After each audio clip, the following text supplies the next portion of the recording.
Hello everybody, welcome back to the stream. How's everyone doing? Sorry, everything's all wonky. What is going on even? Okay, I think we're all right. I think we're all right now. Okay. How's everyone doing? So today we're just going to be working on getting through a lot of these final things. I made a good chunk of progress yesterday. I got through basically like almost all of the bugs. I've got a couple of to-do items left. I mean, I've got a bunch of these things that are inside of these bigger items. We got controller improvements still to do. Yeah. Disable focus. Okay. That one's done. So yeah.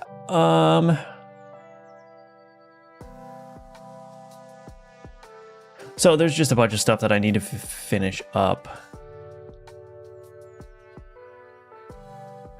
But yeah, basically just working towards the next playtest and trying to get everything all cleaned up. I spent a good chunk of time yesterday working on sound effects too. I've got a bunch of sound effects that I need to polish up, but we'll be doing that off stream. Anyway, before I get too deep into the work, I want to remind everyone that Alchemortis is available for wishlisting. The playtest, the next playtest is coming up soon. So yeah, if you want to join the playtest, again, there will be a Patreon early playtest period. So if you want to get access to the playtest early, you have to be an active subscriber to one of the two tiers here. So if you subscribe now, you will guaranteed get access to the playtest because a Patreon subscription is a month and the playtest is coming within a month. So you can subscribe now if you want to get your spot for the early playtest, but you don't have to support on Patreon. The playtest will be available publicly for everyone, as it always is after the Patreon early playtest period. You could also subscribe at the top tier here for at least 1 month. That will get you a key for the full game. So you won't need to buy it on Steam if you subscribe to this tier for at least 1 month. And your name will be listed in the in-game Alchemortis credits as a thank you as well. And you can also purchase my Udemy courses. Those are linked in the description below. All the ways you could support are linked below. Okay. Hello, Clickertail. Welcome. Dan, welcome back. Hello, Monkey Software. The hype is building. Remember your first playtest. When did you know you had enough game to do it? I had a very, very, very basic gameplay loop for the first playtest, and that's basically it. I think you just need to have like the core mechanic and a very basic loop, and that's enough to playtest. Because even then, like, even though the game has changed quite significantly since that time, I still got a ton of really good feedback during that initial playtest. Like, I got a lot of good validation from people saying like, oh, this game has potential, or these things are weird. I didn't really understand this. So I think once you have a game loop and the core mechanic, some iteration of the core mechanic, then you can do a playtest. I think you can get value out of that. But I spent some time polishing up. I added an animation for the alchemy pot when the drawer slides in. I think it makes it look a little bit more fun. So yeah, I'm going to be doing that kind of stuff too as we get closer to release. Like, I just want to add more life into the game, generally speaking. Spend a lot more time on the art and the environments and whatnot, but... So yeah, we got an in animation here. I did a bunch of sound effects work. Actually, do I have the sound effects enabled? No. Okay, good.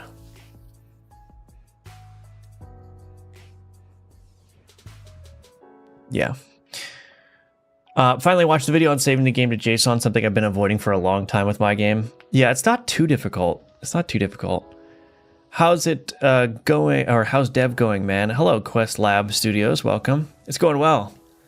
Are you using Obsidian for your tracking? I am, yes. I am using Obsidian, but yeah, development's going well. Thank you for asking. Hello, Emerson. Welcome. I really should do the Patreon at least to get a credit in the game for how many suggestions and stuff I've given. Yeah, you should. I mean, I'm not just saying that because... Never mind. Anyway. Let's take a look at what we got here. So I could work on some more controller improvements. I do want to just like knock out this legendary ability though. I think that would be good. I do want to rework Brittle Bones. I got to figure out what I want to do about that though. Show enemy items in unlock screen. That might be an interesting one. SFX pass. Present challenges. We might need to do some challenge stuff. Add more unlocks. I don't think I'm going to do this one.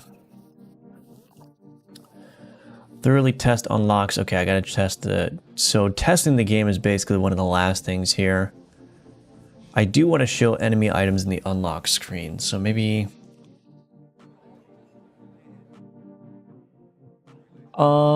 Yeah. I got to test that and see if that's even going to work. Anyway, let's do this legendary ability. Echo for every empty ability slot.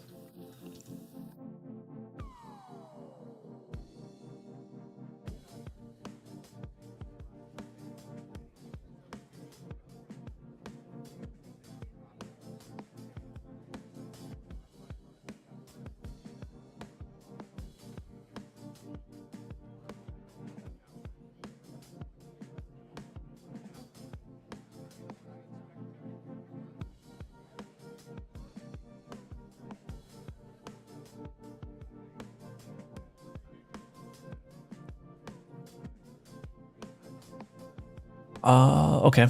Anyway. Just looking at one of these abilities. The one we did last time. Anyway, so let's do echo per empty ability slot.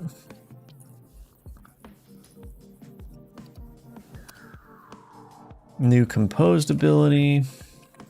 I think this one will be pretty straightforward. We have to get the card data provider. Okay. We're going to do var echo is equal to new echo. Ability repeater is equal to new ability repeater. Echo execution count func will be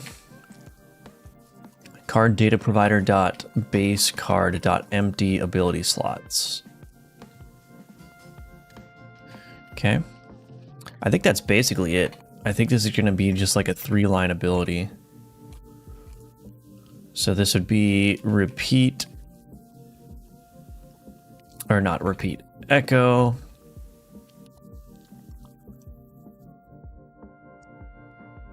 For empty ability slots, we've got the card data provider. And I think we just do the ability repeater. The scaling func, we don't have a scaling function.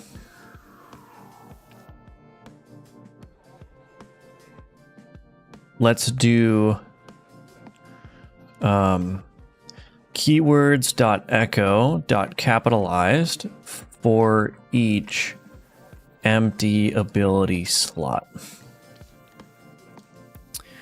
Description template parameters, we actually don't have any, so we can get rid of this. Ability, legendary, echo, empty ability slots.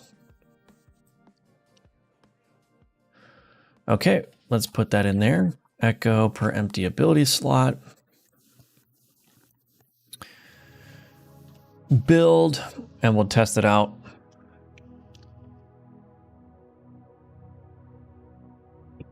Really is amazing what you did with the year of development. Can only hope productivity goes up when my daughter goes to preschool. Yeah, I mean, that's the fortunate thing about my situation is I basically have nothing. I have nothing going on besides this game, so I can just focus on this, which is not a position that everybody can be in. So yeah.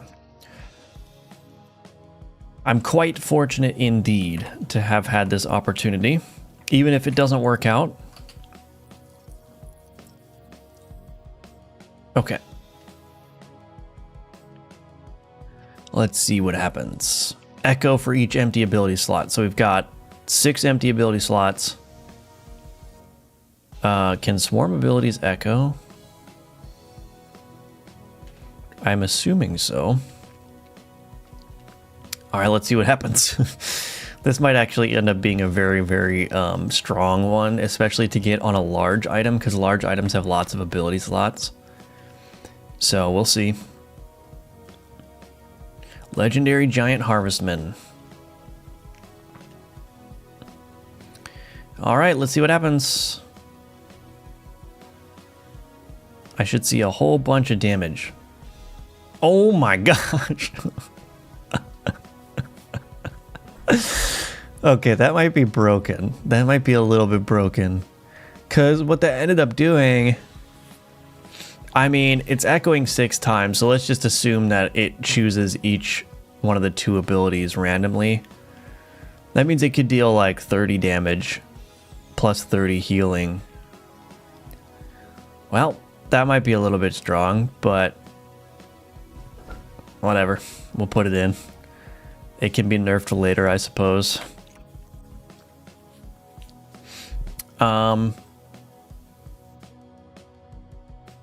We could add a little bit of extra onto it, like we could exhaust afterwards.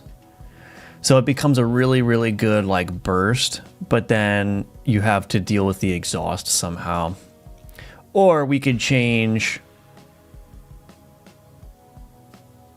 We could change the scaling so it only echoes for each like 2 empty ability slots, right?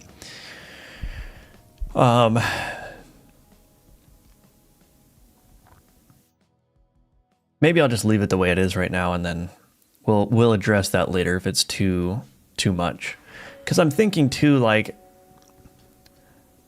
I got that in a very controlled way, right? So that was the only possible option in the list. And I think most people, like if you want to try to get a card like that, for instance, you have to get basically a lead ingot, put it in with just the card that you want that has a bunch of empty ability slots. And then you have to get, as a result of the RNG, that ability on the item. Whereas most of the time, people are going to be getting legendary items from just doing alchemy. So a lot of times this ability may end up on an item that has no empty ability slots. So maybe it's balanced just in the sense that it's actually going to be really hard to get that scenario that I just created. But we'll keep an eye on it. We may have to change it up a little bit. We may have to change it up a little bit, but that's okay. Okay.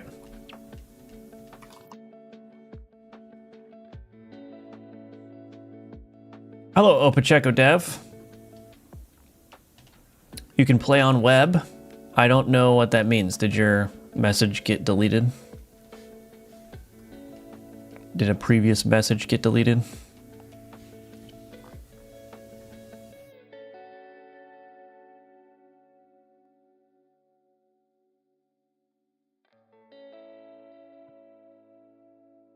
Scroll handler and run overview. Okay, so we got a bunch of controller stuff to work on. Maybe that was a question. Maybe. I do want to try showing the enemy items in the unlock screen. I don't know if this is gonna work, but let's just try it out for a second.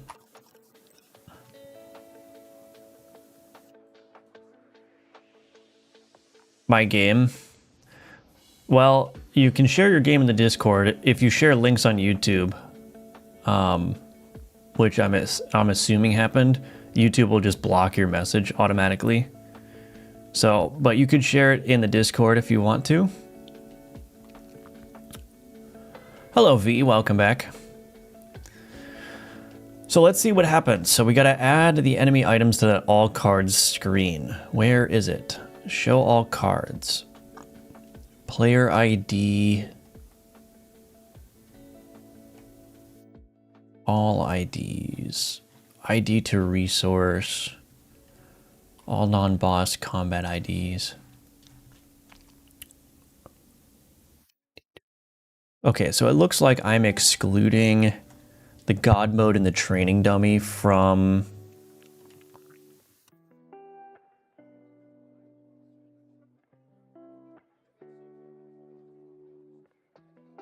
Yeah, I'm excluding the God mode and the training dummy from the registry, so that's good. So I can actually just do all IDs. Is this not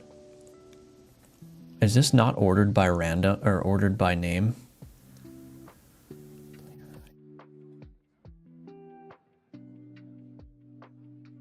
IDs. Oh.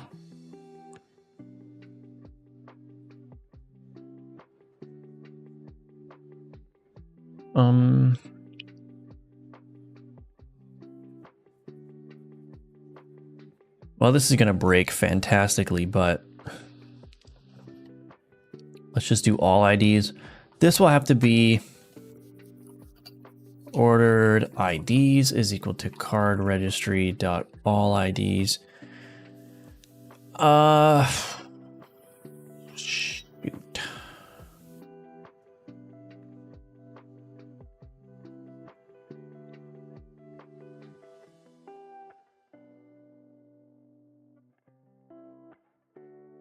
I wonder if this is the best way to do this.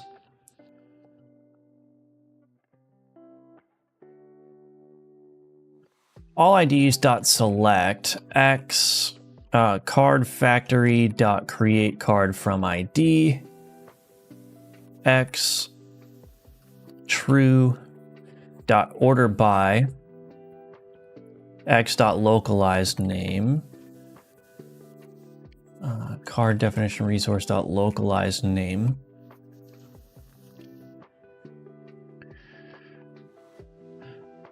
So we're going to select all IDs. Let's make sure to do a to list so we don't end up with a multiple enumeration bug.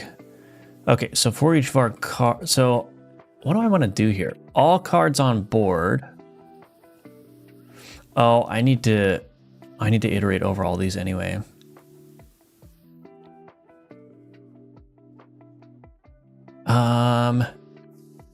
I'm just going to try a different approach to this. Cardboard utils dot pack cards on board.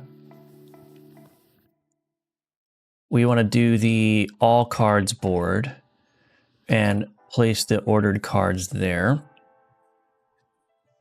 And then I'm going to iterate over all of them again. Var card in ordered cards. Okay. Then I can basically just take this chunk. I don't even need that.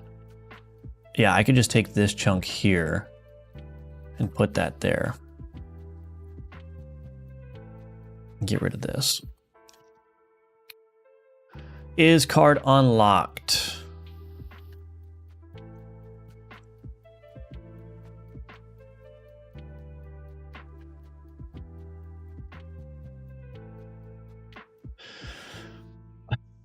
This pack cards on board, what's this actually doing? Oh, that's basically doing the same thing.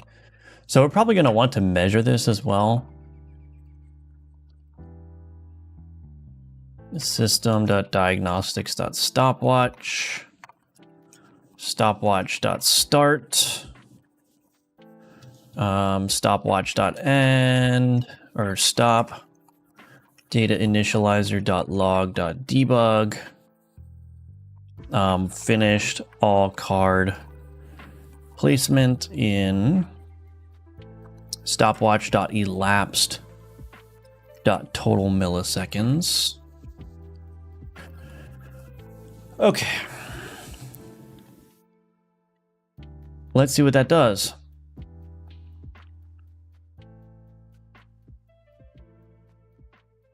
I'm sure somebody may test it. Hello, Ninja Link. Welcome. Good morning to you. How are you doing? Any tips for beginner aspiring game devs? In the immortal words of Shia LaBeouf, just do it. Just do it. I know that's not helpful, but I mean, it really is as simple as that in a certain sense. Like, just get started, just do something.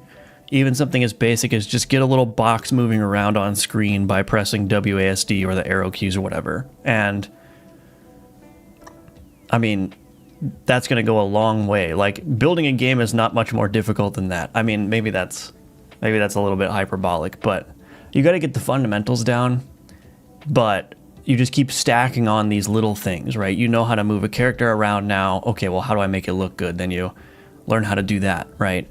And then you learn the little tricks that come along with, like, making games feel good, right? Like coyote time for platformers, or making hitboxes more forgiving for the player. Like, you just got to learn all these little things, stack them on top of each other.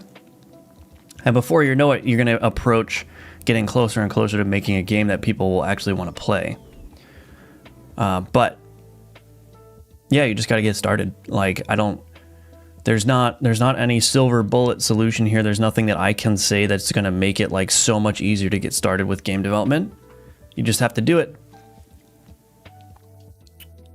I'm doing well. What are we up to today? We are just getting through these final items. So basically, everything that's in progress here and everything that's in the to-do, these are the only things that need to be done before the playtest is ready.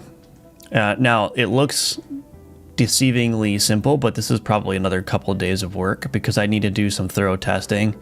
I changed how fire works. Again, I didn't change how it... Well, did I change how it works? I think I did. So I got to do some of my own testing. I changed a bunch of the unlocks, like data that's saved, so I got to make sure that data is being persisted properly. I've got a couple of like UX and sound effects things to do. Plus, I want to make controller support feel relatively nice for the playtest. So, what projects did you have before this game? I have Gunforged, which you can check out on Steam. Gunforged has sold like 6,000 copies now. So, I am somewhat of a successful game developer. Somewhat successful on a tiny little chunk of success. And then I had a bunch of like random one-off Steam games that I threw up on Steam. And of course, I've got a lot of game jams that I did. So if you go to firebelly.itch.io, you can see all my game jam games there. They're all free to play, obviously. Wise words right there. You're welcome. Join the Discord. Yes, you can join the Discord and people will help you out. Okay, I wanted to check the unlocks. Ooh. Oh. This doesn't seem to be ordered correctly.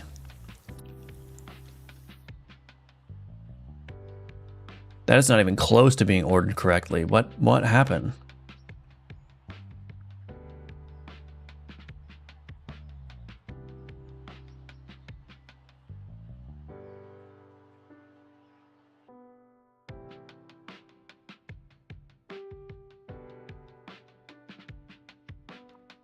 What if I just order it by ID?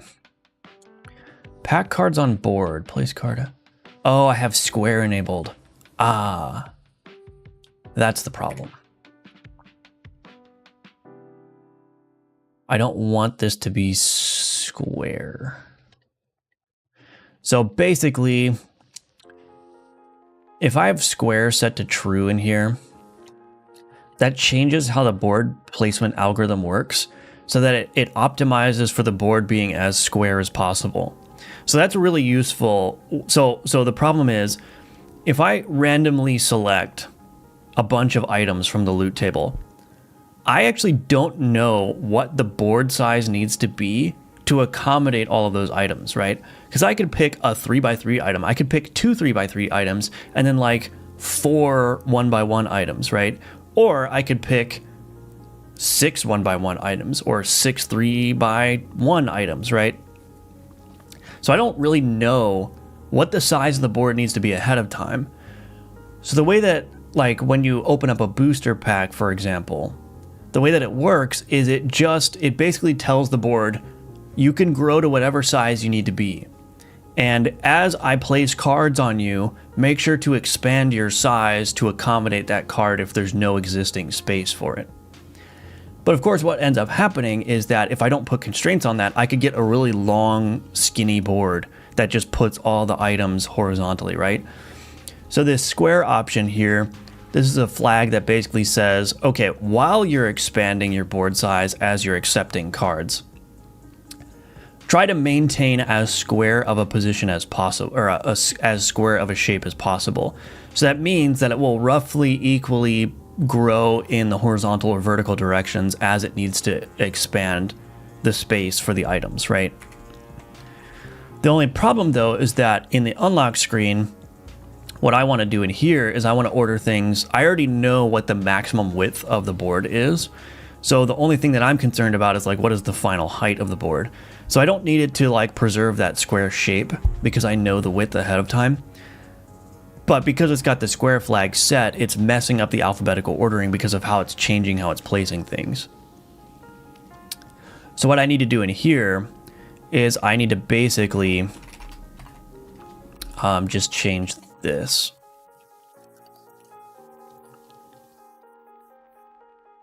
And then in here, I could say square false. So that should work. Finished all card placement in 39 milliseconds. That's not good. I might have to do some more optimizations here.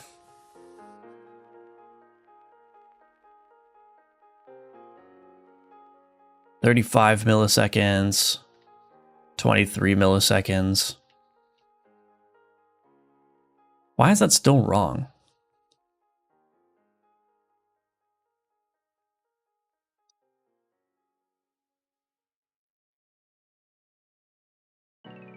Also, oh, is it?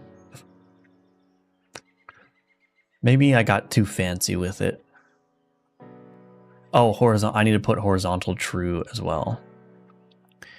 Okay.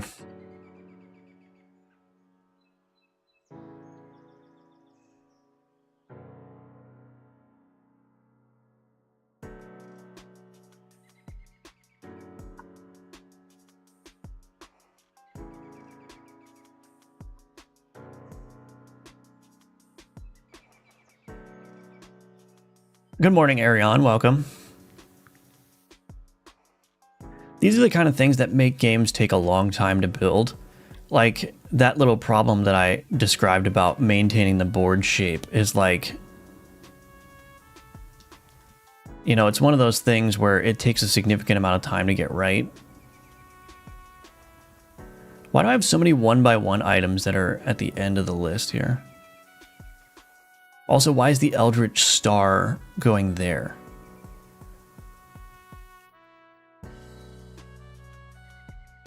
This is not even close to correct. Why is the Skeleton Dragon up here?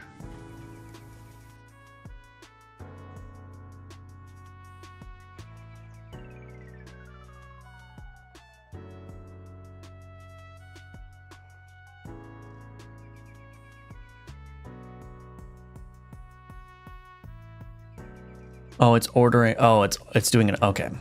Well, I think I just got too fancy. I was trying to use this, but this is too different. So we're just going to do it manually again. Okay, let's just go back to what I was doing.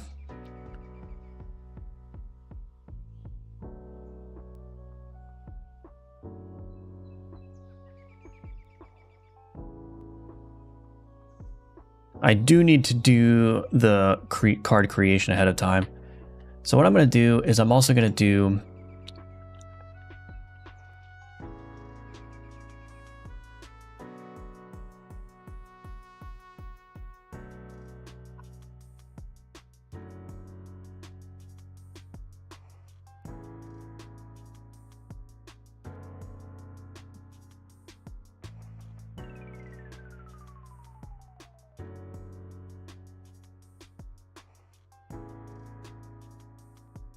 this.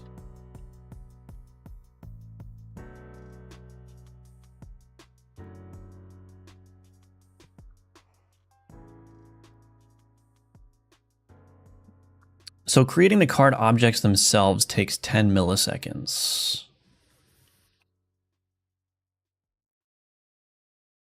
Oh, but then it took 1 millisecond the next time. So the bulk of it, the bulk of the placement,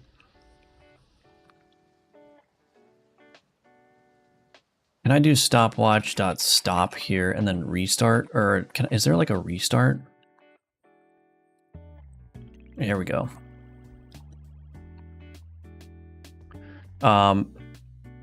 Card placement took that. Also, there's this add drag locks for board, but I don't think that's a problem. So putting the items on the board itself is one of the big problems here. Why is that the case? Try place card at next available position.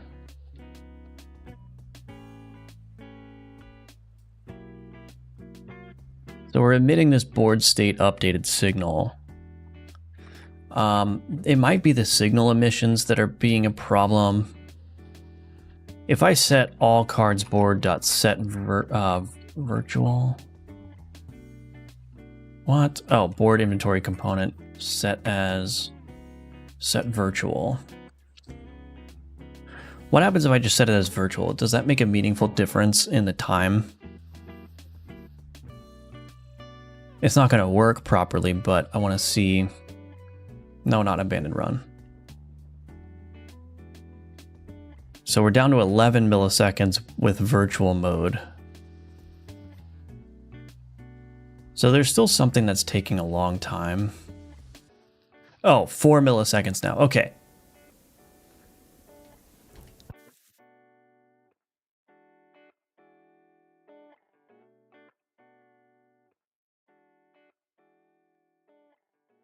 Value cannot be null. Oh, the card node is null. So it looks like the signal emission that's happening as a result of doing this try place card. Board state updated. I think that might be the main problem, because it's emitting this board state updated for every single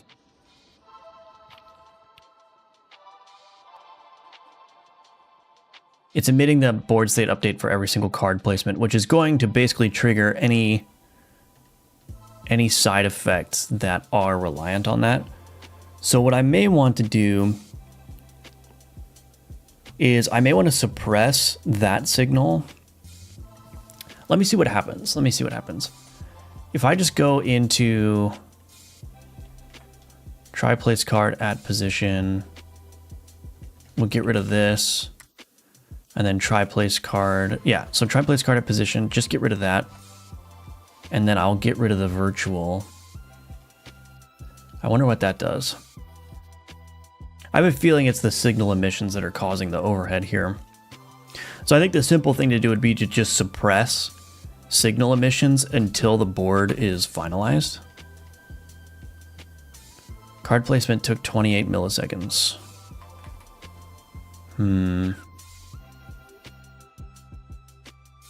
36 milliseconds. That didn't help at all. Is it really this signal here that's being a problem?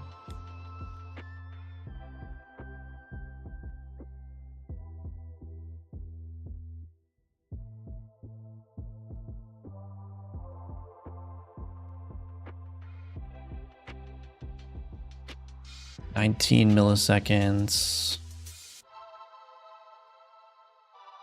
4 milliseconds.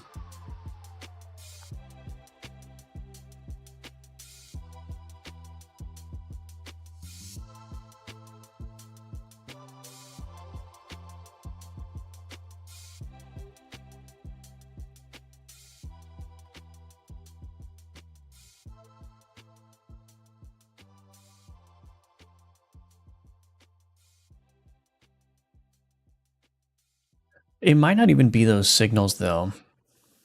It might just be the creation of the card rendering server objects themselves.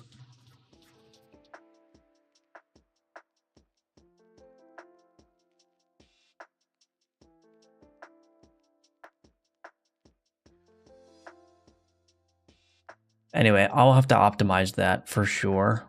But let's focus on getting the rest of this to work.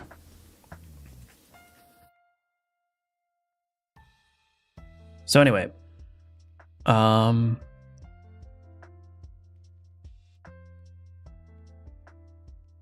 okay. Wait a minute. Oops, I should probably, no, get rid of this. Undo that. Okay. So yeah, I'll have to figure out how to get that to be quicker, but that's all right. Don't mind me, I'm here to watch and learn. Hello, DJ Love Master. Good to see you. I sent an email to admin regarding playtests. Have you seen it? I don't think so.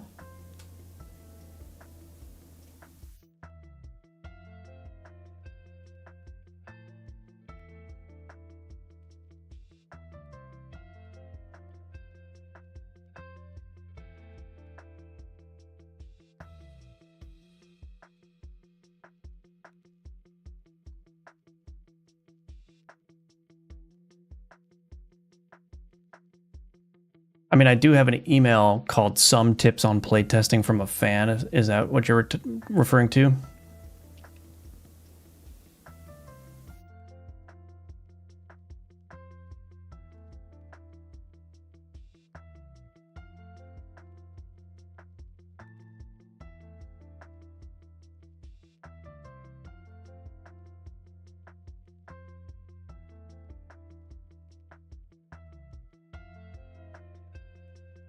Yeah, I mean, I think, I mean, I appreciate it, but yeah, I don't really think I need to do anything there.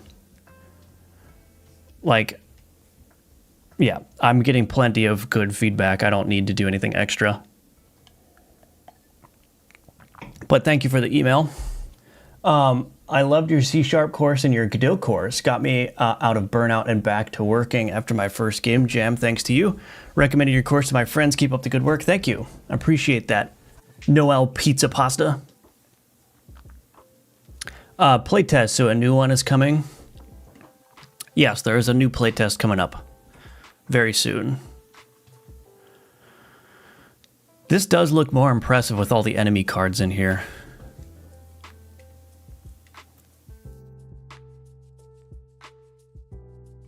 I probably will want to add some kind of like enemy tag to this though. So you know that this is an enemy item. Anyway, so yeah, we've got all of the possible items in the game now.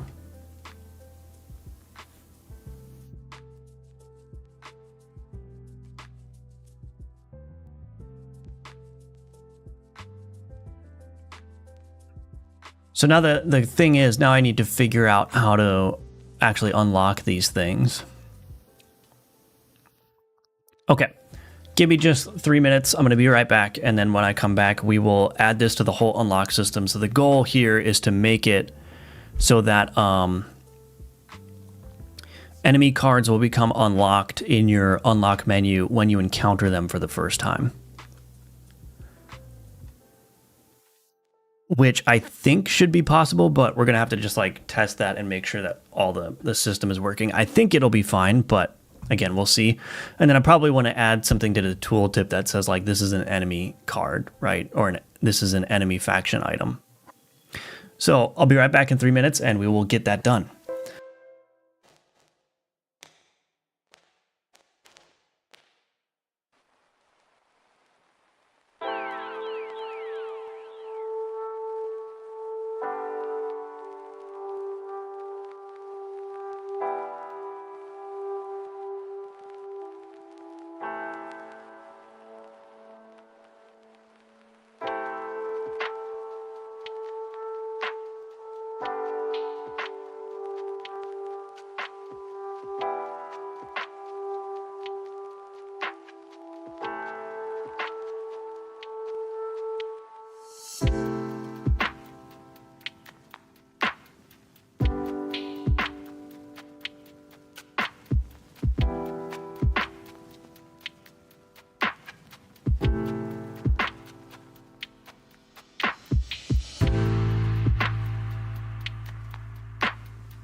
Okay, I'm back.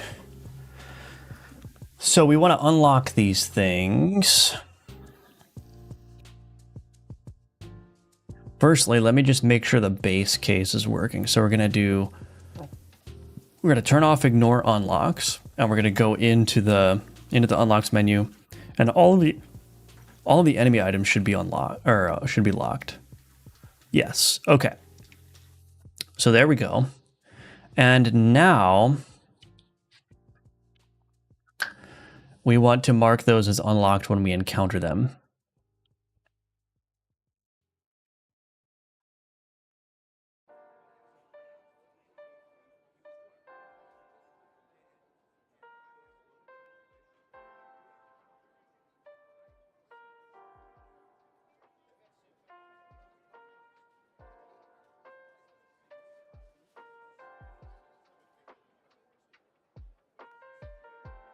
I don't remember where the enemy board is actually being set up at. Run manager, get combat configuration for node, state combat setup, create enemy board.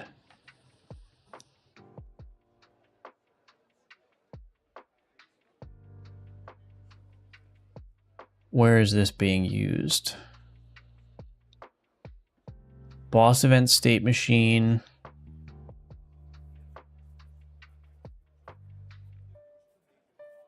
Emit signal combat entered.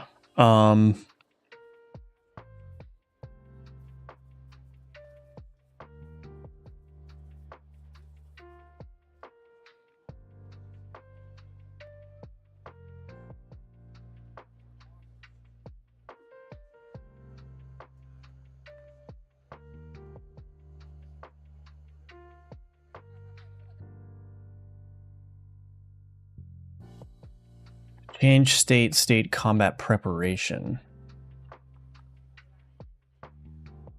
Emit signal combat entered.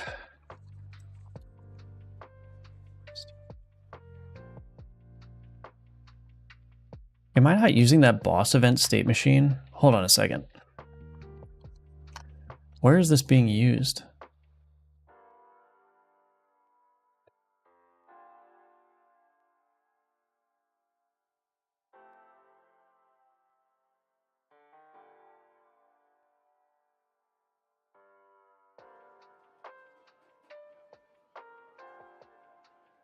Oh, do I have a bug here?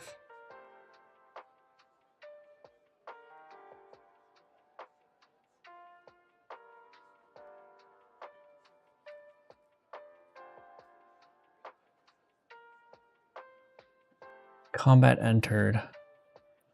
Run manager on combat entered. Okay.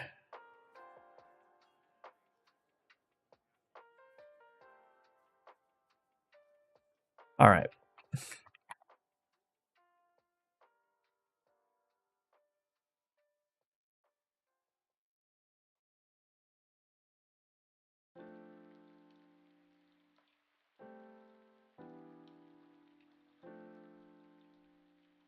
I'm trying to decide where I want to put this actual unlock stuff. I could put it in this create enemy board.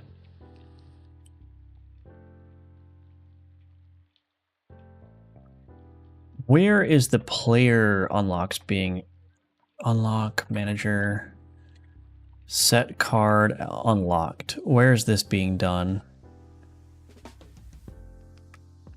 On card placed on player board. Register player board, register player inventory board.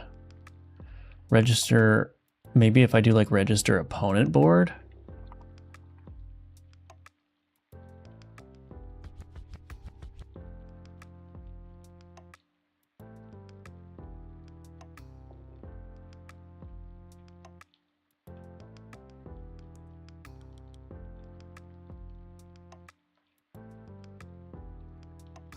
No, I probably shouldn't do that.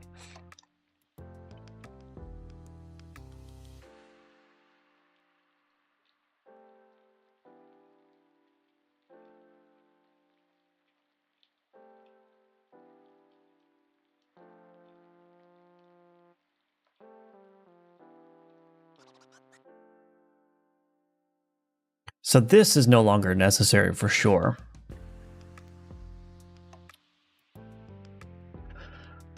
Card placed on enemy.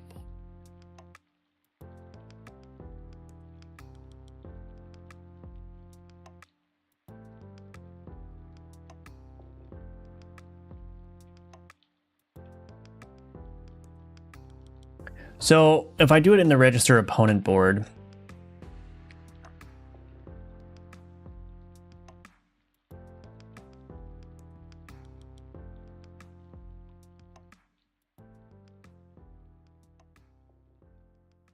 opponent board dot connect to dot board inventory component dot connect to card placed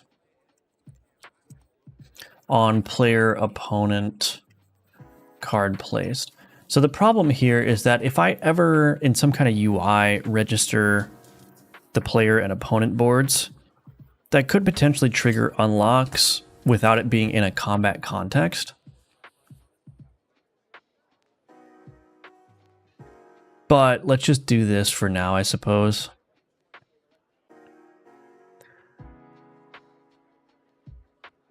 Private void on player opponent card placed. Card ref vector to I position. Card ref dot value. I don't know why I'm copying this or why I'm not copying this.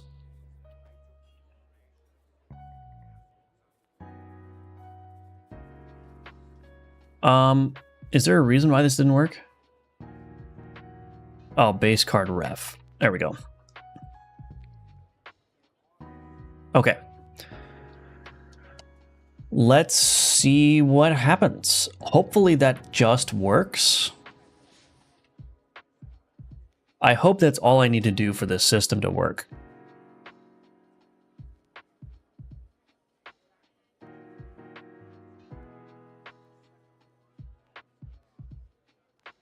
Okay, so we've got all these unlocked. Let's go, well, let's just restart.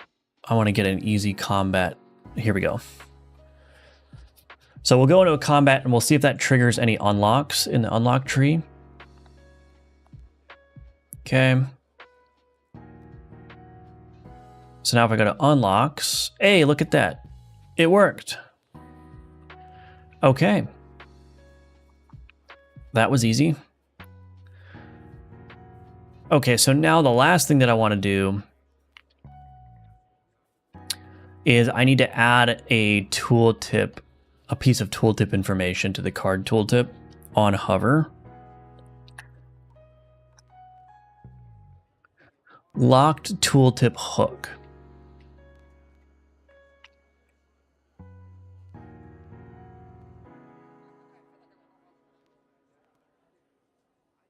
The next playtest will go well. Thank you, Shirley. Thank you for the $10 that's going straight into the McDonald's fund. My dear wife, thank you so much. You were going to be the sole reason why my arteries harden.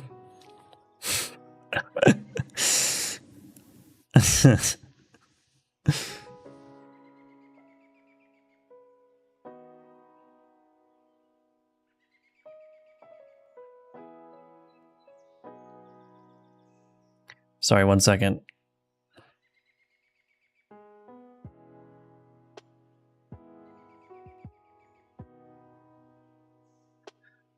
All right.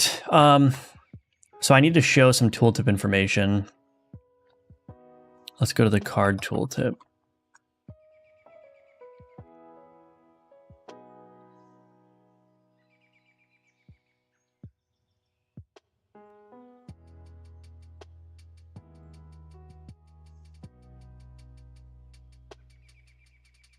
I probably want to show it like under here.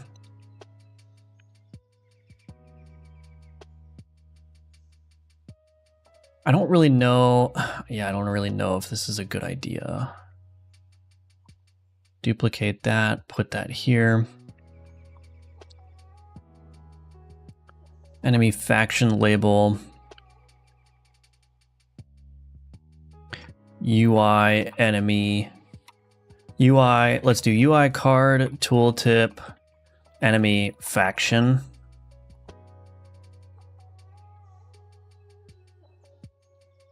And this needs to be theme, colors. Here we go. All right. What did I call that? Enemy faction label.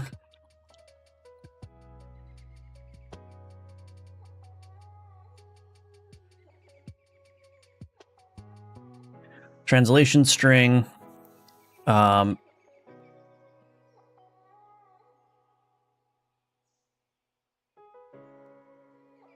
We'll just do Inquisition, or maybe we'll call it like an Inquisition. We'll call it Inquisition item. Here we go. Private const string, this equals that. Translation groups. Translation groups.ui. Okay, so when we do the clear, I don't need this anymore. Clear enemy faction label dot visible is equal to false. We will create a public method, show enemy faction label. What am I doing? Enemy faction label dot visible is equal to true. And then in here, this item can be unlocked by acquiring it during a run. Oh, that's the locked tooltip hook. Do I have an unlocked tooltip hook?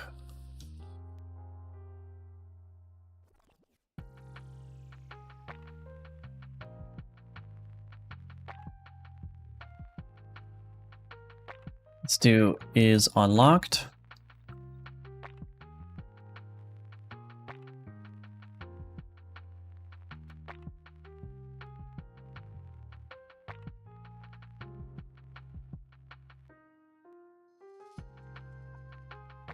If is unlocked and card. Well, let's just do if is unlocked.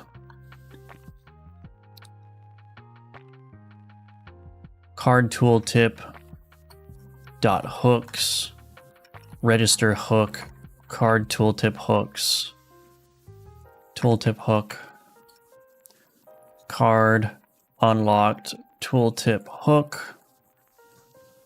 Okay, let's just copy this. Unlocked tooltip hook.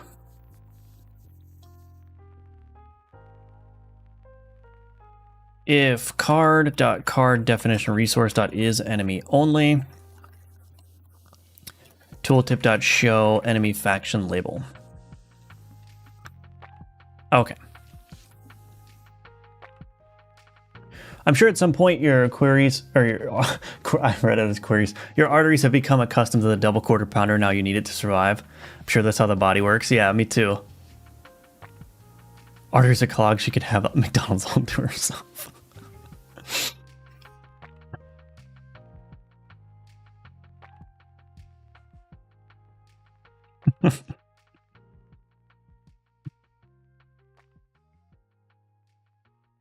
Okay. So let's go into here. Go to my unlocks, horseshoe. I forgot to build the tool, the freaking, what's the word? Translations.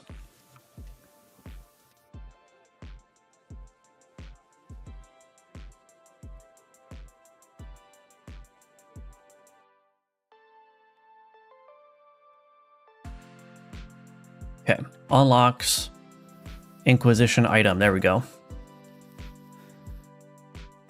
Okay, I think that works.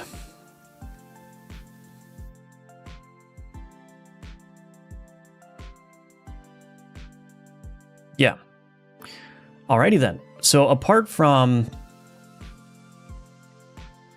I need to optimize the all cards placement in unlocks manager. Unlocks menu rather. So I will want to do that. I think it's probably acceptable for it to have the performance that it has right now. I do need to like test it on a release build as well, but that's basically done. So I'm just going to create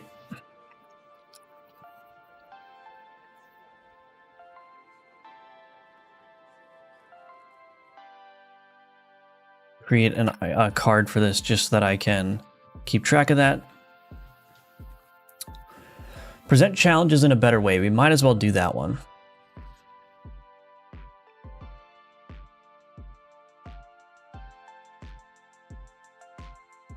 So did I commit this? Let's commit that. So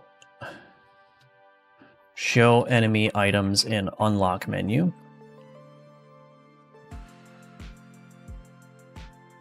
There we go. Alrighty then.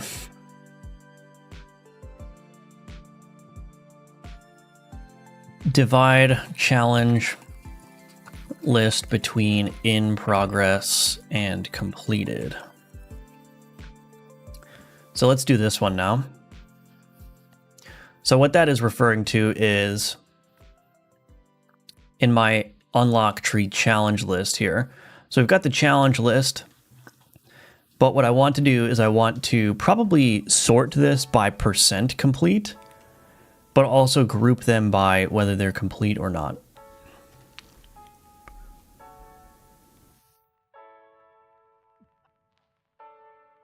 So let's go to the challenge list.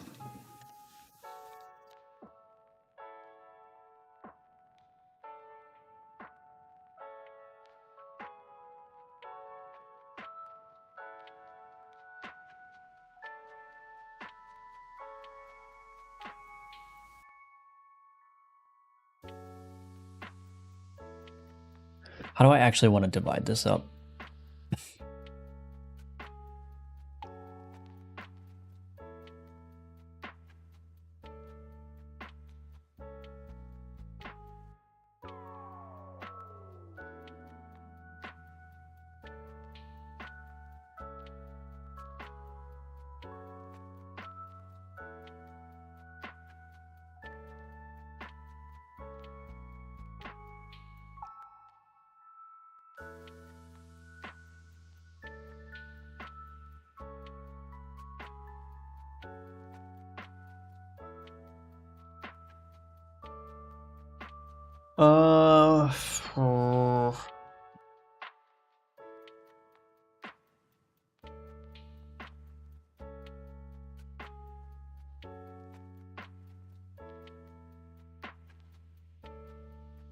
I may just do something lazy.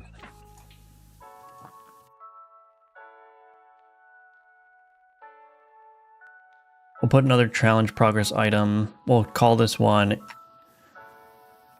We'll keep that one the same. Complete placeholder. Load that as a placeholder there. Mark it as a unique name. And what I'll do is I'll do a label here.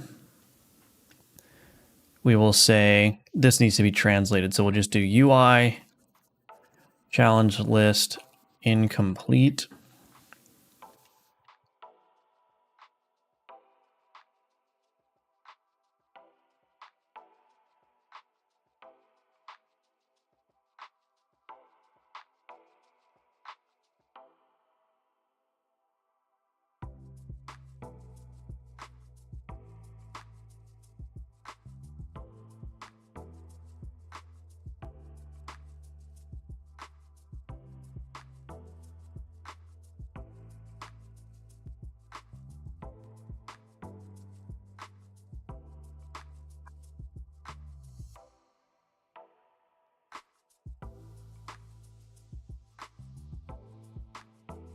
Okay, UI challenge list incomplete, and then we'll do the complete label here.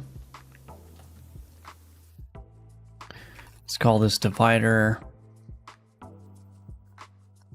UI challenge list, let's do complete header, and we'll call this one header as well. Okay.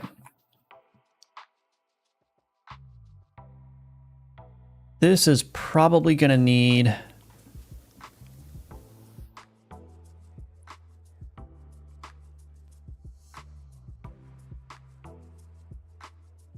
this VBox container is 24. So let's do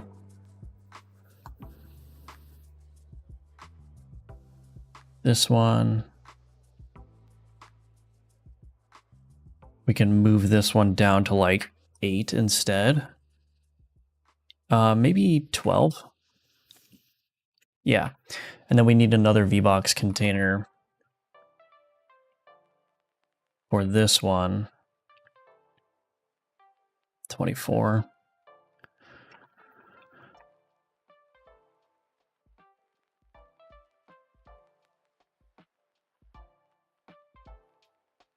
Mark that as a unique name. Okay. And I also need the divider and also need the complete label. Goodness gracious. Okay. So divider, complete label, and complete VBox container. Node, private, texture rect, divider. Node, private, label. I already forgot complete label.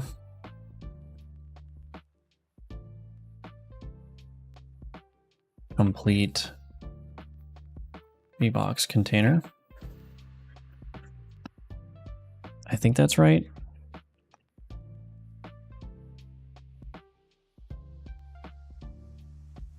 Yeah. Alrighty. No, it's not right. It needs to be that, I'm pretty sure. Yeah. Okay.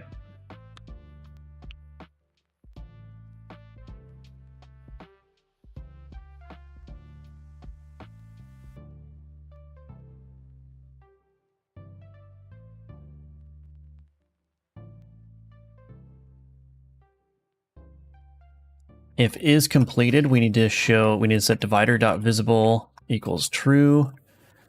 Complete VBox container.visible is equal to true. And complete label.visible is equal to true. All those things need to be disabled on ready. Okay. Now I need to get the challenge progress item completed. I think I called it completed, right? No, complete. So this becomes challenge progress item complete placeholder. The only reason I need to reference these differently is just so it gets created in the right spot, right? These are functionally the same. Okay, so now we want to do a group. We want to order by percent.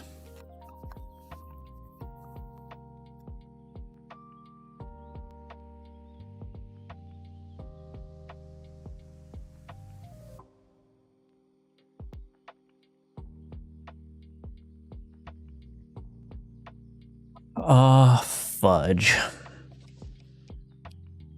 I almost need to do some pre-processing here.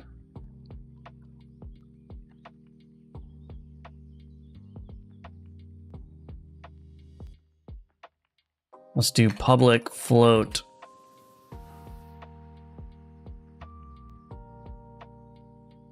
Let's do public double.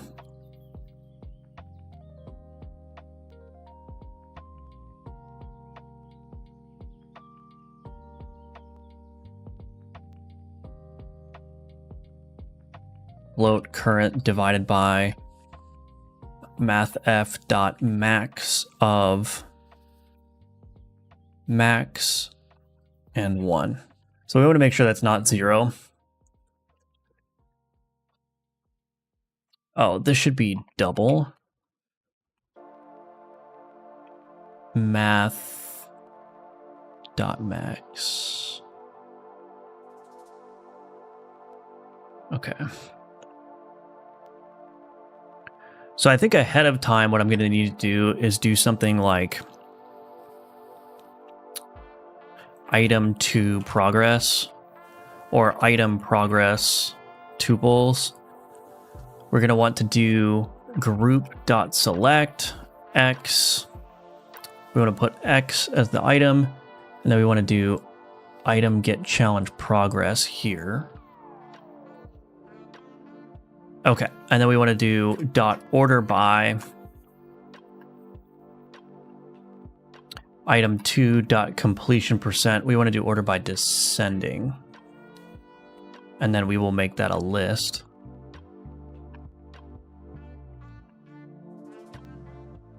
Okay, so for each var tuple in item progress tuples, let's just make this easier for myself. List. What is this type?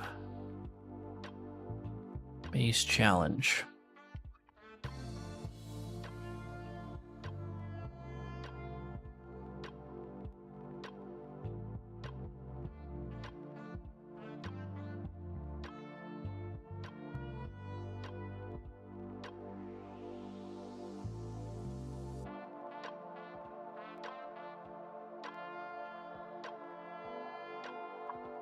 Okay.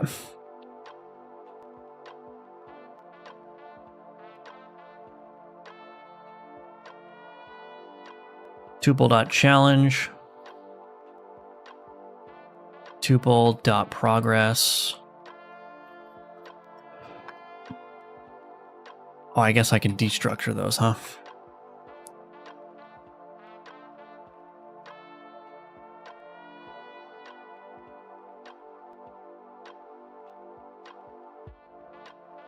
So this doesn't need to be ordered here anymore, since I'm doing the ordering down here. Well, let's just see if it works, I suppose. So I should have no completed challenges.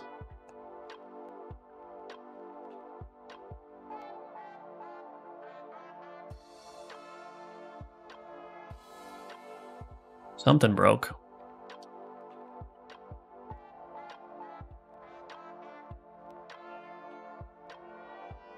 Did I break something?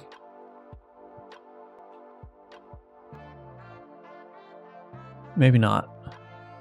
Oh, I forgot to... I need to do these. Challenge and complete. These headers are too long.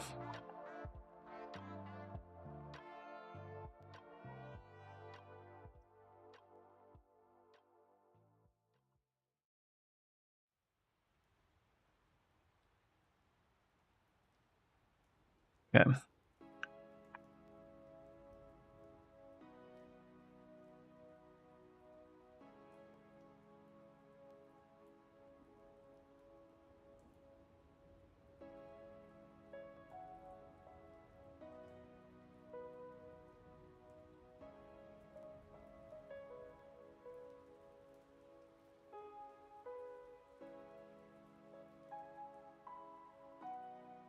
Build. And as soon as I build the translations, these should update. There we go. Incomplete and complete. Alrighty. Let's see if that works.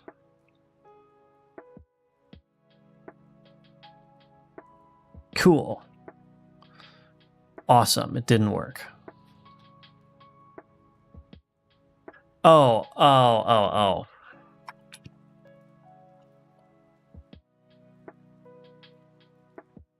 Placeholder is equal to is completed. Challenge progress item complete. Otherwise, challenge progress item. Okay. This should work now. So here's all my incomplete challenges. Now let's just make sure... I mean, I guess I should just... Let's turn off ignore save file. Do I have any challenges completed in my save file right now? Let's see.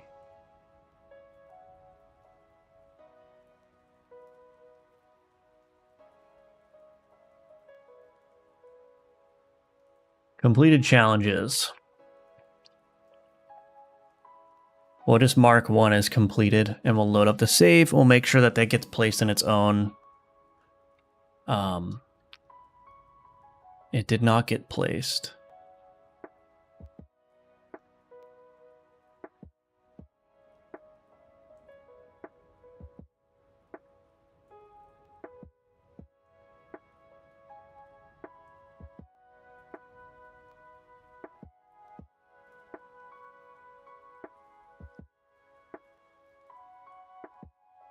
Let's debug this. I wonder if that's... Maybe I can't edit it? Why can't I edit it? Is challenge complete? Unlock model completed challenges contains ID. Uh-oh. It's this one. Unlocks, unlock tree. Right, so that should work. Is there a reason why it's not working?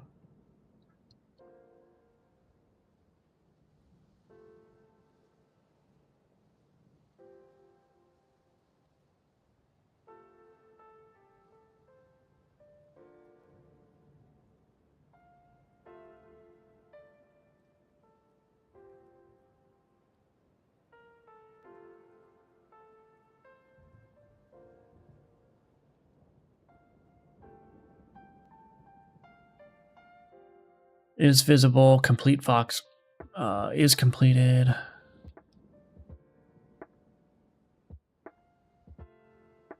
Why is it not working?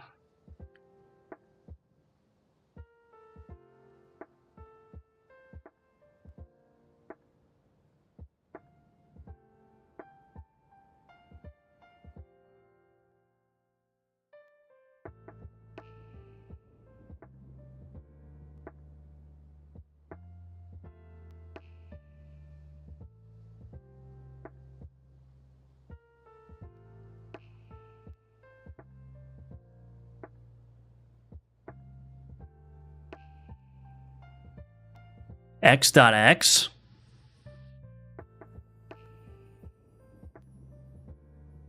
No.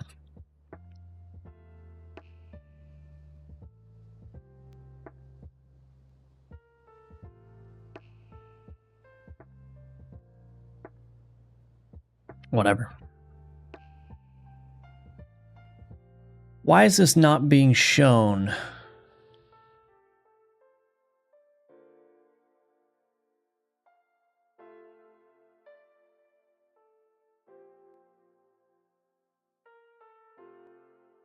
Well, I guess we can inspect the tree. Hello, Straight Pointer. Haven't touched Godot for a few weeks and already feel like I lost half my knowledge. Gotta love learning new things. Yeah. That can happen. Unlock menu, root container. Welcome back, Straight Pointer. I don't know if I said that, but welcome. Inner panel, margin container, unlock item container. This one? Oh, tree scroll container.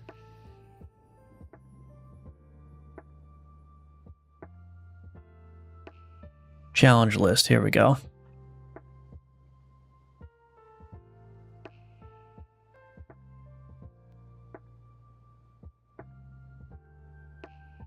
These are still invisible.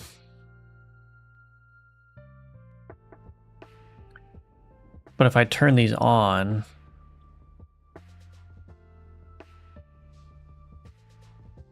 that works. Why are those still invisible?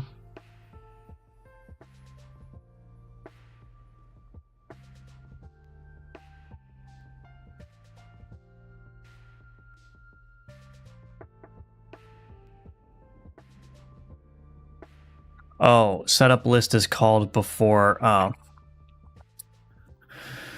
That would be why.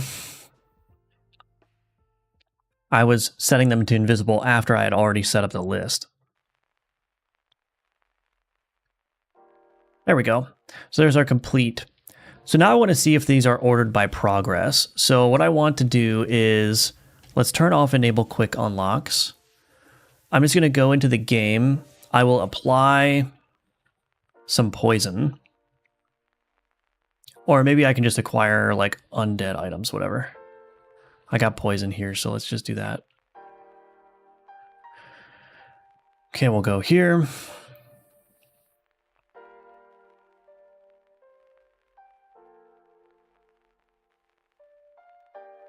We'll go here. Let's apply some poison. I reworked the phylactery, by the way. The phylactery is not going to scale indefinitely now. So I put a lot of effort this time around into nerfing the most obviously overpowered things, the things that you guys were constantly using in your builds to just like burst things down.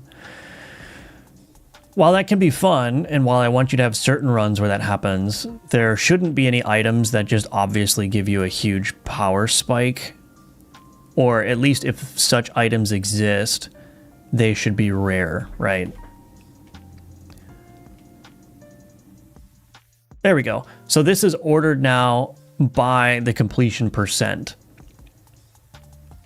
So this one, because it's 19 out of 500, that is a higher percent completion than 56 over 5,000 and 56 over 20,000.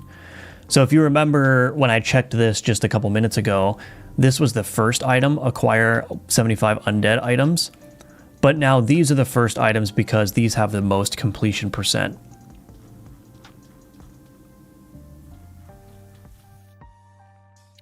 So yeah, so this works. So now you'll be able to see which ones you're closest to completing, and you'll also be able to see the ones that you've already completed. Cool. All right then.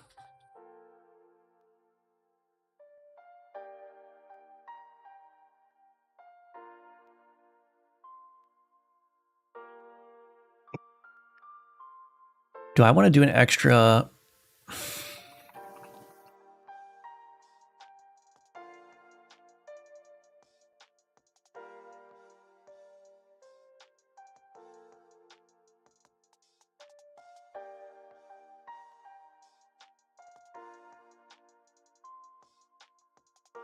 We'll just make sure to clamp the percent. Make sure it doesn't go above 1. Okay. Is that right? Yeah. All right. Divide, challenge, list, and sort by completion percent. Okay.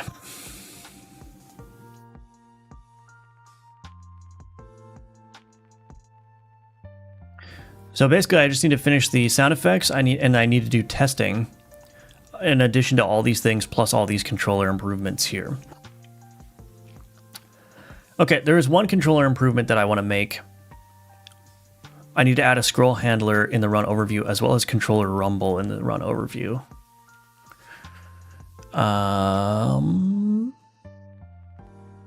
Also maybe rumble on unlocks. I need to look at where the controller rumble is actually happening. Rumble, here we go.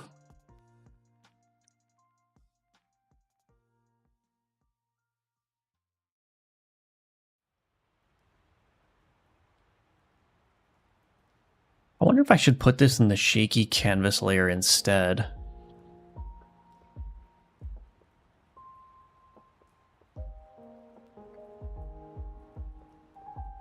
Let's move that out.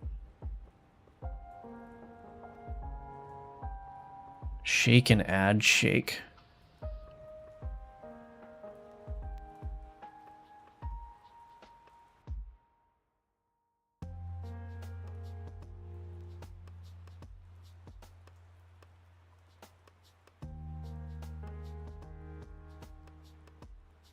I'm just going to put that in there, actually. So that should work. I think it's still not going to work in the run overview, but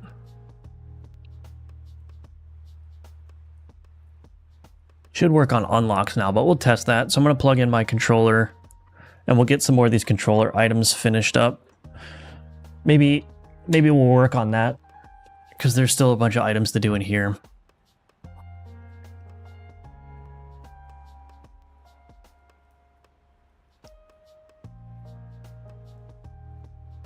And then for this one,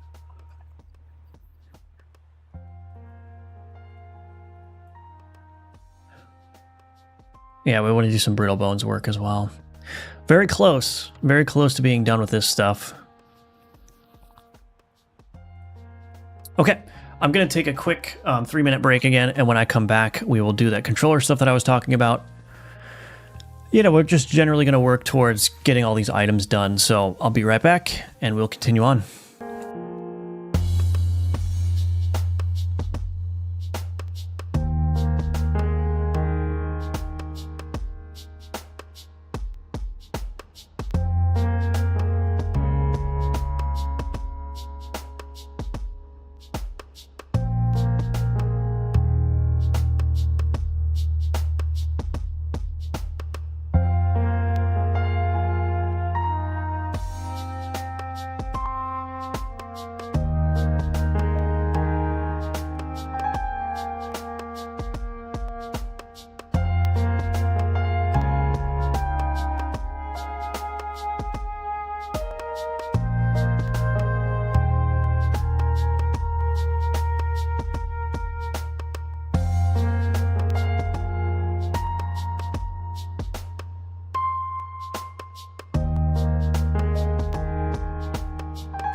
Alrighty.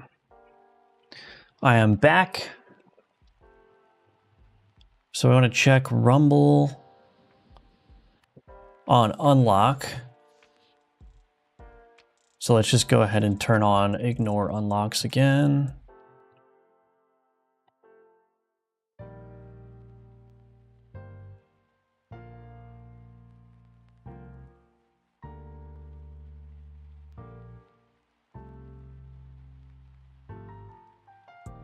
One thing I'm thinking of is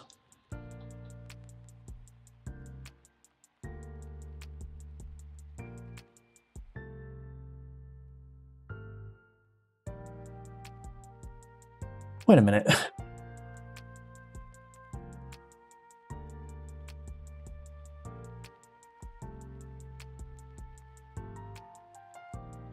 Oh, okay. I was wondering how so I have an option in the settings to disable screen shake, and I was wondering how it worked. All it does is it just makes sure that the camera offset is always forced to 0 if it's on. So it still does all the camera shake stuff, like changing the numbers and everything, but when it goes to assign the offset for the camera shake, it just sets it to 0 if camera shake's disabled. Which means that controller rumbling will still work. I may want to add an option to the settings menu to disable that as well. This is still not feeling great. There we go.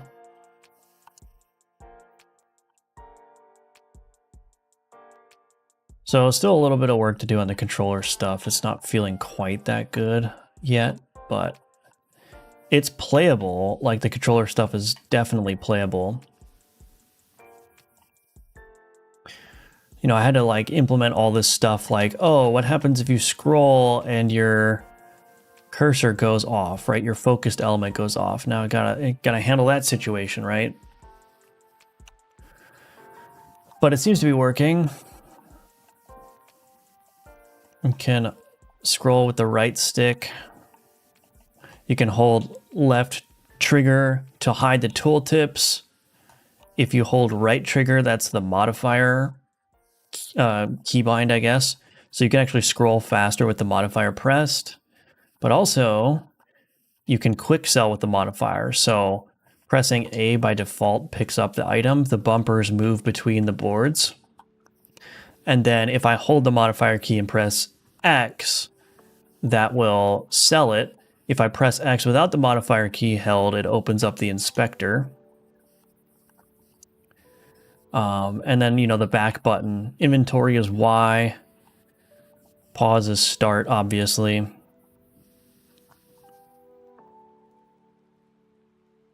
I need to hide that tooltip when focus is lost, I think. And if I press B, I can recenter the map. So I think generally speaking, it's feeling pretty good, but let's see what happens here. Okay, that is a screen shake, so that rumble works. Cool. So what I need to do is I need to add scrolling to the run overview there, which is not currently supported. Also, there's no way to bring up this combat summary either. So I need to figure that out as well. But we've got the rumble. So scroll handler and run overview. That should be easy.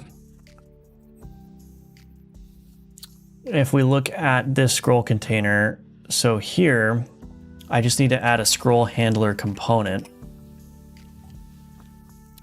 We'll just slap that up here somewhere. We're going to assign this to the scroll container there. Allow outside scroll is blocking. Okay, I don't think I need that. So let's take a look at what that does.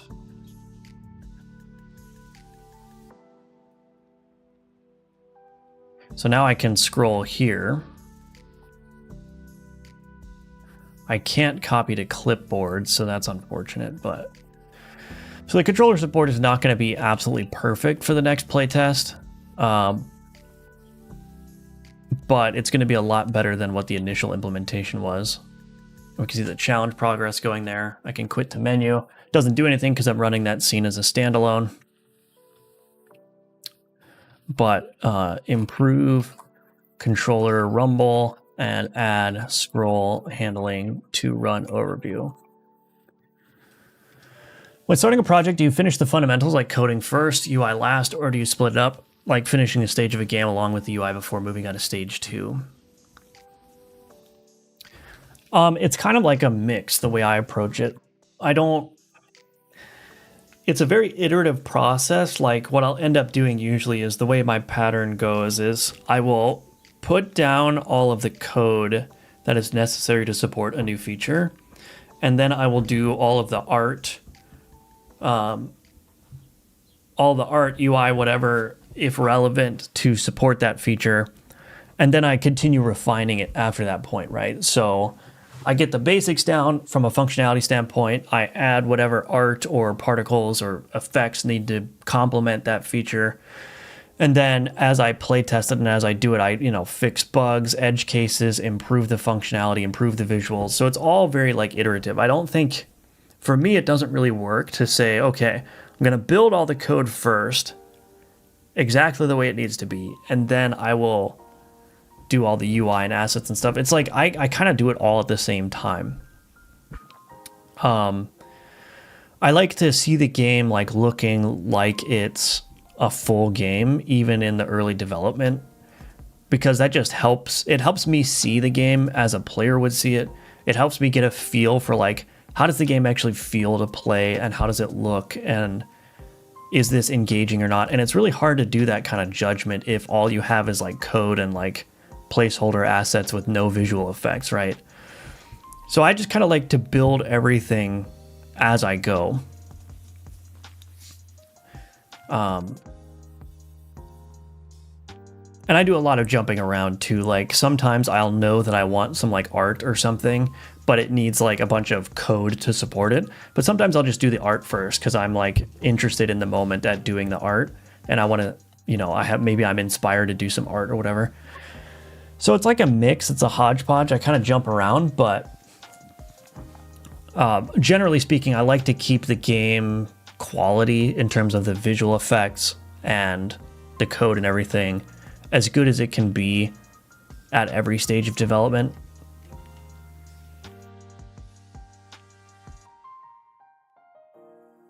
But yeah. Now, obviously, you want to be smart about it too, right? You don't want to spend like hours and hours and hours like polishing up a level or something before you've like decided that that's what you want to commit to. So yeah, you know, I think honestly, like whatever gets you most excited about the game. For me, it's really hard for me to get invested in my game projects if I'm not spending time on the presentation early. This is usually the case, like my game jam games too, is like, usually I'm like, I don't know about this game jam game. It feels kind of weird. It doesn't really do anything for me. But then I add in like the screen shake and the sound effects and the good art and everything. And even though I didn't change any of the mechanics, I'm like, okay, wow, this is like much better now. Like this is way more fun than what it was when I just had like very static and like stiff presentation. Hello, Will. Yes, what's being worked on today? We're just doing a bunch of different stuff to get the playtest build ready, which is coming up very soon. I balance it out, yeah. Hello, Fat Kid Games, welcome.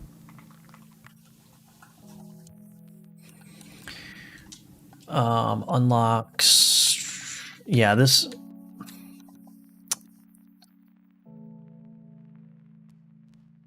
I need to figure out what to do about this. Sometimes the controller selection just doesn't feel natural. Does my settings menu work? Okay, it does. Oh, I can't change the sliders with the controller. Dang it.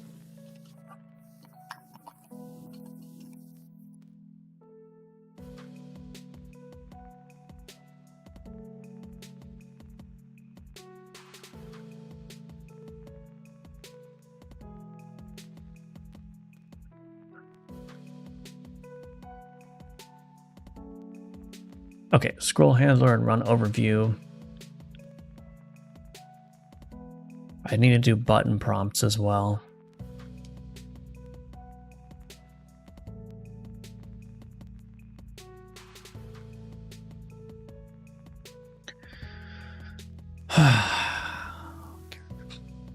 So there's just a bunch of tiny little controller things I need to do now. I don't know, what do I want to do next?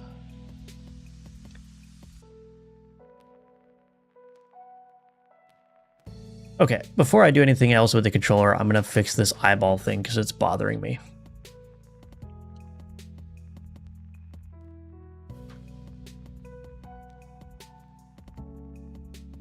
Turn off exclude from loot table and make it a loot table weight of 3.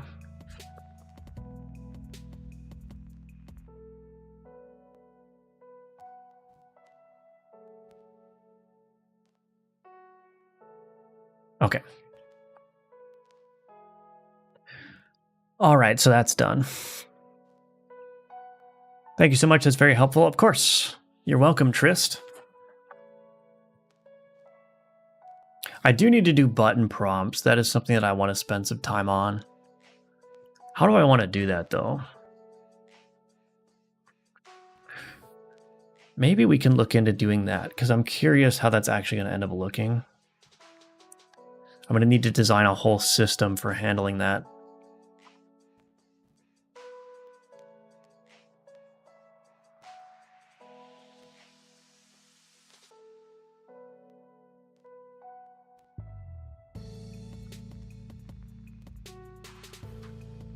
Are you serious? Man, this Sprite text stuff is just so not intuitive. Okay.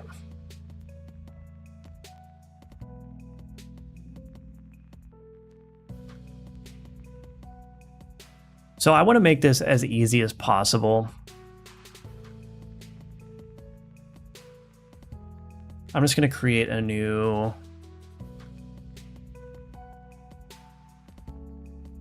Folder button prompts.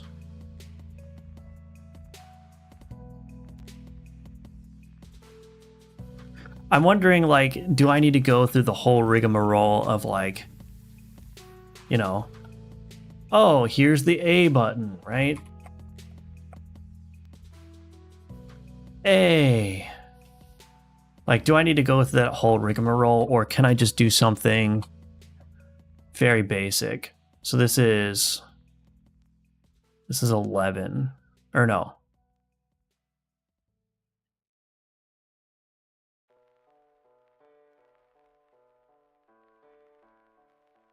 If I do like a 9 by 9,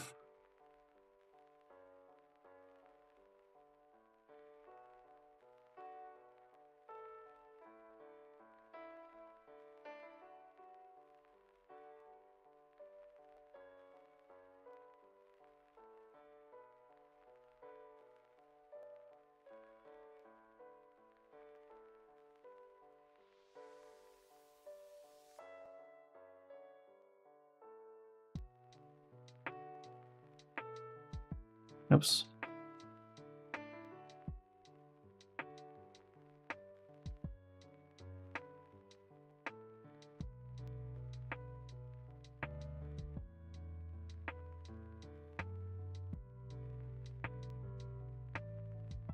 Well, I'm kind of messing it up, but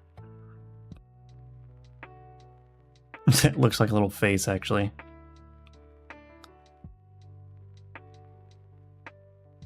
Like, I'm almost wondering, can I just draw a generic controller icon and then just, like, have the LB? Do I actually need to draw, like, a trigger icon?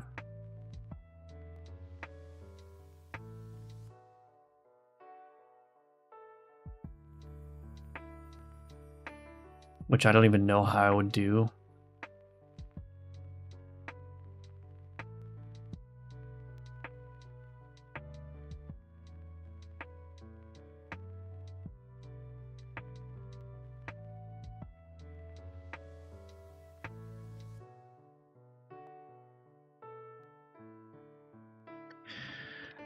Maybe...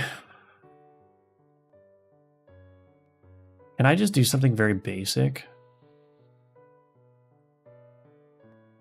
Like, do this. You know, like all these games, they like make the button prompts look like the controller buttons, but like, is that even necessary? Can I just make my life easier by just doing like a very generic joystick icon or something?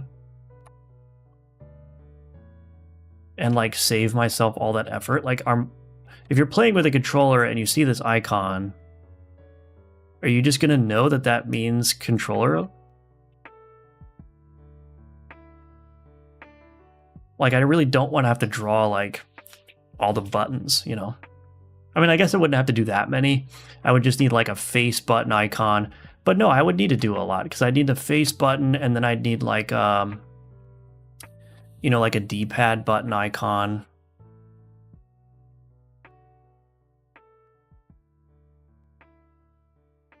Which also just doesn't look that great.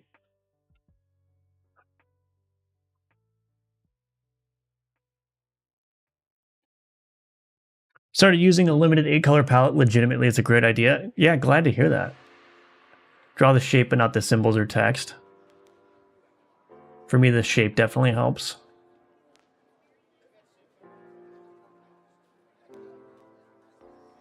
Is part of the Steam verification to have these exact icons? Oh, that's a good question. Let me see. Steam Deck verification requirements.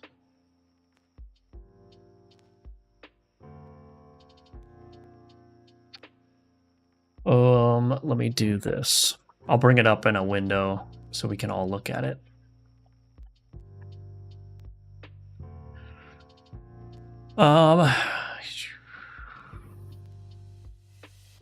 Significant overlap between the testing. Okay. No configuration is required. Compatibility checklist. Game must support Steam Deck's physical controls. On Steam machine, your game must support Steam controller's inputs. Default controller configuration must provide users with the ability to access all content. Players must not need to adjust any in-game settings in order to enable controller support. On-screen glyphs must match the inputs being used, whether it's deck, Steam controller, or Xbox glyphs. Mouse and keyboard glyphs should not be shown. On-screen glyphs must match the inputs being used. So if I'm being really legalistic about this, it's not saying that you have to show controller prompts. It's saying that if you're going to show the prompts for whatever device you're using, the glyph must clearly indicate which device is being used, right?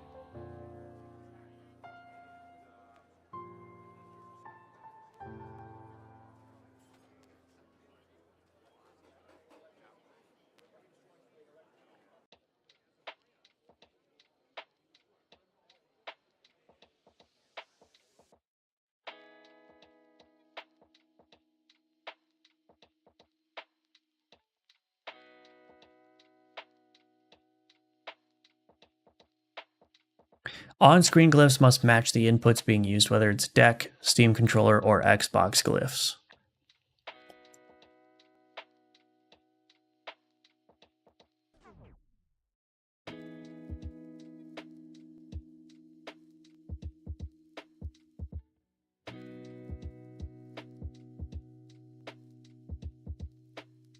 See, I didn't do this, like, Gunforged is Steam Deck verified.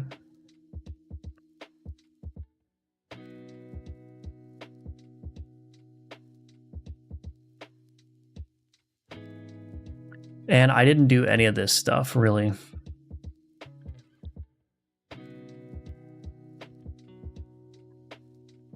What does this even do?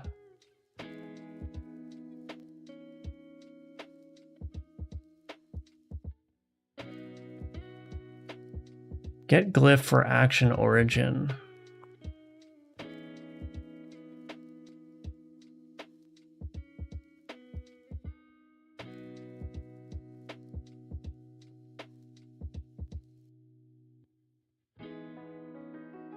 Is this an actual path?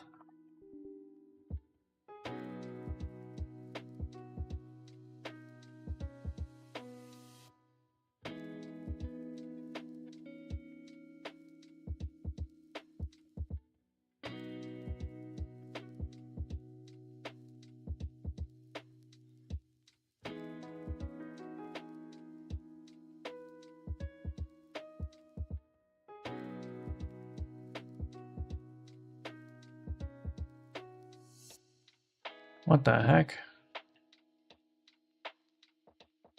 This is what's in that directory. I have Genesis A, B, what the heck? Anyway, these assets would not work in my game anyway.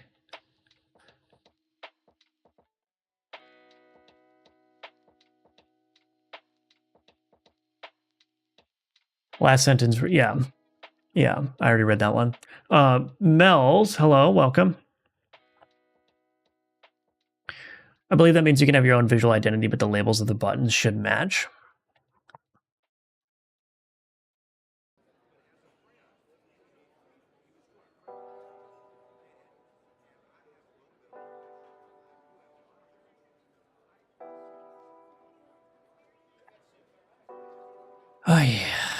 I don't want to do this.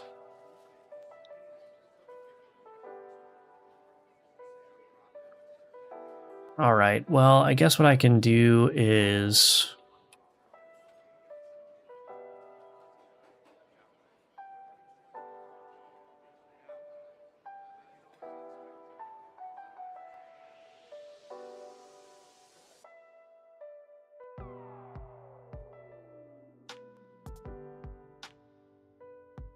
That seems too big.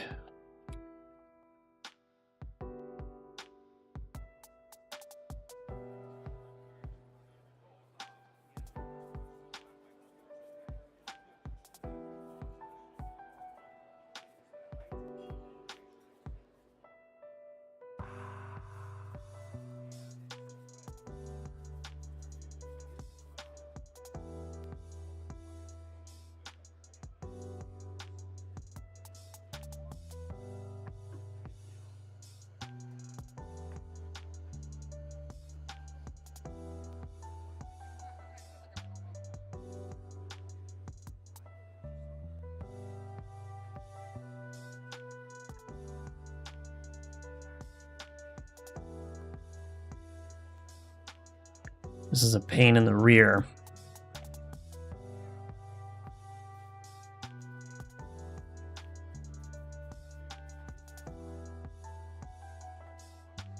My font doesn't even fit in it.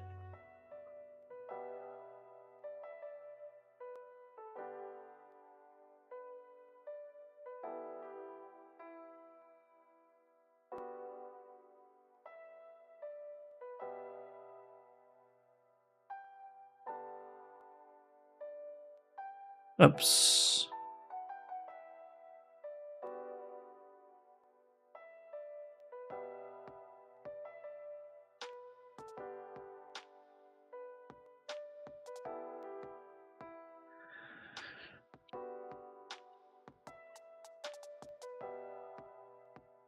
Why can't I move both of these? Hello?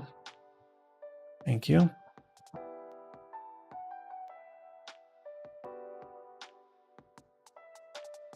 The other thing is I don't have any colors for those things.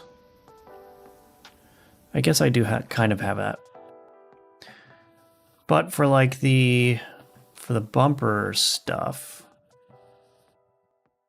can I just do like a...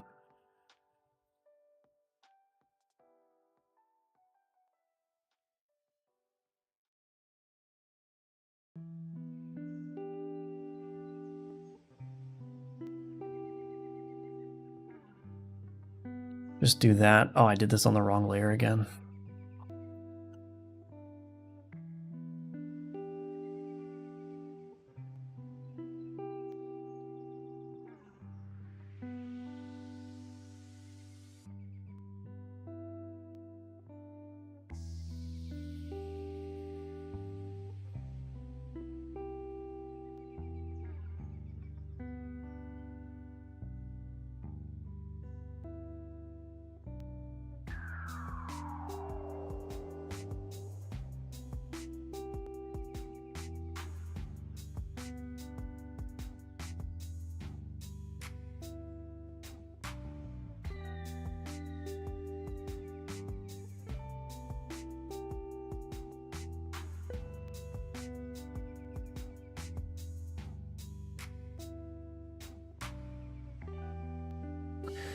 Make it dark yellow, maybe add lighting so letter is engraved. I mean, I have 8 colors to work with, so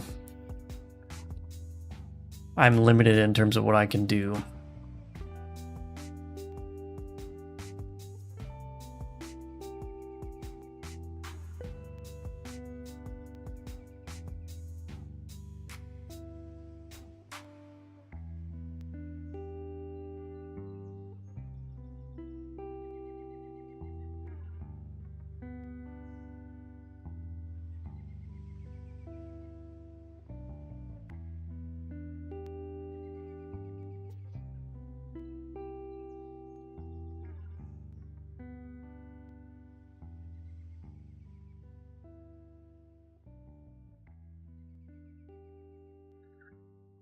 Yeah, I don't want to do this.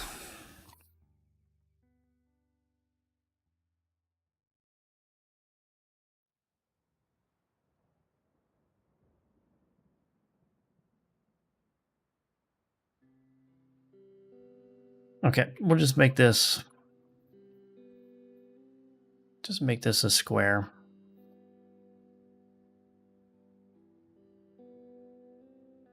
We'll just do that.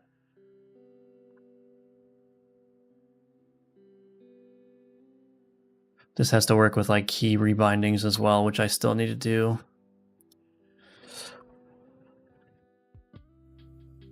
In this game, I imagine when you set the controller settings, then stocks appear and clamp over your hands. Kenny has some pretty good input assets that you could look at. Yeah, I've seen them. I think I may have used them. Let's see. I mean, I don't want to draw like 40 sprites. I'm not going to do that.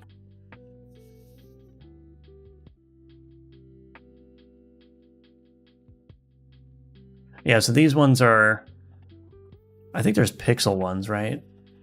Let's see.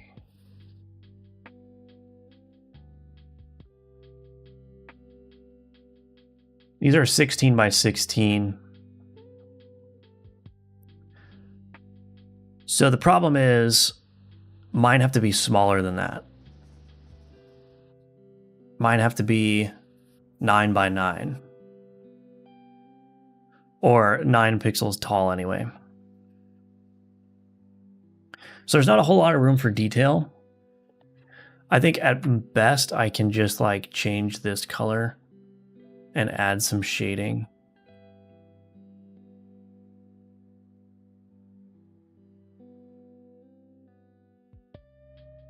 Which actually doesn't look that great.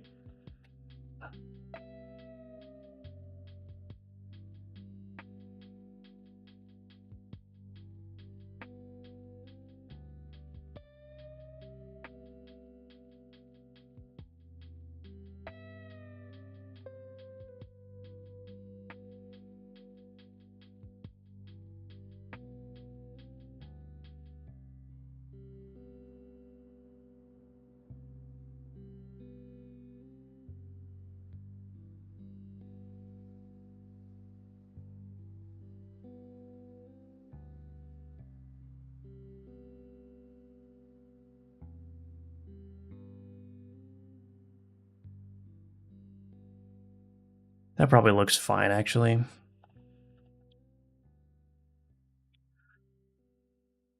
For the actual prompt, though, I suppose that's okay. I might want to...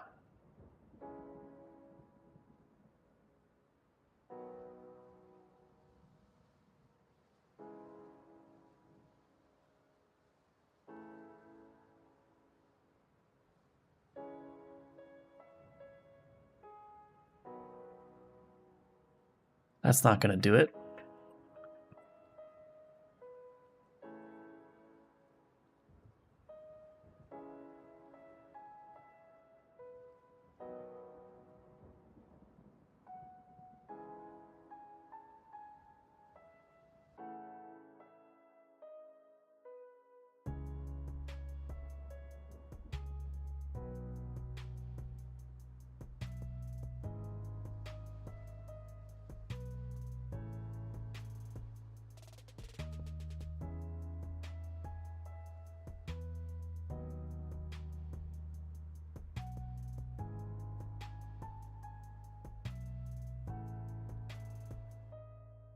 Well, I will have to figure that out, but do I just need to draw? Oops. Just do multiple versions of this?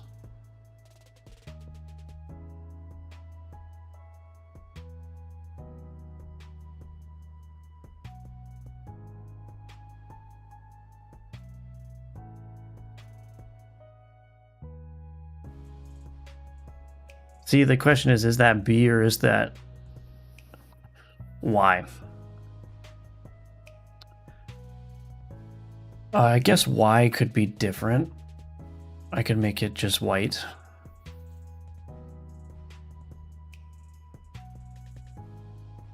Doesn't look good though.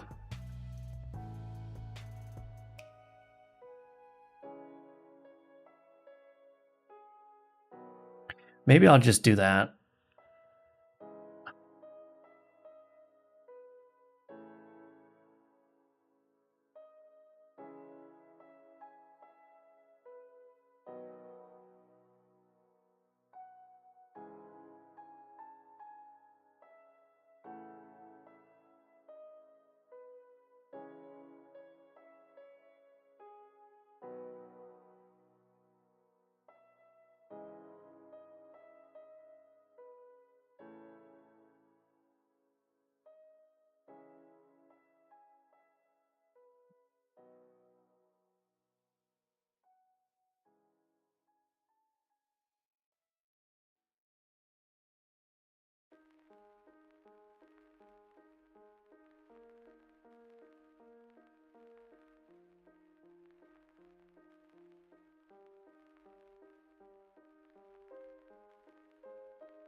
Yeah, I don't know. If you allow the players to rebind things, you'll probably need to have a lot of these. No, I don't think so. I think I'll just do like 3. Like you'll just have the generic, like this is not a face button, this is a face button, and then maybe analog sticks.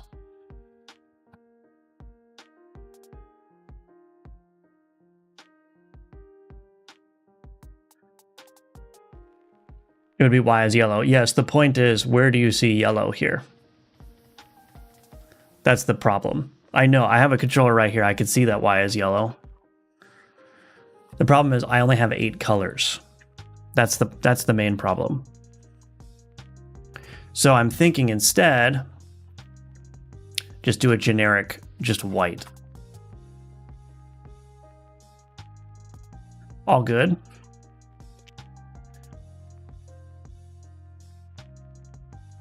So if I just do a generic white, I don't care. I'm going to do my own thing. I don't care. Screw Steam. I am going to do some, well, I guess the problem is, let me think about it. I mean, this would work just as a start. You just have like your generic button and then you've got like face button, right? Killer glasses, by the way. Thank you, Yannick. Oh man, I do not like controller support. This is not fun at all. This is no fun, but we got to do it, I guess. Am I on the wrong layer? I think so. Anyway, let's just work with that and we'll see how it goes. Okay. What is even going on? Delete this.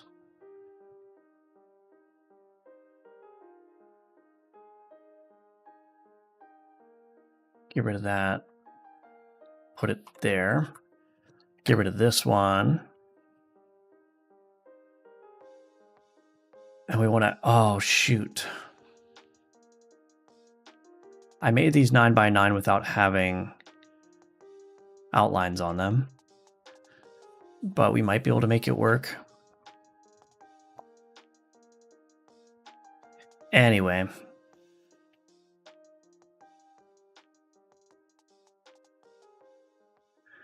Let's just see how this goes.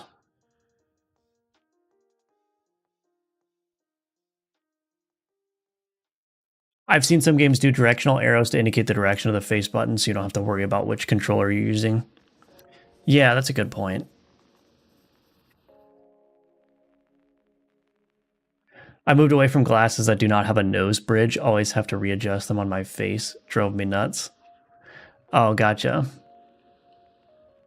If I readjust my glasses, it makes me look really smart, so I have to keep them.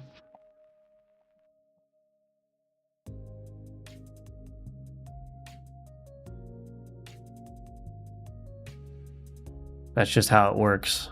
I don't make the rules.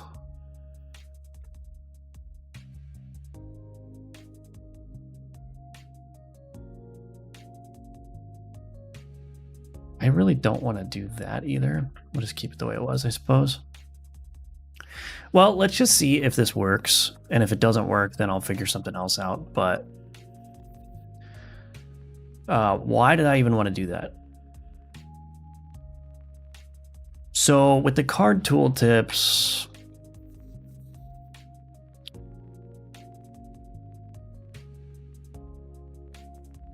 so this inspect here,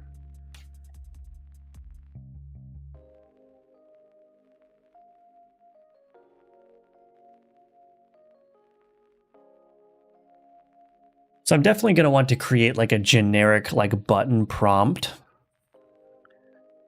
that will determine what. So the ideal situation would be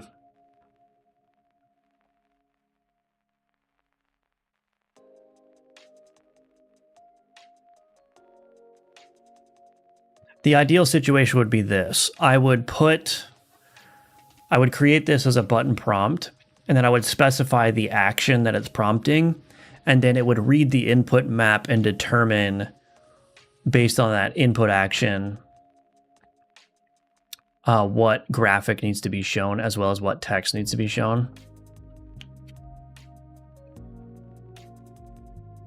The other thing is this needs to be translated as well. This is, oh man, this is going to be a nightmare. That shrink end.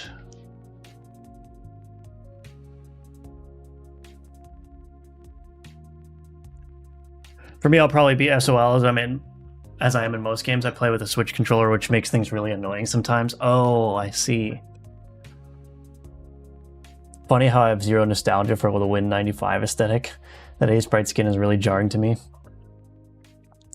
Yeah, I mean, I don't have a particular love of the aesthetic either. I just think it looks super clean in A-Sprite for some reason.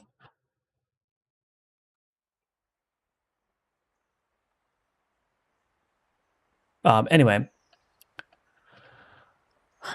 what do I want to do for, I don't know. Do I want to do this for the playtest?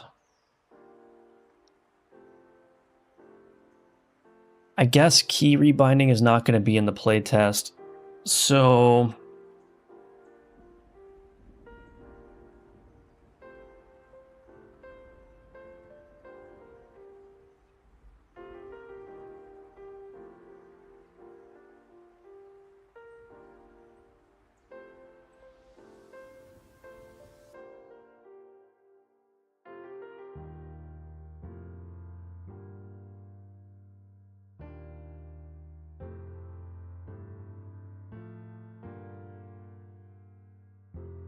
I probably still want to set up the scene so that it accepts an action name and then displays the graphic based on the action name. Yeah, even though I don't have key rebinding yet. Now the thing is,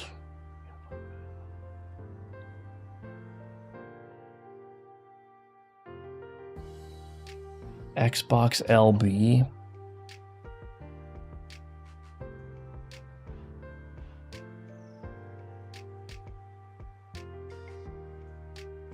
There has to be a way to get that text. I always forget though.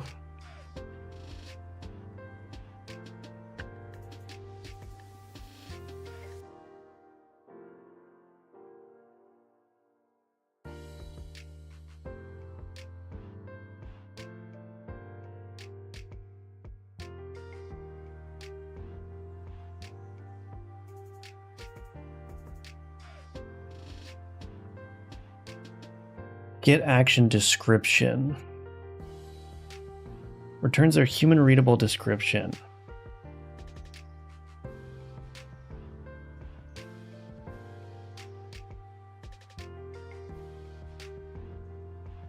I don't know if there are other helper methods available.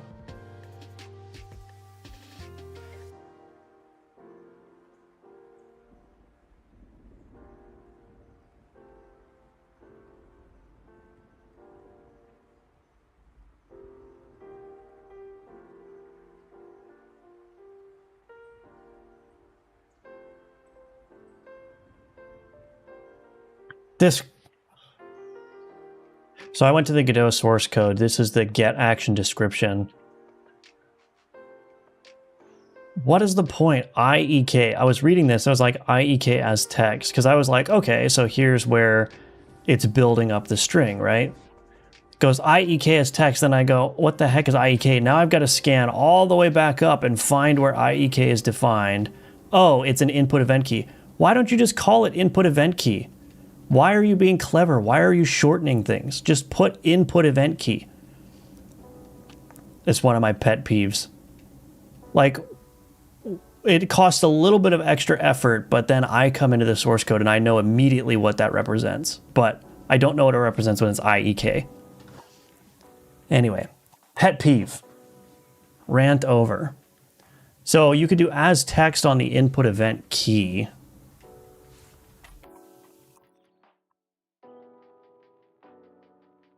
So as text key label, as text key code.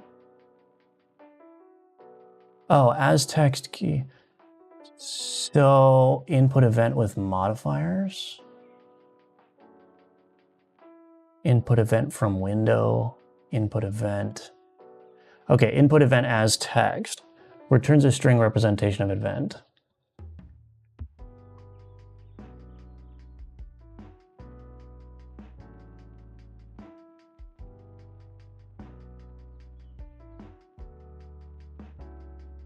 I don't know if that's going to help me. Because this is an event, but what I have is the action name.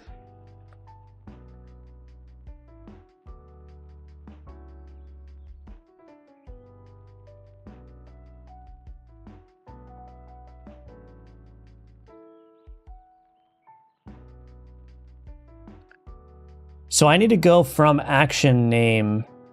Is there like an input action? No. I need to go from action name to input event.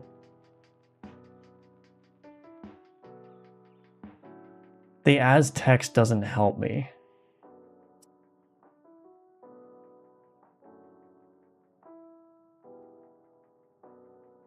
I'm also a fan of more verbose variable names, yeah. I don't know, it's just a pet peeve of mine. It's like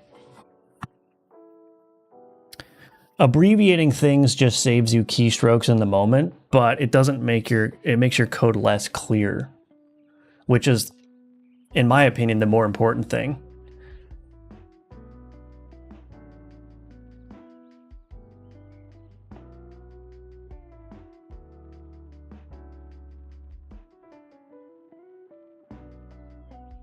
Well, I don't know. Let's just start bumbling my way through it and we'll see what happens.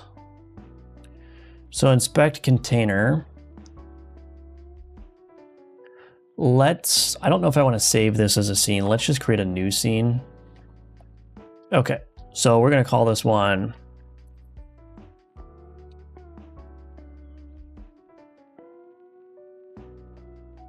button prompt. Yeah.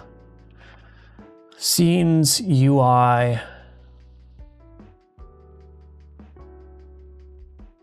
Let's just create a new folder.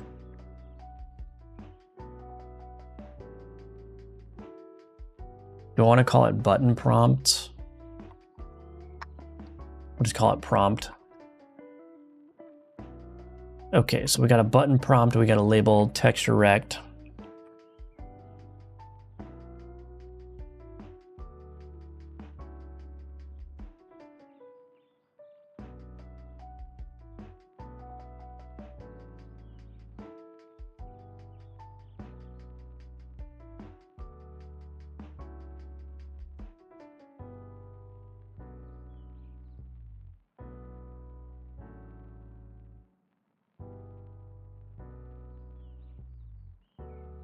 There's a lot of edge cases in here that I need to handle.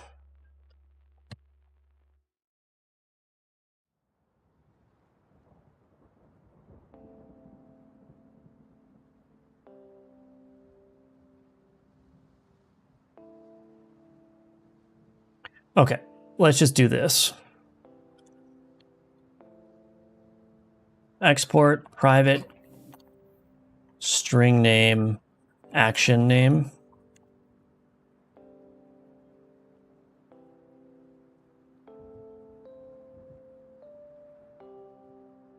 Let's just grab the label as well. We're probably going to want to export private string label. Let's just call it text, I suppose.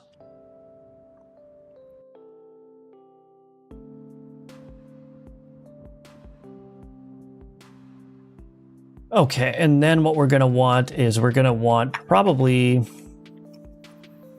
private texture 2D, controller face button,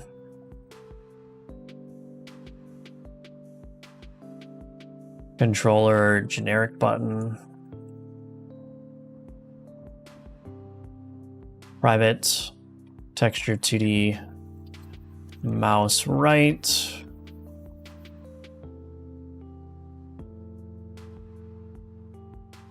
mouse left.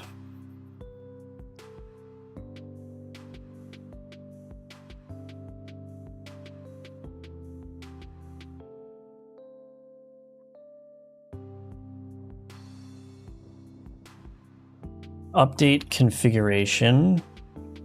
Let's just call it update display.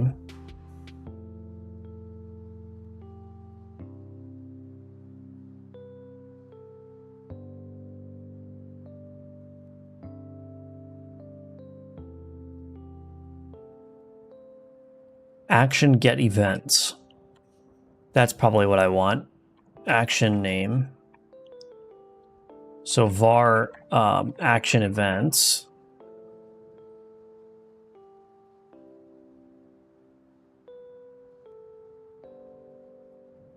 I'm just going to make this a list because I don't want to deal with the Godot array. So we've got a list of input event. Action events is equal to action events dot where x dot device input device. Oh, this is the device ID.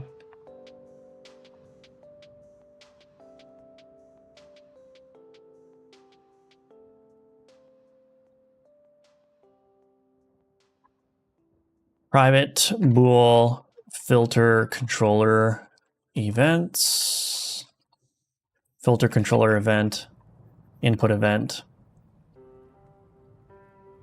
Return input event is input joypad button, or input event is input event joypad motion. And then we'll do private bool filter keyboard event, input event, input event.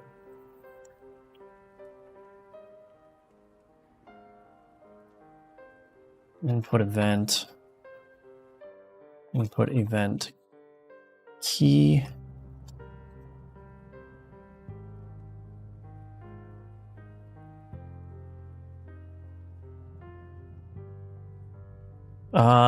Input event mouse.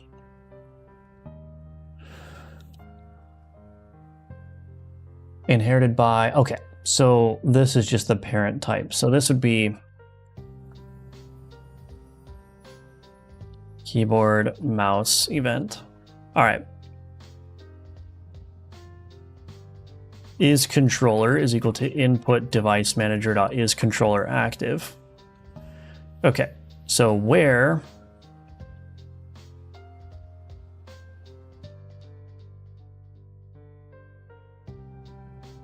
is controller, we're going to do filter controller event X, filter mouse keyboard mouse event X dot to list.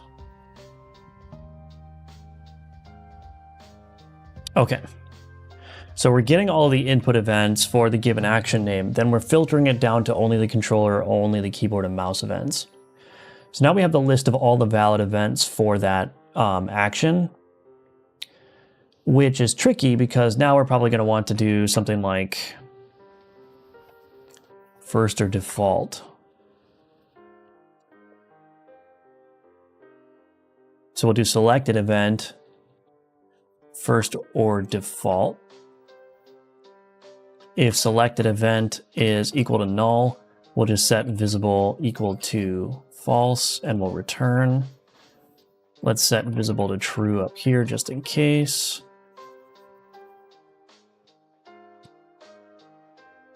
Why is this telling me simplify? Okay.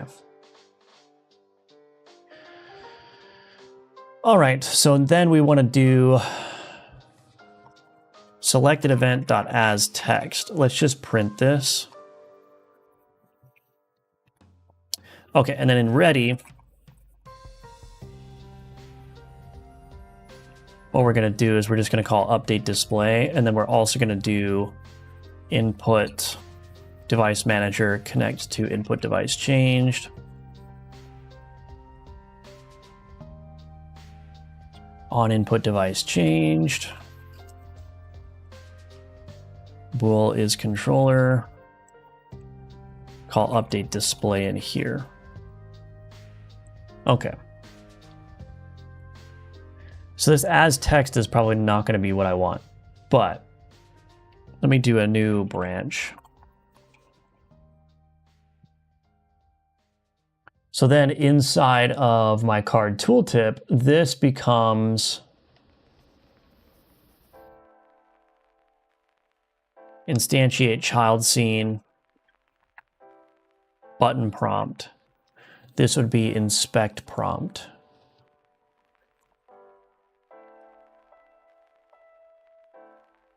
Okay, so this action name now, oh, I have to build this. So I'm gonna have to configure a bunch of things. Reading abbreviations always creates a cognitive hiccup for me when trying to understand code. There's a large section of C++ programmers who pride themselves on brevity and unreadability. Not really joking. AppleSoft basic variable names were limited to 2 characters. Wow. Hello, Amogos. Saves a whole 10 characters, yeah. What are you making today? I'm not making anything necessarily. I'm just getting the playtest ready. I mean, right now, working on adding button prompts to the game, but I don't know if that's going to work. Why is this not working? Cannot convert for string. What the heck? What?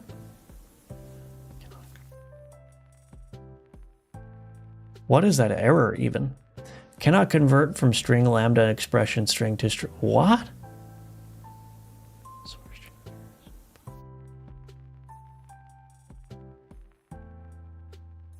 Oh,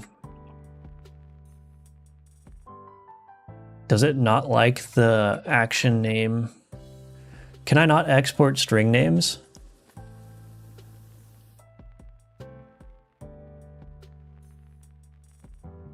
Maybe I can't export string names.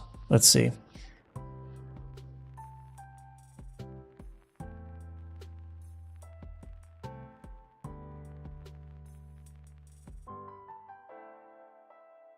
Okay.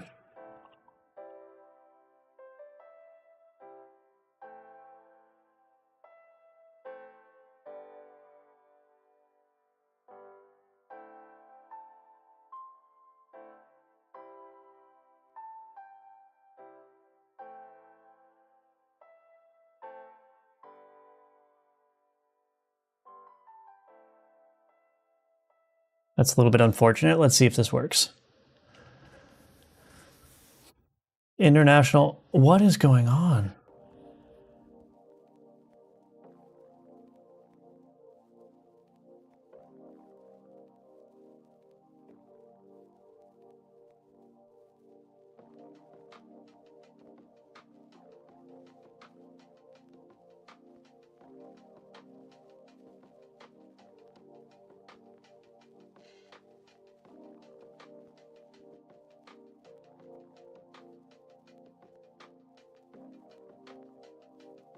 International Obfuscated C Contest. That's interesting.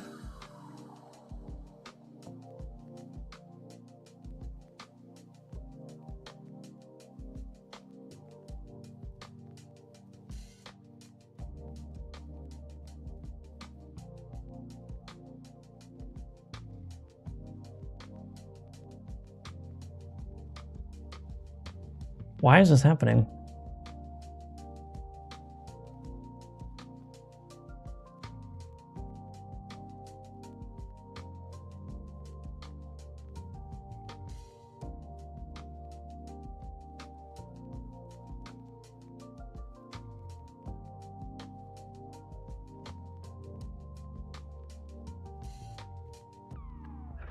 The other question is, why is this not happening anywhere else?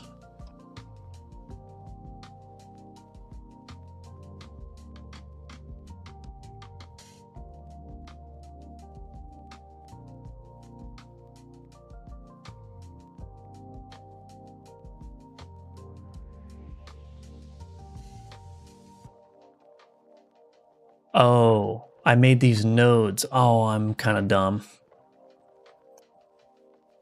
Oops. It's okay. I'm a little bit dumb. I'm a little bit slow. It's okay. So wait, can this become string name again?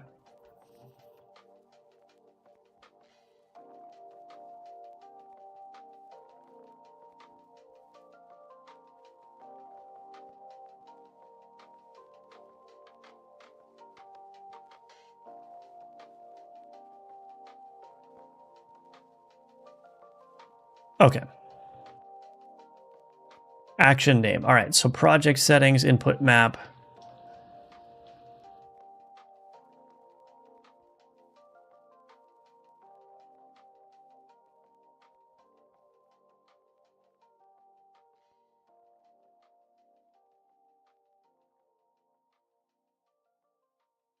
I'm missing something. Oh, click right.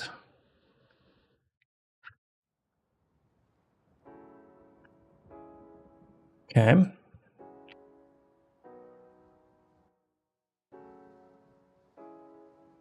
All right, let's just do this.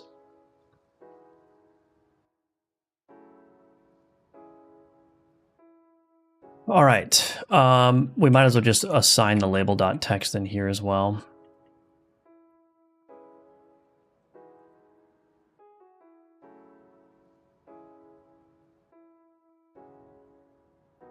Okay.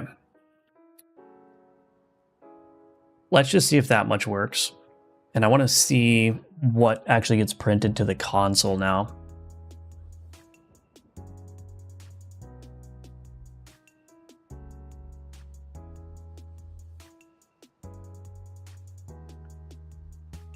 Did nothing get printed?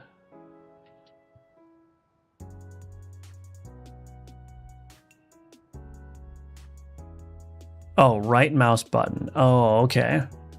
Right mouse button. Okay, what happens if I use my controller now?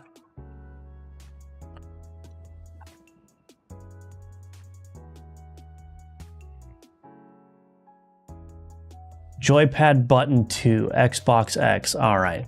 So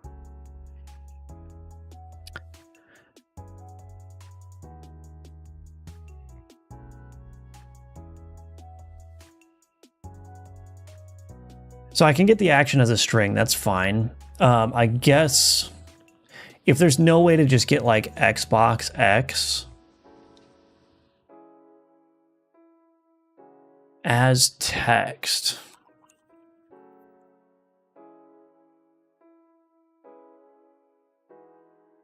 Yeah, I may just want to... What happens if I use the trigger? Let's see. I just want to see this.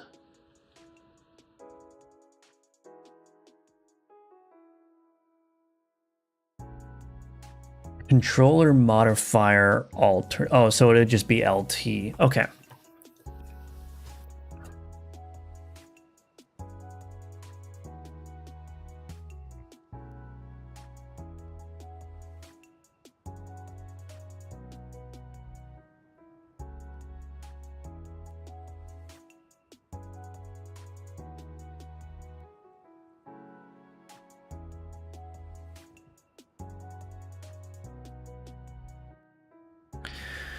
So I think what I want to do is, unless there's something I'm missing, but I may just want to do a regular expression on that string and grab the Xbox part.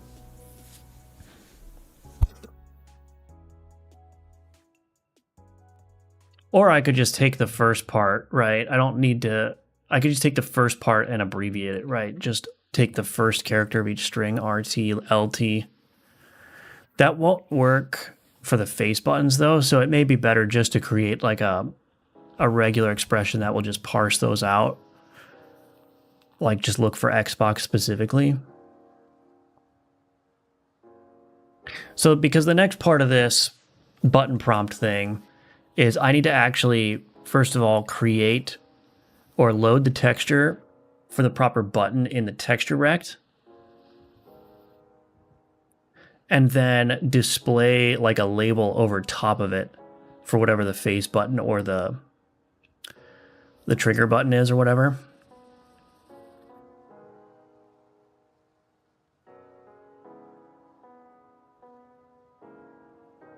So yeah, I think we can do that. So there's some cleanup I want to do here first on button prompt. Honestly, I don't know to what extent I'm going to be able to get this done for the playtest. I mean, maybe if I can make this pretty solid, then I can just, you know, everywhere where there's an inspector or a little button prompt, I can show that. The big thing that I want to do is I want to make it so that way when you're with the controller and I press and I start dragging, I want to show the bumper icons for like the next board that you can go to. Otherwise, I may be able to just show the bumper.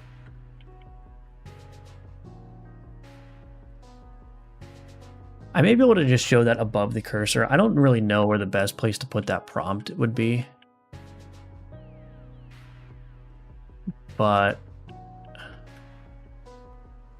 yeah, I'm not exactly sure. And then I gotta also make a prompt for being able to sell.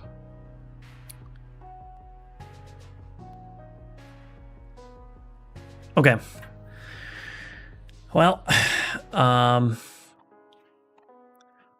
we'll just move forward and we will solve the problems as they go one by one. So I'm going to do that. I'm going to start making that button prompt a lot nicer, make it actually work. But I'm going to take a quick 3-minute break. And then when I come back, we will continue on with that. So BRB.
All right, I'm back.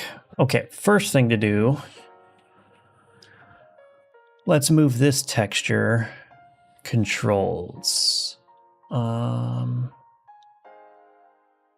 see. We're gonna move that texture over into we're gonna use this as a texture atlas. I have this whole controls thing and just left and right click. Okay. Okay, so what I'm going to do is we're going to take these. I guess we'll just open these one by one. Let's expand this. Canvas size. Probably would be wise to do this in a way that is... Did I make these 11 by 11? Yeah. So let's do... 13. Let's just do 13 times 5 and 13 times 5. Okay. This one is going to have to be a 9 slice. That's okay, though. Okay, 13 by 13. Let's just... I think I can just compress this one down if we're going to make it a 9 slice anyway, so... Yeah. One more. Okay. So that'll work. So that's like our generic button. That's that. We are going to take the left click here and put it in there. I really hope that these textures work. That would be nice. Anyway, so there's our left click. Let's open up the right click as well. Put those here. Okay. And now I'm going to viciously and mercilessly delete this. Well, actually, I can't do that yet because I need to replace all the images. Anyway, so we've got these controller face, controller generic. Okay.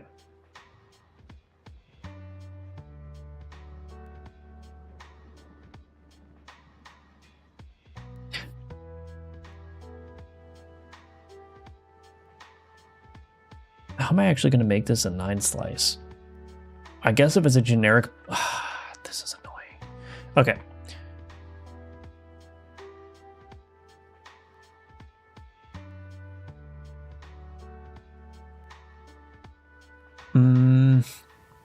I don't know. Okay. Whatever. We'll do button prompts here. Oh, I forgot to re-export this. Export. Okay, so we want to do a new Atlas texture. We want to load up the button prompts. Oops, I don't know why I'm doing that. Button prompts. Okay, edit region, grid snap, 13 by 13.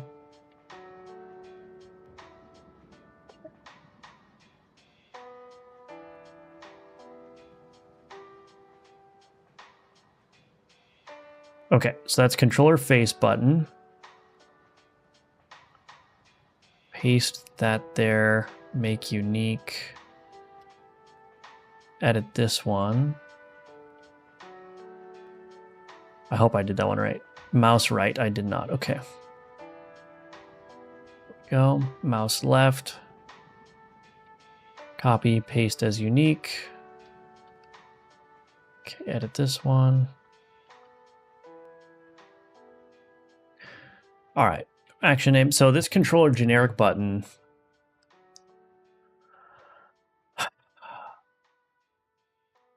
I may just have to do a 9 slice for that one.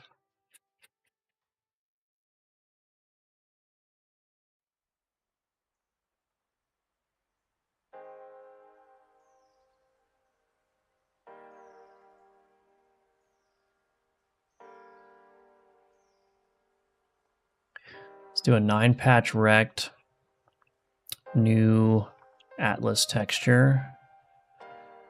We need to assign the button prompt, edit region.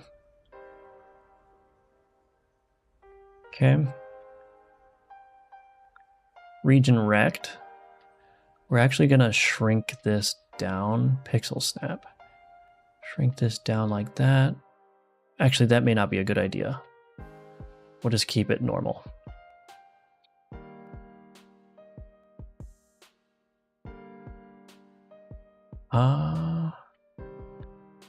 Is that what I want to do?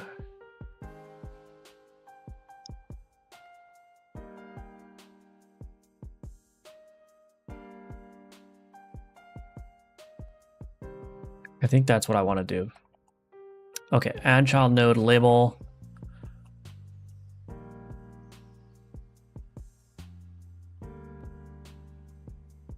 This is 13, so the custom minimum size needs to be 13 in the Y.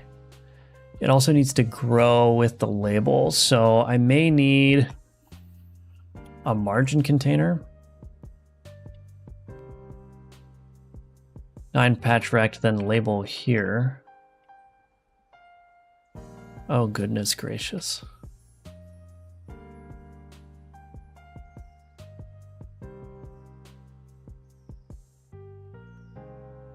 Oh, I did this wrong. That's why. One of these days I will get it. There we go. Well,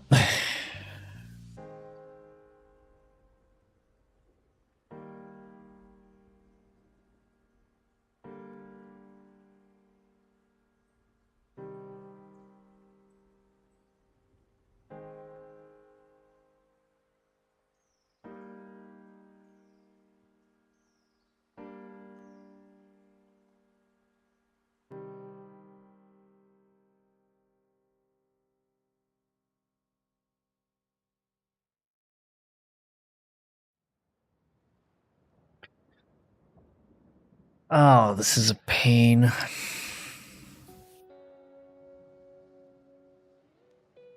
I'm not going to worry about that just yet. Let's just get this working. Yeah, this is going to be, okay, all right. Fudge.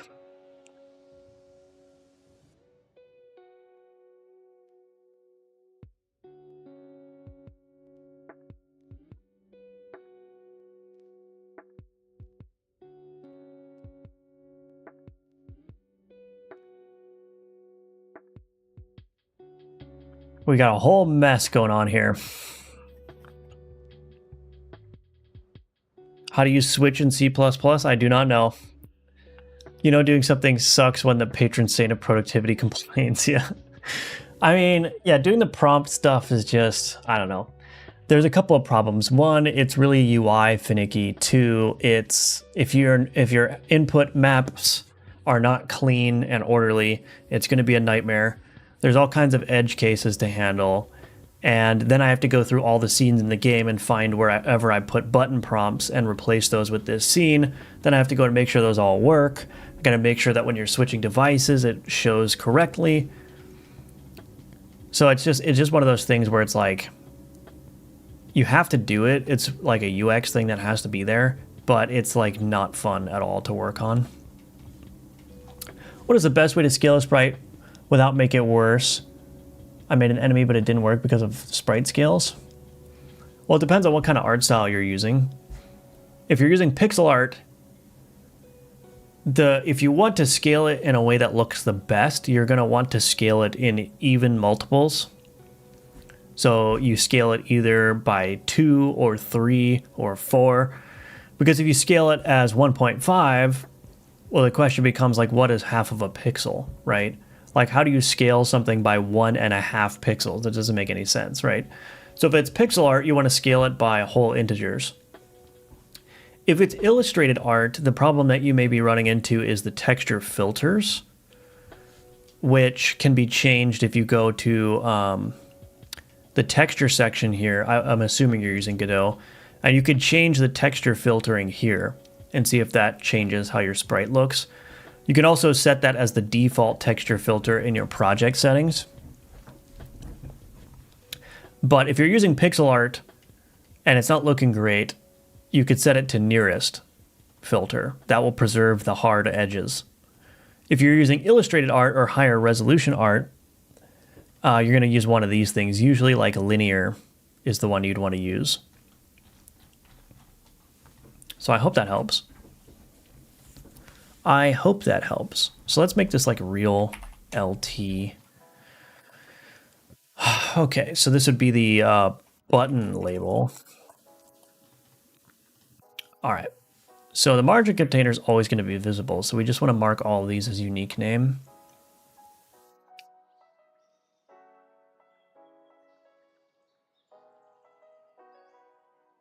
Okay.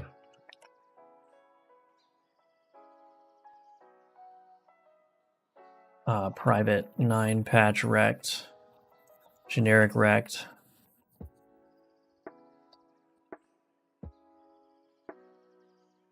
Okay.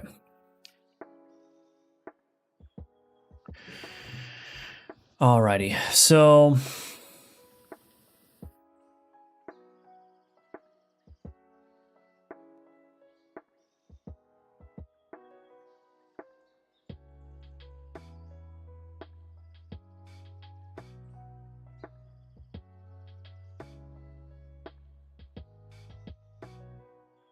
We'll get rid of this.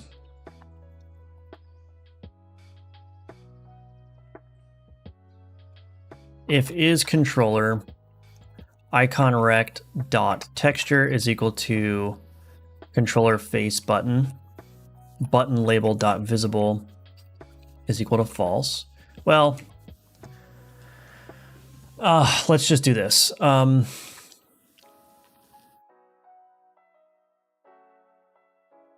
Private string get abbreviated. Did I spell abbreviated right? Action text.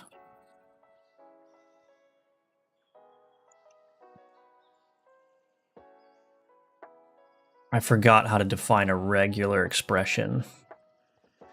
So we'll just copy this. Okay, so we want to do a button. Let's just do Xbox label regular expression. What we're going to be looking for essentially is, oh, this is a little bit hard to read, isn't it? We're going to be looking for Xbox with a space, and then in the capture group, we're going to want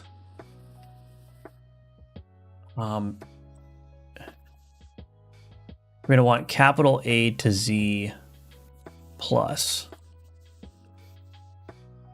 I think that will work. I mean, what we can do is we can just open up. Am I still streaming? I think so. Can open up regex 101.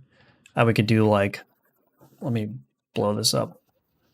Left button something Godot puts, and then it's like Sony X whatever, Xbox A. Okay, and then the regular expression that we're looking for is we're doing Xbox, and then we're doing space, and then this would be A to Z plus, but this is inside the capture group. And so this, if it says LT, that should be captured as well. So yeah, basically we're just looking for wherever the string says Xbox and space, and then we're just grabbing any capital letters from that point onward. So I think the regex that I have will work.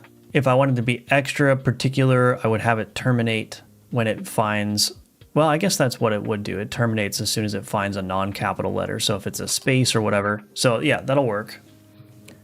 So there's our regex, whatever you want to say about it.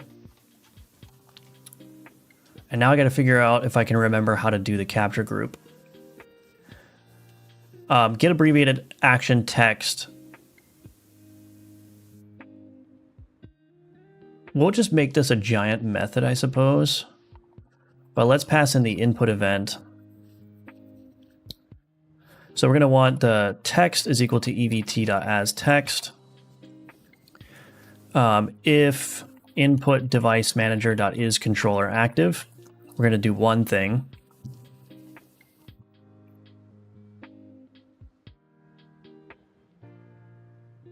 Let's do Xbox label regex. We're going to want to match on the text. This will return a match.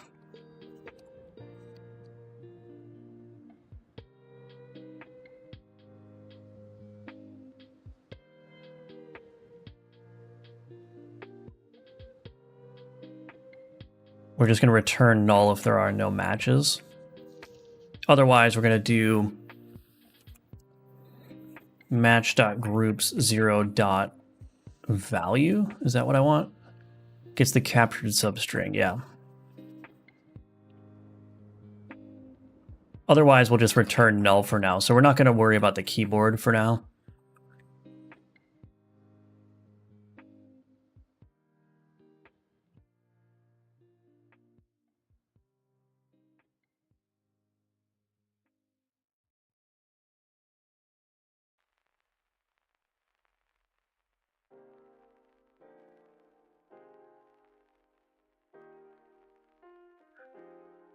All right, so if is controller and we have a selected event, we need to detect if this is a controller face button. So let's just do private static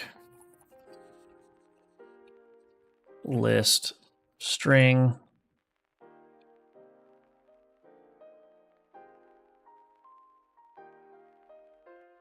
I've gotten into the habit of using I-read-only lists recently. A, Y, B. Is this not going to work? There's no target type. Oh.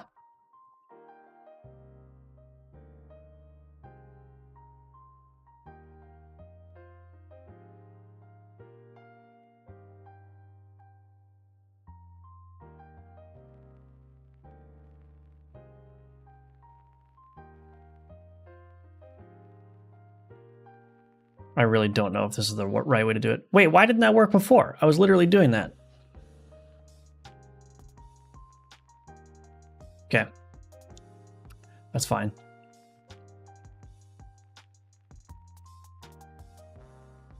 All right, so we want to get the action label.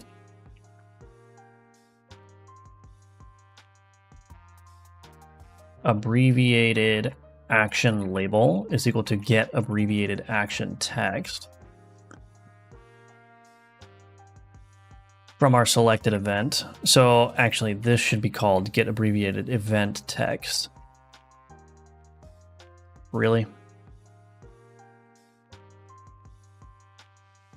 Can't wait to try your game in the next playtest. Thank you, DD Balabag. I appreciate that. Yeah, I hope it's the best version yet. If I will be very distraught if you guys say, oh, it's actually not as fun as the last one. I think it is more fun though, because I got rid of a lot of the things that trivialized the game.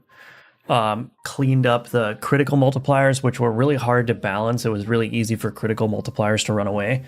But because I redid the critical multiplier system too, I was able to add a lot more stuff that like plays with the critical bonus. Because a big problem with the previous critical multiplier system is that I didn't feel like I could add a lot of stuff that would increase the crit multiplier because it would just create really obscene scaling. But now with the critical bonus, which is just a flat bonus on crits, you know, I can add items that like, oh, adds +1 crit bonus to adjacent items, right? And it's like I can do a lot of stuff with that now. Anyway, I don't know why I went on that tangent, but I guess that's just to say I'm feeling good about the changes that I've made recently. And I think the game is better than it's been. I think this version of the game is going to be really fun. Hopefully. We'll see.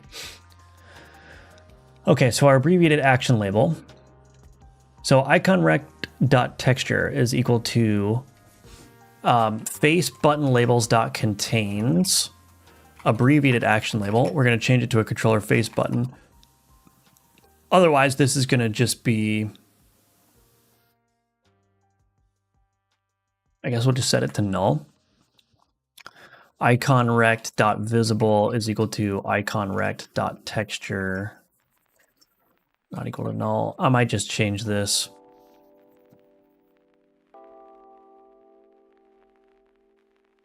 This is one of those things where I feel like there's got to be an easier way to do this, but I'm pretty sure there isn't.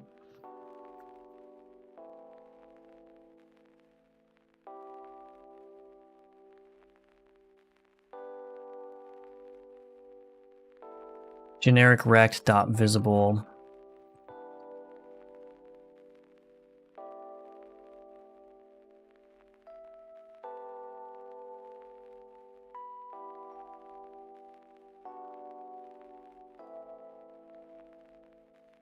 Abbreviated action label.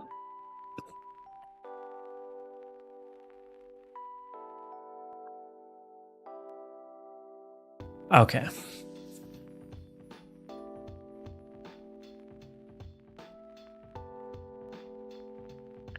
So this could definitely be cleaned up a little bit.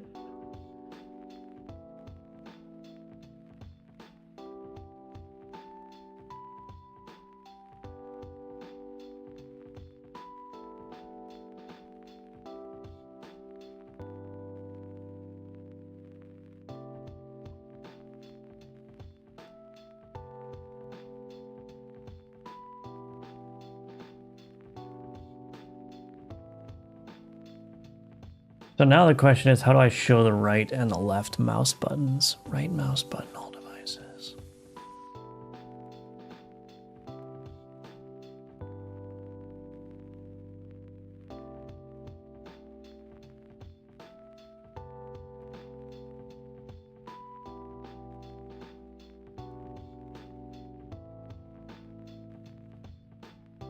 Now I have to figure out how the... Okay, let's do this.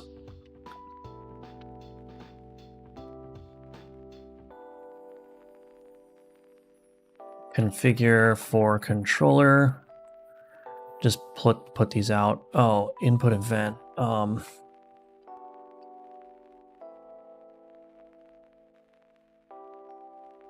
Okay, configure for controller. Selected event. Else. Configure for mouse. I guess I'm saying keyboard mouse.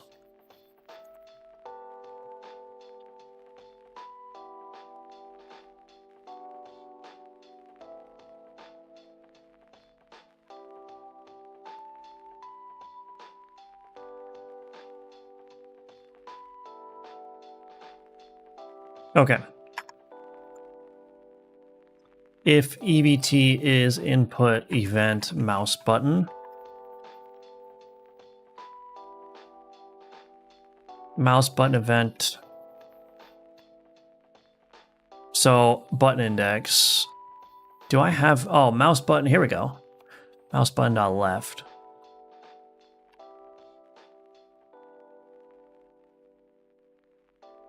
Is left button.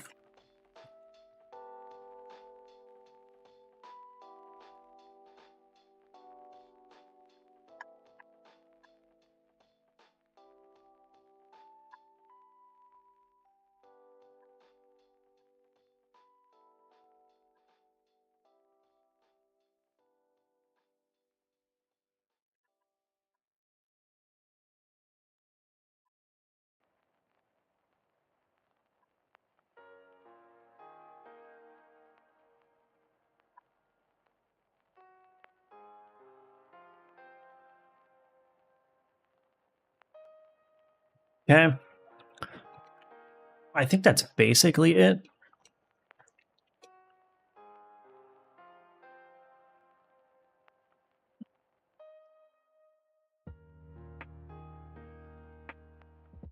I'm sure I did something wrong.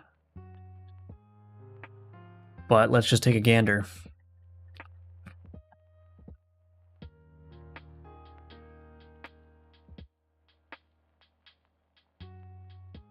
Let's just take a gander.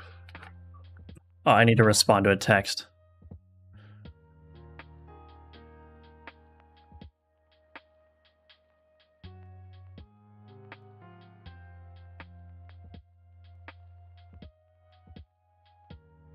Okay.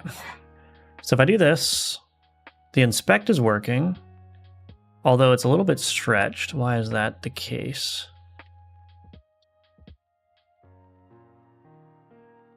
Shrink begin is what we want. This button prompt, it probably needs to be brought over a little bit. Okay. So there's our inspect. So now if I go to my controller though, okay, it looks like it's working in theory. Maybe, maybe not actually. Maybe not.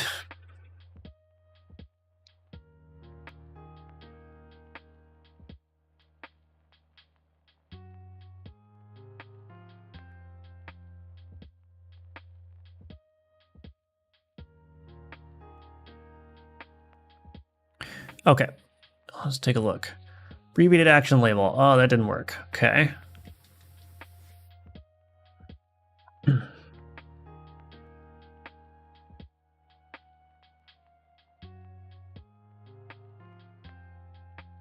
Interesting.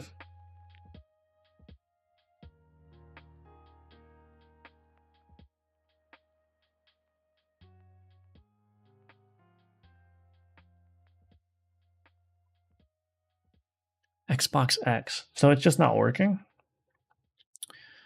Input device manager. Okay, so let's just put a breakpoint there, I suppose.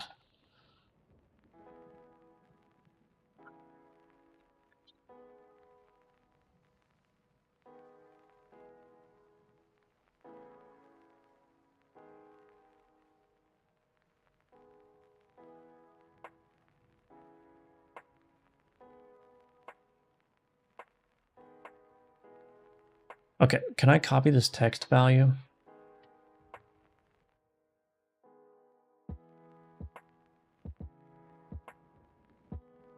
Oh, it's a lowercase b. Okay.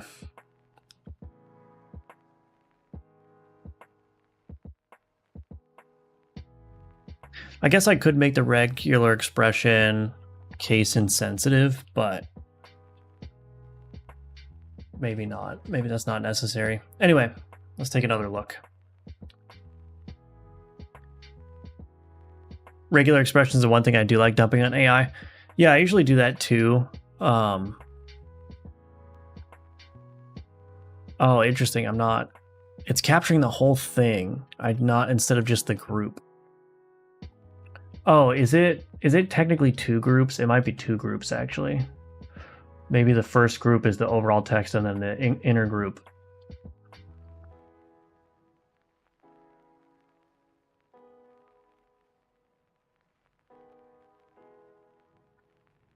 I think that's right. Let me just try it.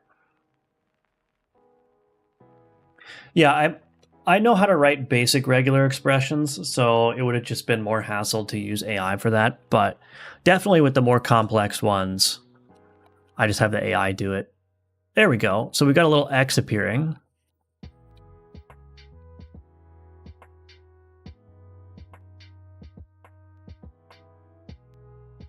So now we just got to make that look presentable. So this button label, we're going to get rid of that.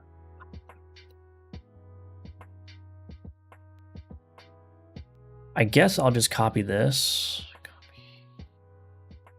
Paste. And then we've got the button label. This will be X. So I need this to be centered, number one. That's the thing I don't really understand how I'm going to do. I guess if it's just a face button, it'll be okay. I want to change the theming here.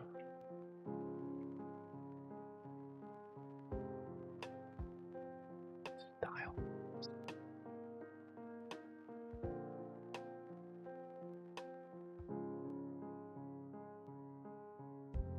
Isn't there like a label settings? Here we go. Okay. Font. Should just be using the default font. We're going to change this to black. Outline. Do we want to do an outline?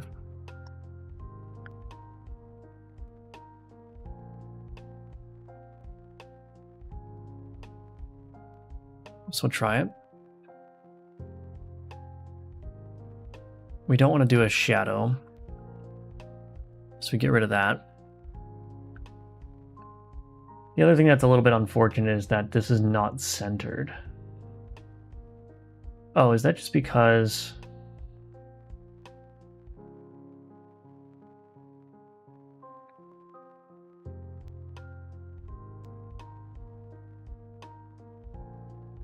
Shrink center.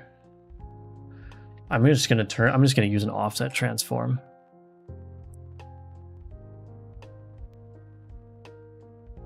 That'll work.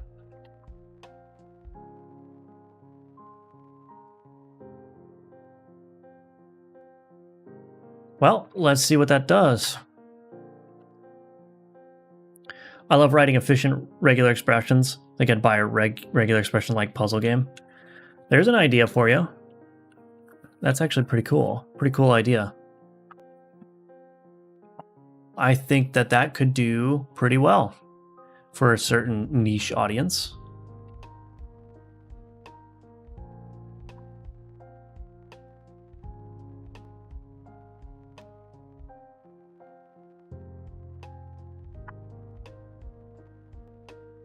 Why is the shadow size massive?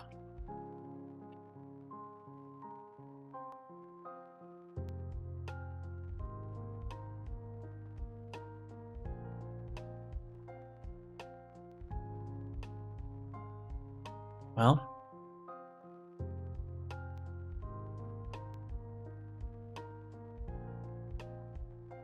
could just cheat a little bit and make it extra thick.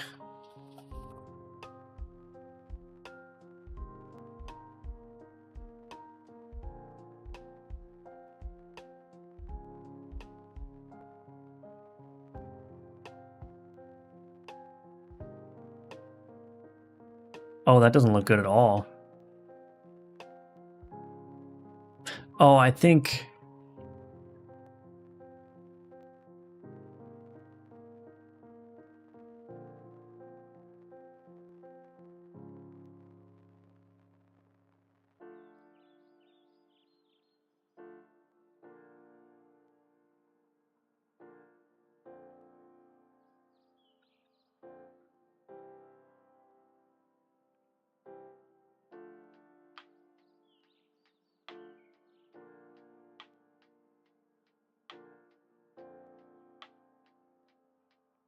wonder why that's happening.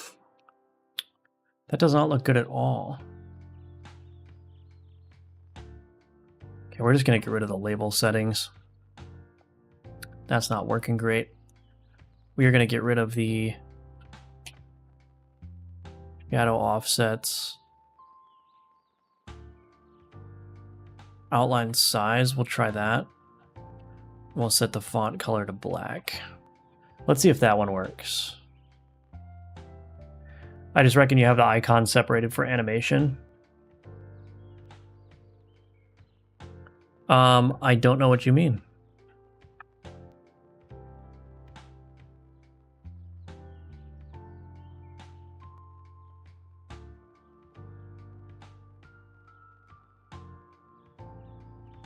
Nope, that's not going to work. Okay, I guess I'll just have to go with no outline.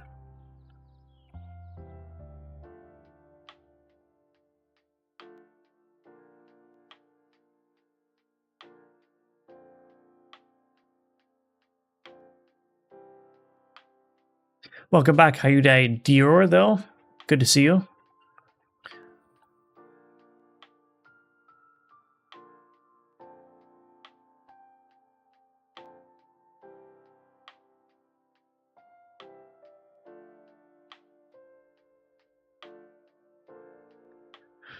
Okay, well that seems to be working pretty decently. It's swapping out the icons properly.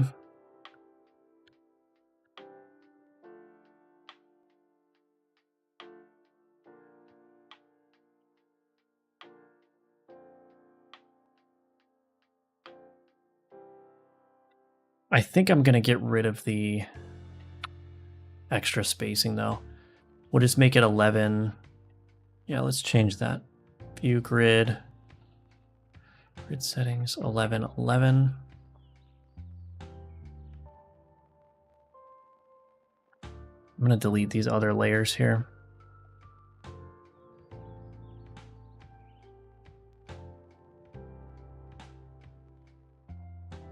Okay.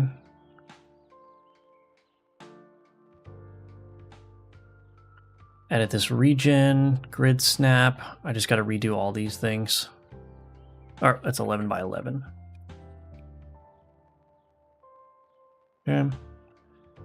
That one. So that's a controller face button. Edit region. Okay. And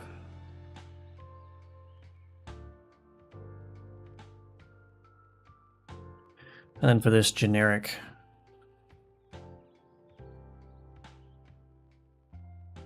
oh, edit the region here. Okay.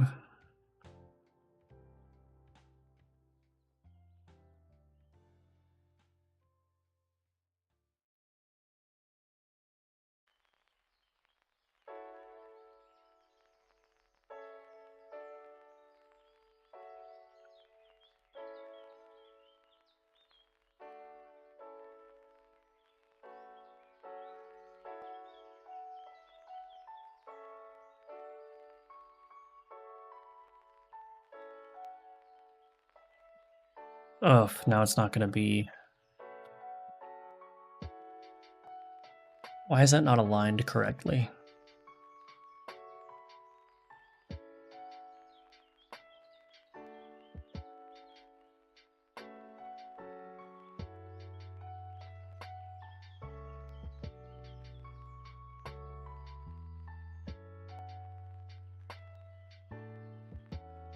Is there a reason why this is not aligned correctly?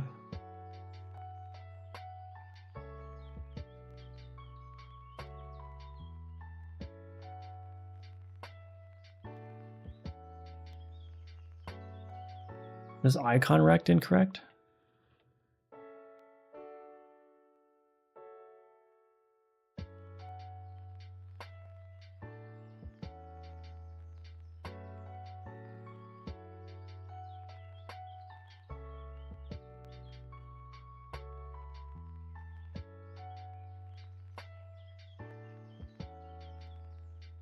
Shrink begin, there we go. Okay. There we go. Goodness gracious. This one also needs to be shrink begin, I think.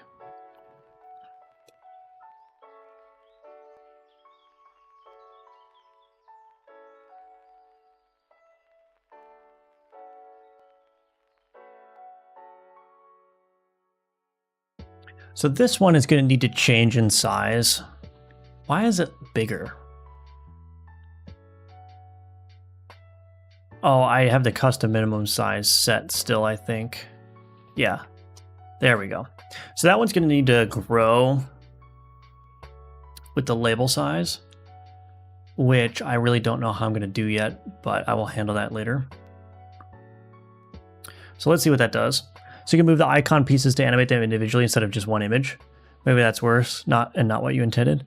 No, I'm not going to animate anything. The reason that the text and the images are separate is just so that way I don't have to create a bunch of images. Now that doesn't look right. Okay, back to this.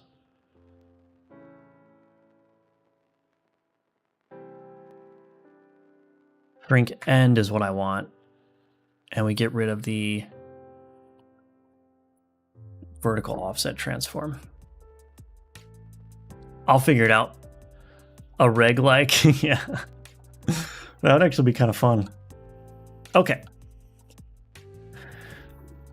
Okay, so the face button prompts seem to be working.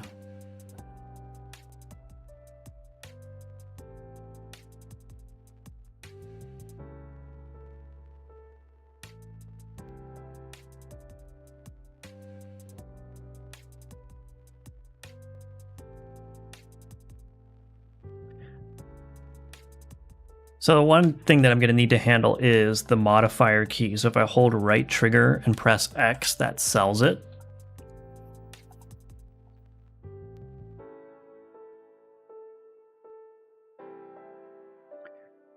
So I think this is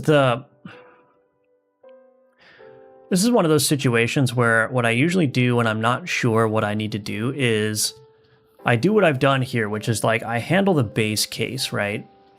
And then as I go and replace the places in my game where these prompts need to be updated, I will let those other cases inform me as to what, if any, additional functionality needs to be added.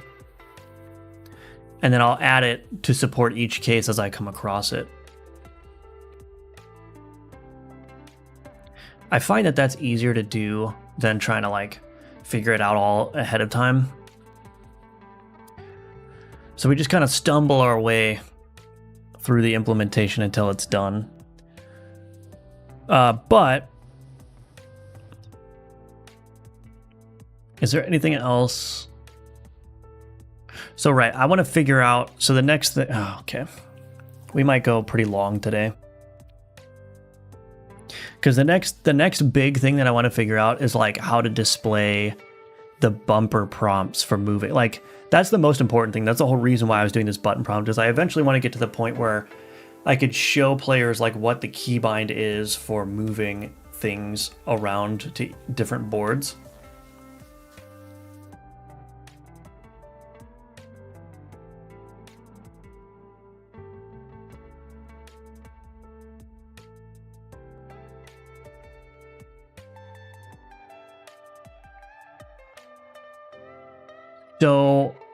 what I want to do here, when I grab an item, I want to show like right bumper, left bumper kind of things for moving.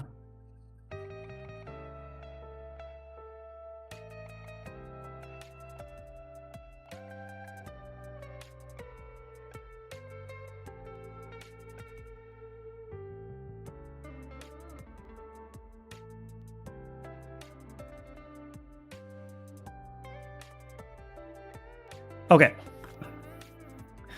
Tell you what, I need to eat a little something because I am a little bit hungry, but I'm going to keep the stream going. So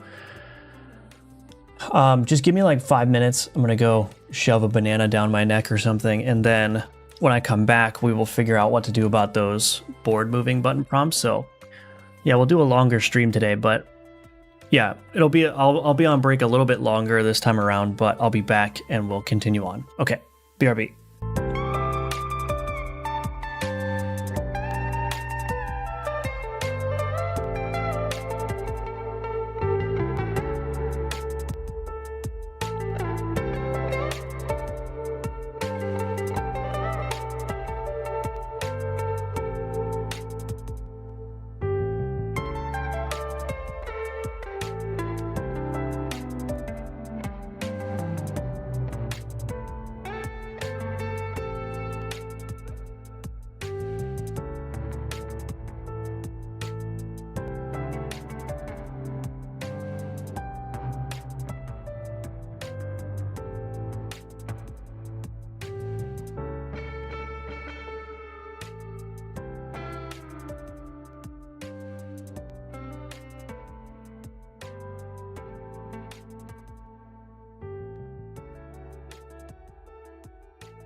Okay, I'm back. Thank you for your patience. So now we got to figure out where to put these bumper prompts. Where are we going to put these bumper prompts?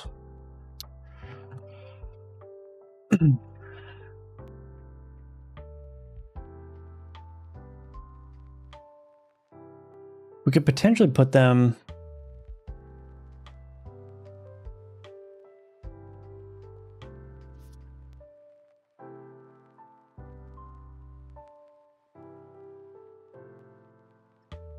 I mean...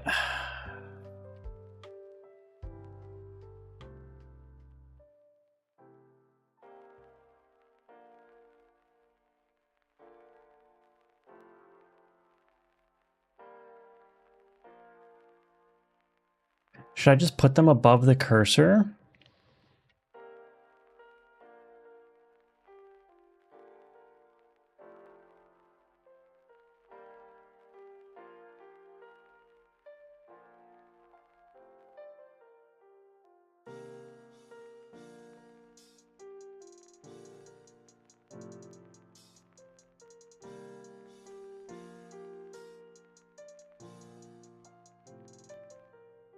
Now the problem is I'm gonna need two buttons.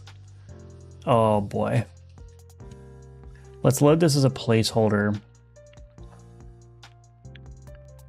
We're gonna call this move board button prompt. I don't know if this is the best place for this, but we'll load it as a placeholder so it's just not always there. Yeah, I almost need...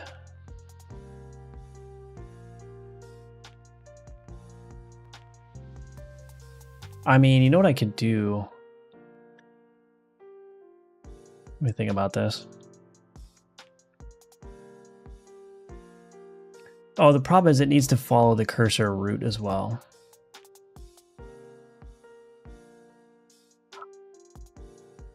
Okay, I'll just create a new... Is this in the auto load shown file system? It is. Let's just create a new scene. I'll just make this easy on myself. HBox container, we're gonna do, inside a prompt, we're gonna do cursor move board button prompt. Okay, so cursor move board button prompt.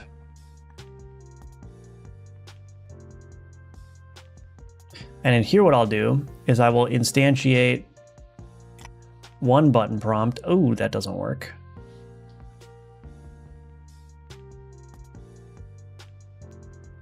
Okay, anyway, so we'll do this, and then I'll be a little bit clever here.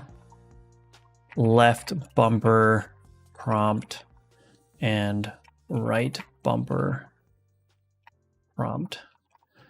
So what's going to end up happening here is this one will end up having empty text.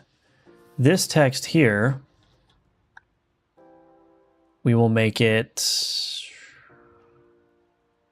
move board. I think this is called controller context left and controller context right. And then controller context.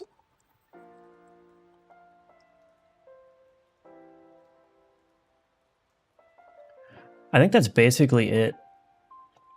And then for the cursor here, what I'll do is I will instantiate the cursor move board button prompt. Okay. And then we will set the offset transform. Oh, we also want to make sure that this is disabled. Mouse, ignore, behavior recursive disabled. Okay. Actually, I should probably do that for this. Yeah, I should probably do that for this, actually. Ignore disabled. So then all I really need to do here is just set that one to ignore because these will be disabled by default. All right. So we've got that going on here. Position ratio, -0.5. And then -1.5. Okay, and then we'll load this as a placeholder. Look at that name. Goodness. Load that as a placeholder. All right.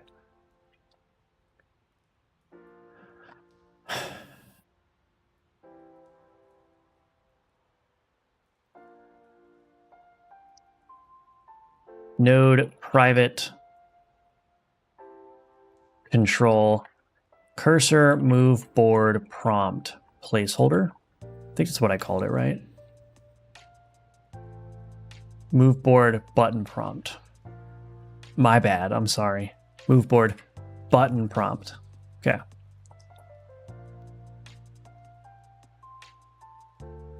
Connect to card mouse events manager created, on card mouse events manager created. We already have on drag began and on drag ended. So on drag began, yeah, all we need to do then, private control current move board prompt.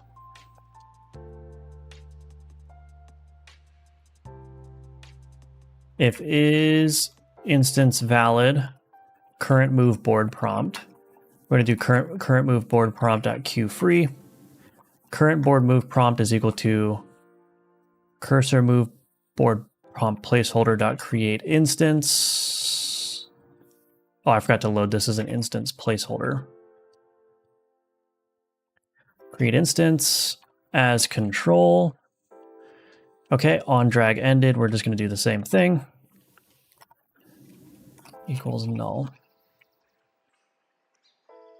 Well, let's see if it works. Now, it's not going to work because I didn't make that generic button type extend, but let's just see. Oh, look at it. Move board, yes. That can probably be a little bit higher. But yeah, I need to make those generic prompts extend with the text size now. But let's just do -2. Okay. Excellent. All right. So that's simple enough. But now I need to go back here and I need to change this generic rect to match the font size. Actually, now that I think about it, I think the first thing I should do, container sizing should be fill. So as this text goes up, nope, that's not gonna work. Does the text really not extend? Okay.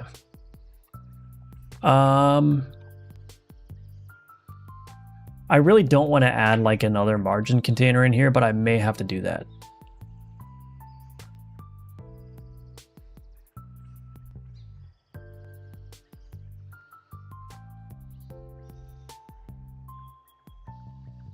The other option, what happens if I make this custom minimum size? If I set this like 36, okay. So I think the other option would be take the button label width.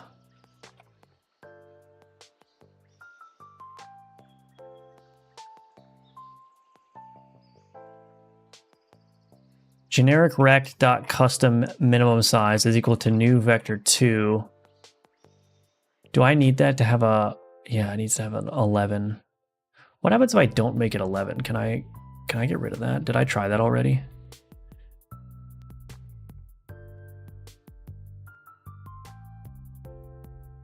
Right. Okay, so it does need to be 11 minimum. Okay.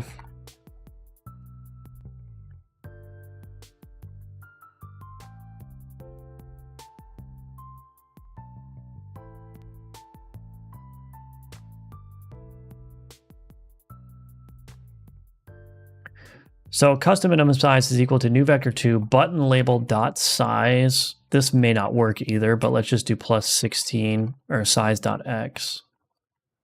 Plus 16 minimum icon minimum height.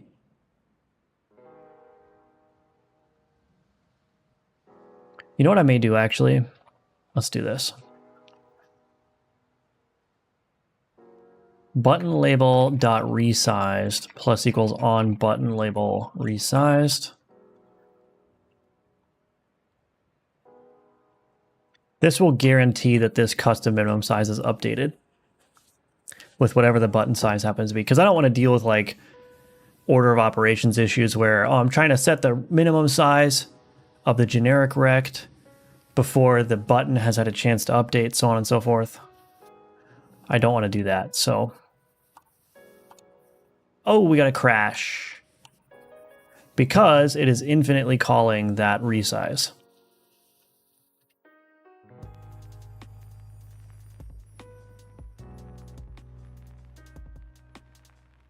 So that's not going to work. Well, I'll just do the way that I was going to do it before. I could also do this deferred, actually. Callable dot from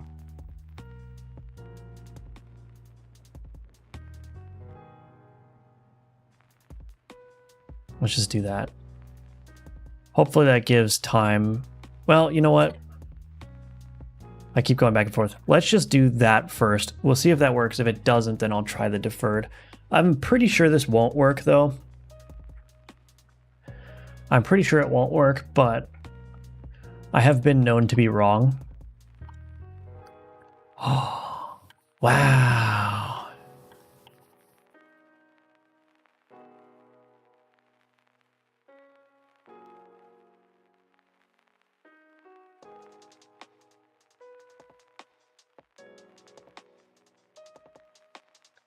I actually don't know if I like it following the cursor. Also, now I'm wondering if this should be a different font.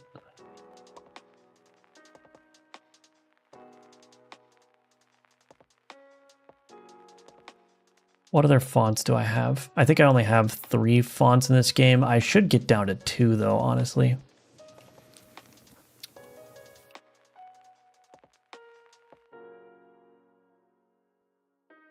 Okay, I need to actually delete some of this stuff. View owners. We're going to get rid of salmon serif. View owners. Super soft. Let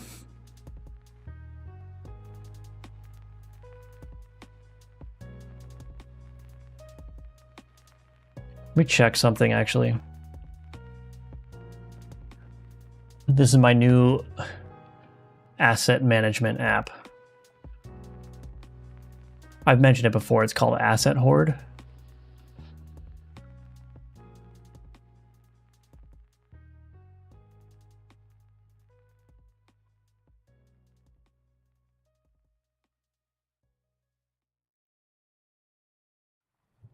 Did I not import those? Import folder.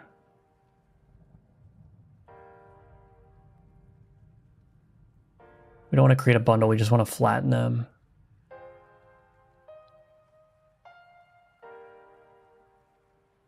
Only fonts.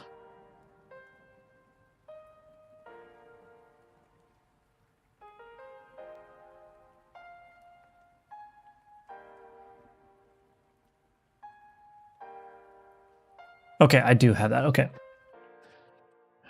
The only reason I'm doing this is because if I'm going to be deleting fonts from my folders here, I want to make sure that I at least have those fonts in my asset library.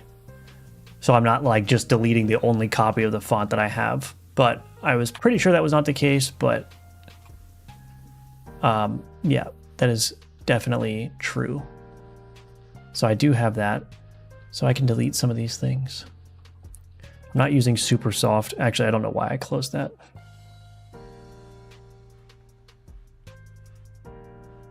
Just make sure I have super soft as well. I do. So we can delete that. I am using soft square 2. I have that one as well, but I'm using that in my current one. I am using that here. I'm not using this one anymore. I don't think I'm using, oh, I am using soft square mono.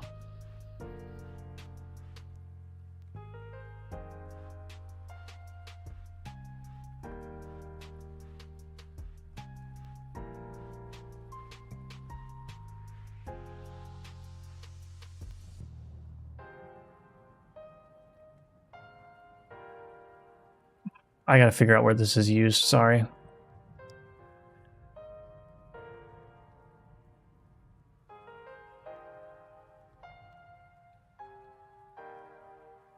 Mono label. Am I using mono label anywhere?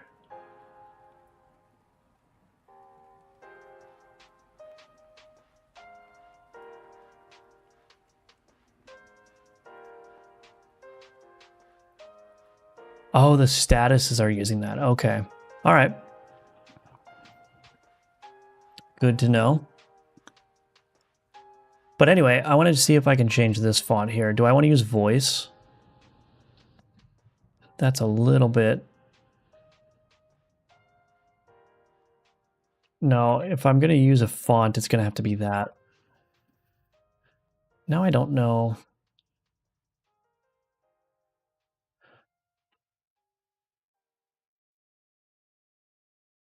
Is it 16 pixels, really?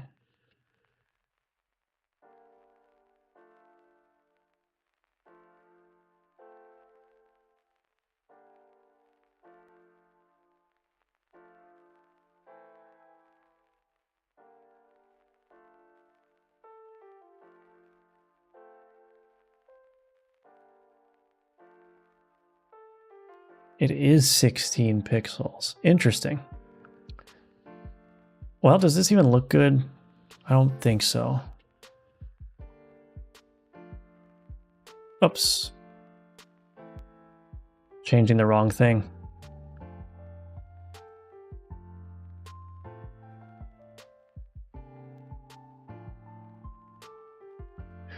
I don't know, maybe it's just not worth it, but yeah.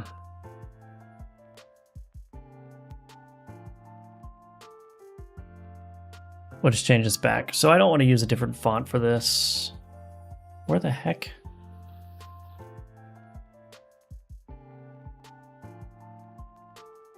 I'm getting lost. Here we go.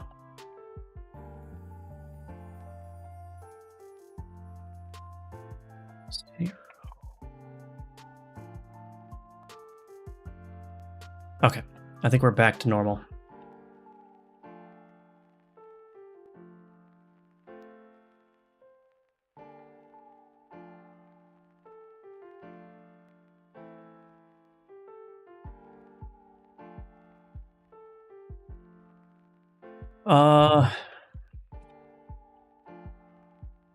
So anyway,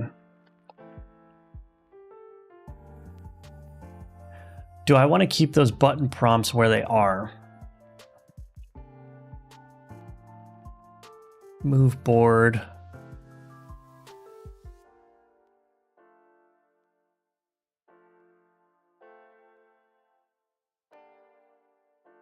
The other option would be to show the LB and RB above the boards themselves.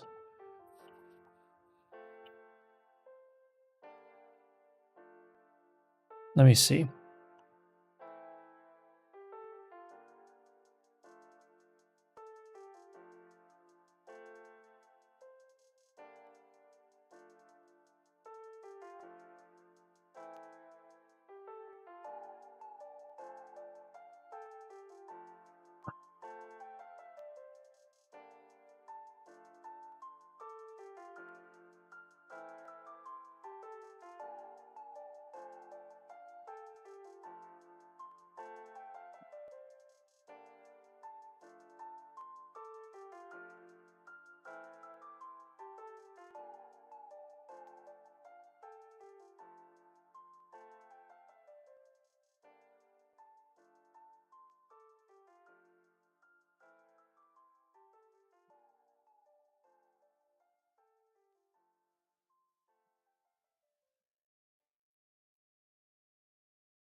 I really don't know, actually.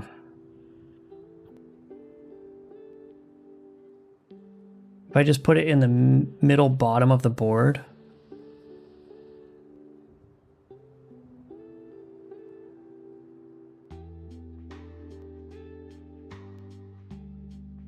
You know, it would be easy just to say, oh, just put it like here, right?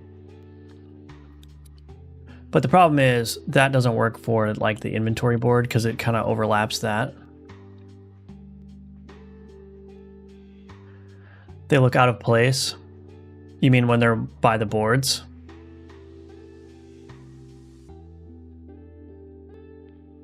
Yeah, I don't really like that look either. I mean, to be clear, these would only show up when you're actively dragging. So these would go away if you're not dragging anything. It would only be when you're in the drag mode that it shows you. But yeah, I don't know. You know what? Maybe I have an idea. Let's keep that there just for reference.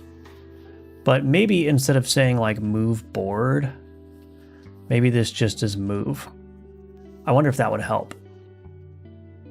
Just the color, I think. I mean, the problem with the button prompts is they need to be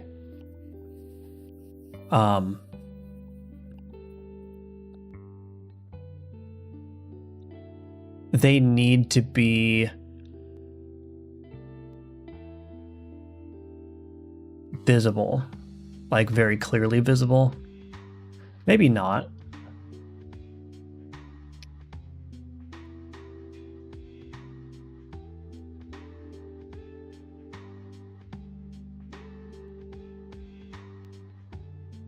Your mouse looks good, thank you.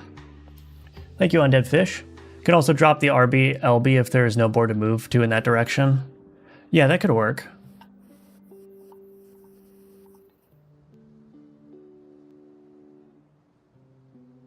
Well, I think this will work fine as like a first iteration. I could also make it disappear while the move is actively happening, so it's not looking like it's following you.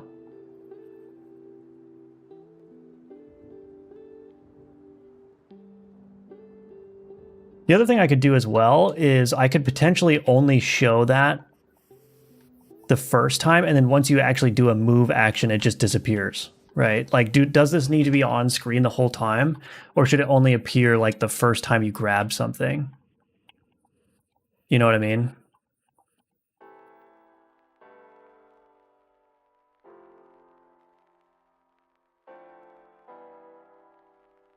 The thing that's annoying too is that it's going off the screen over here.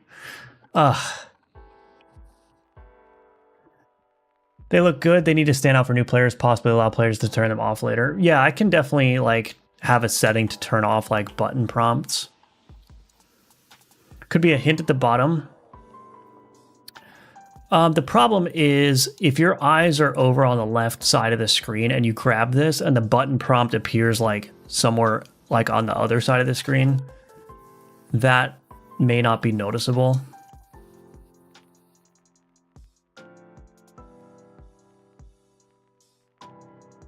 Lots of games just place these controls in the bottom right. I think it needs to be actively in the player's face.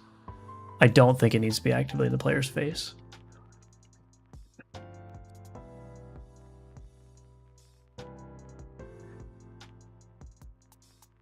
Also, that is appearing on top of the item.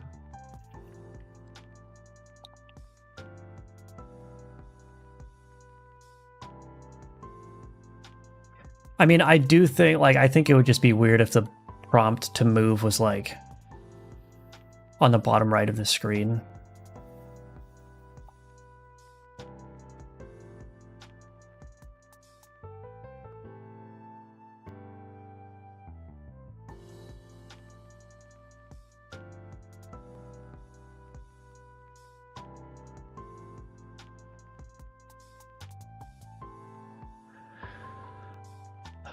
The game is looking good. I don't even know what it is, but it has soul. Wonder how it feels having some kind of talent.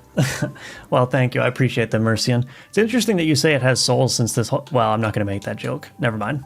I was going to joke that this entire game was vibe coded. No, it wasn't. I mean, because if I say that, somebody who's just tuning in is going to think that that's actually true. No, this game was done by hand, by me. All the art's done by hand. It was just a joke. But thank you, the Mercian. I appreciate that. It's very good to hear, given I've put so much effort into it. Like instructions that make the highlight easier to see. Yeah, maybe. You do what you said and have the first pickup show over the card and then transition to the bottom right.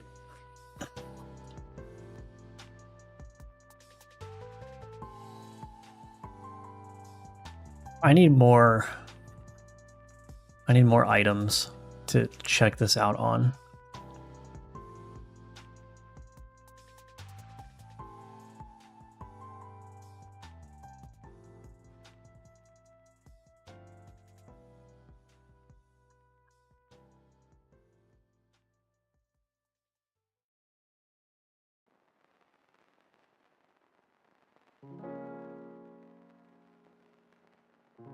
I mean, I could try put them in the bottom or in the top right, maybe, because when you don't have when you have a controller plugged in, this little button goes away, and so there's like room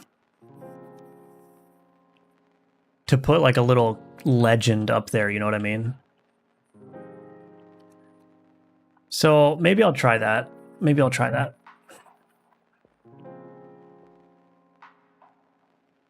I will commit what I have here, though.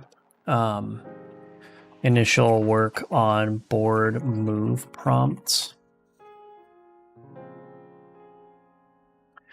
So let's try... I don't know, this is going to be a mess. This is going to be a mess.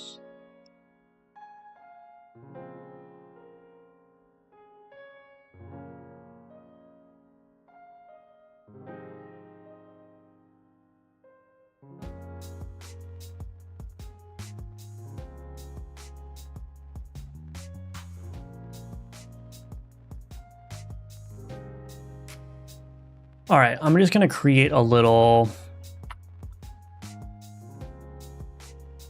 Well, I don't need to go that far, I guess. Let's see. Ooh. Let's do...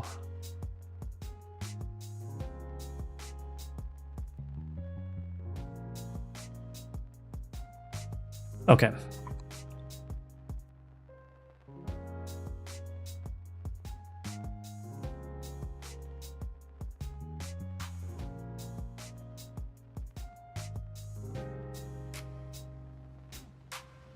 Cursor move board button prompt.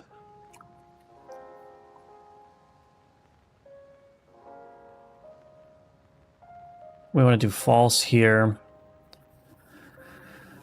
This .get card mouse events manager .connect to drag began on drag began.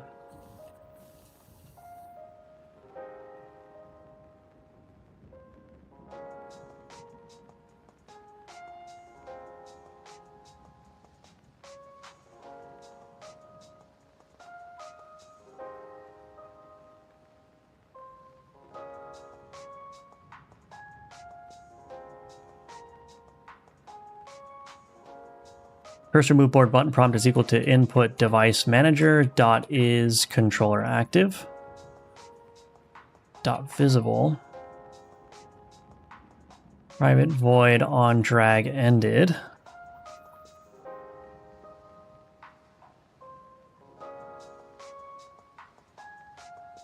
Oh, this just needs to be false.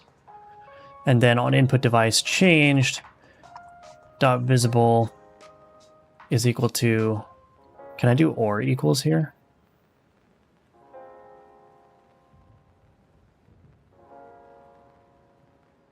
And equals is controller. There we go. So that will do, hopefully what it does is like, if I change,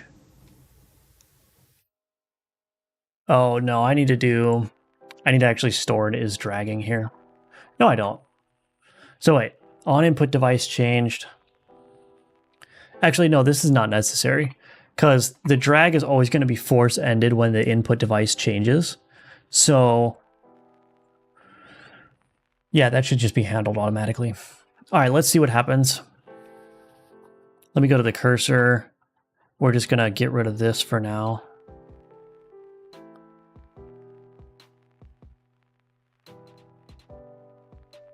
We just won't create that. All right, let's see what happens.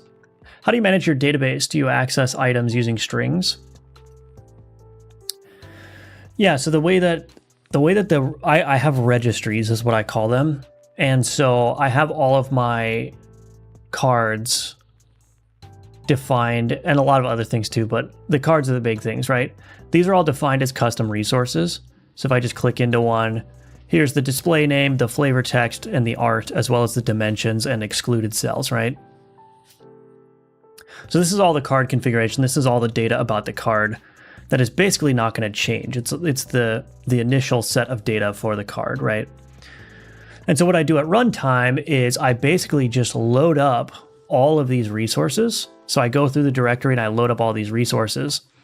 And then I map the ID, which is just the file name without the extension, to a reference to the actual like instantiated resource. And so that way, whenever I want to get an item of a certain type, I just need to know what the ID is, and then I can go from string ID to card resource to card instance, which is like the logic that drives the card. And all that is handled automatically. So like when I add a new card to the game, basically all I need to do is add the card script and add the resource, and it just automatically gets propagated through the system. And I'm following that pattern for basically everything that has a resource associated with it. Like I've got the event configurations and the unlocks and stuff. So it's data driven in a sense that like a lot of my systems are powered by the presence of these custom resources. And that's how I like, you know, that's also how I save data, right? So like if I need to save what artifacts you have, I just put the ID into the save file and then recreate the artifact on load from that ID, right? So yeah, that's basically how it works.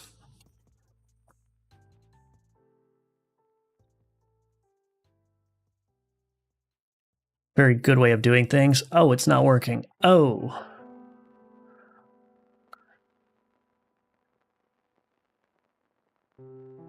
Oops.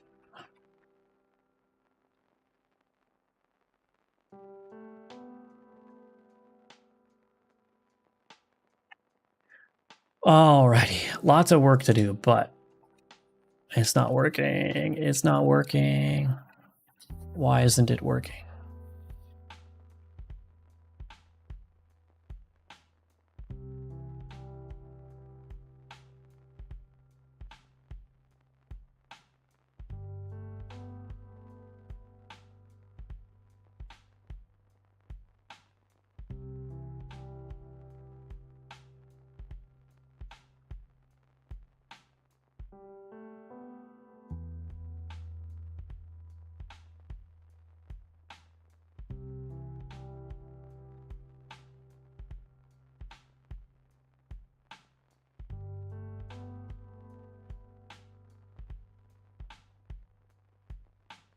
Thank you very much for the in-depth explanation. That helps me more than you will know. Yeah, for sure. Happy to help. Oh, the other problem. Okay. So, I mean, this approach is not gonna work anyway, but why is this not working?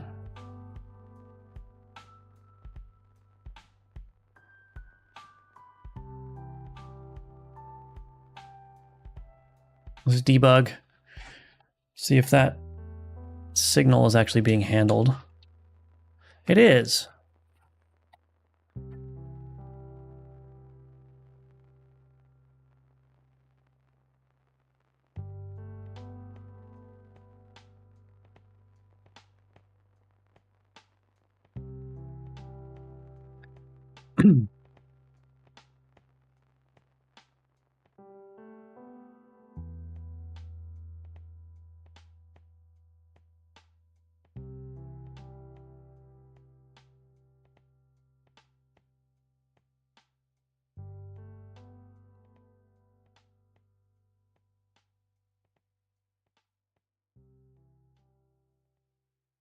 Oh, I'm probably connecting to the, oh, yep. Connect to drag ended. I connect to the wrong signal. Excellent. Not sure if this has been asked before, but we'll be supporting non-pixel fonts. I usually turn them off just for readability. This is looking awesome. Been a while since I last tuned in. Welcome back. Yeah, I think I do want to support like a high resolution mode, which basically turns off all the pixel crunching and also uses a higher resolution font. That is something I definitely want to do. Oh, that's interesting. Why is that? Oh, because, okay, yeah, that is working. So yeah, and I think I need to do that. You know, if I localize to Chinese, I don't think I'm going to be able to use a Chinese pixel font. So I think if you're going to play the game in Chinese, it will have to be the high resolution version with the higher res fonts. So that's something that I still need to figure out, but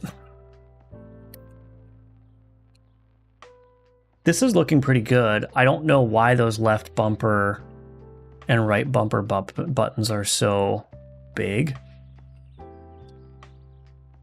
Oh, I think I know why. Let's get rid of this. That's unnecessary.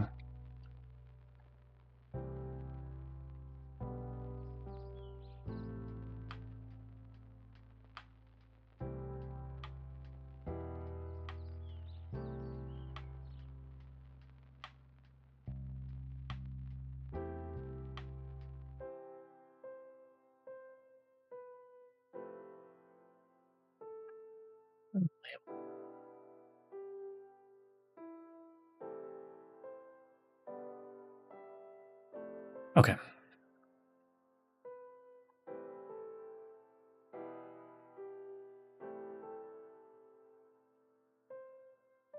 There we go.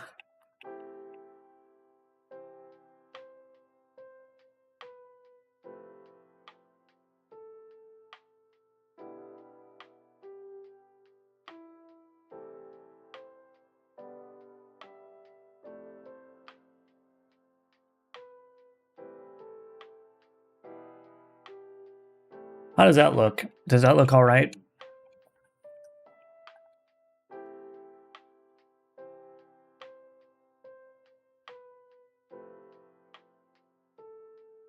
They started small and kept getting larger and larger. Yeah. I think it's okay now, though.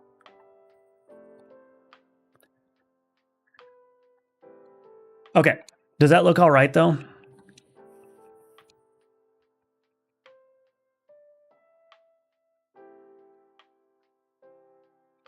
Much better? Okay. Looking better? Okay, good. Hello, Real Crudo. Welcome back. So before I forget, let me clean up the cursor then. We don't need this anymore.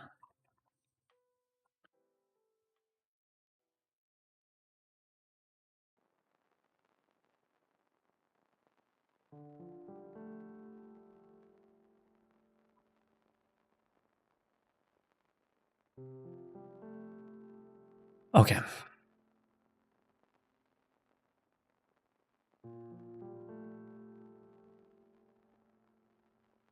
All right.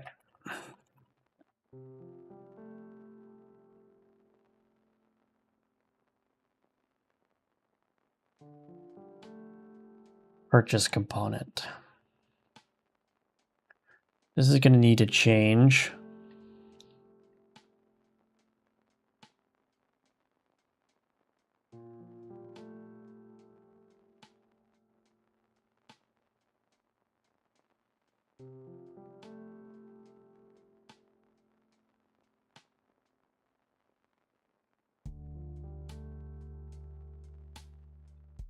We're going to change this to a margin container.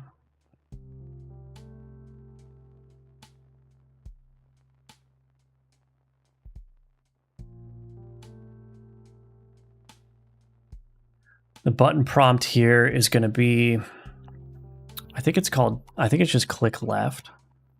Not lick left, click left. I need a way of being able to set the text as well.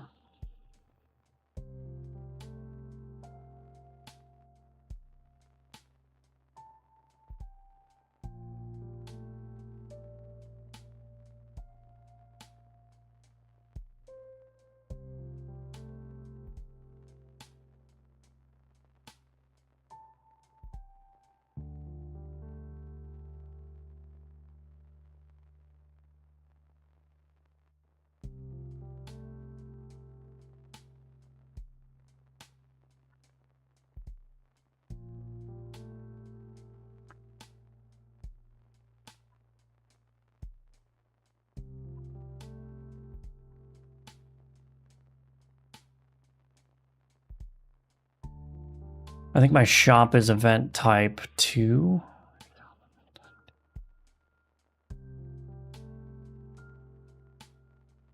Let's see. So we're just going to start replacing the button prompts around the game.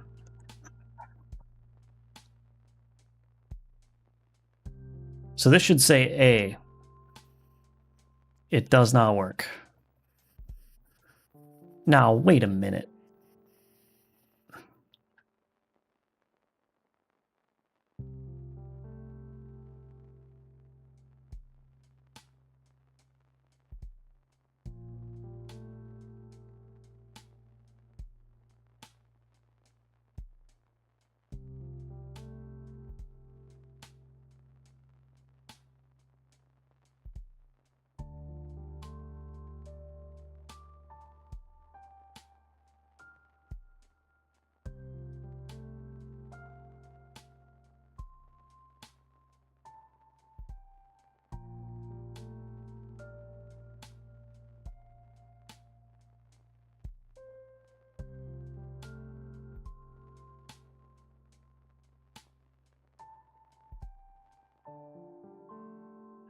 Why does that not work?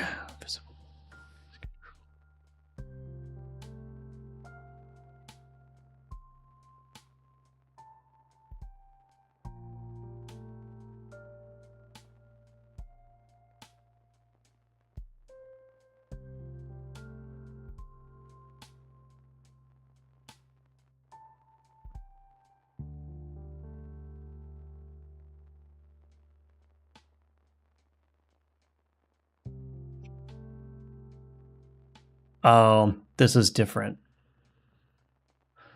So wait a minute. So the change that I made should affect the unlock tree. Oh, I gotta fix this. Okay. Okay, there we go. A acquire. That inspect is wrong, so I need to update that as well. And if I switch to the mouse, that switches. Okay. All right. Where is the other component here?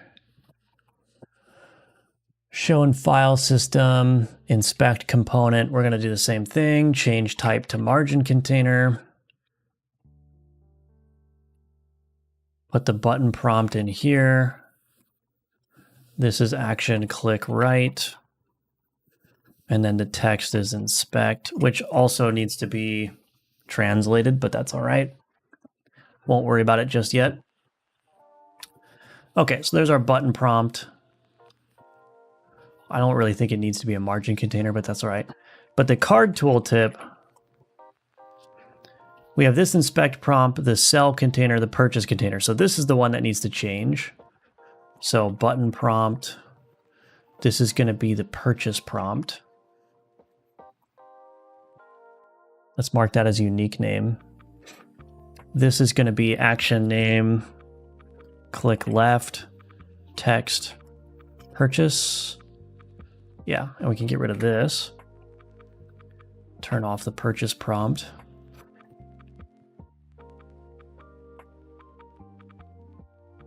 Okay. So this is button prompt, purchase prompt.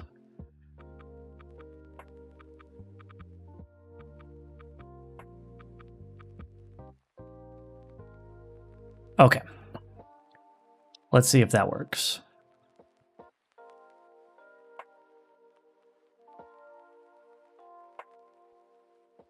Wasn't paying too much attention when selecting controller. Do they flash or anything to show what you're selecting? No, the cursor just follows whatever you're selecting.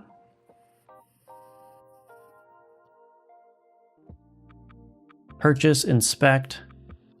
Excellent. And I can scroll here. Purchase that guy. That goes over there. Move the board.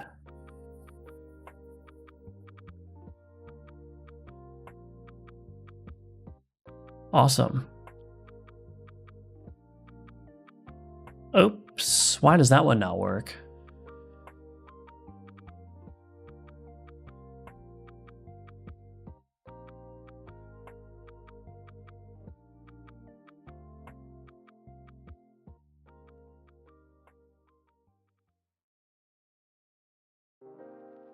Because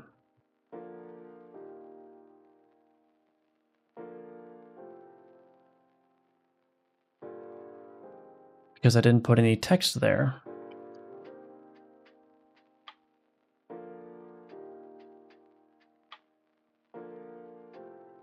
I think I've made a cool mechanic. What's the mechanic?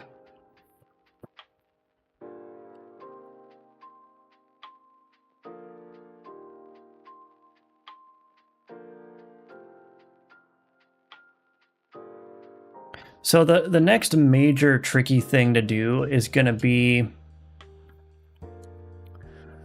in order to quick sell, you have to hold right trigger and press X, and I don't know how to communicate that. I could put another thing on the bottom of the card tooltip.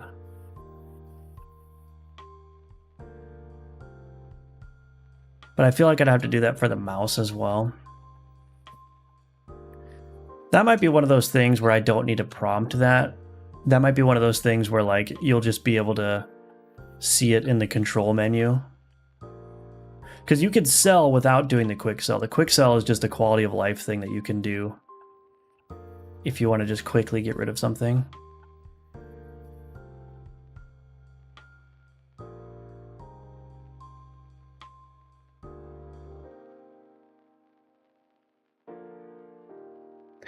I have to say the controller support is feeling pretty decent overall. There's just a bunch of like weird cases that aren't feeling that great.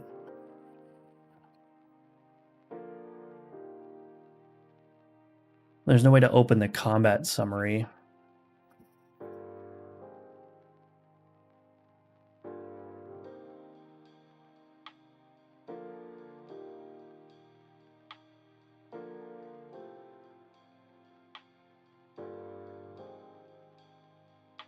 Oops. If I close the alchemy drawer,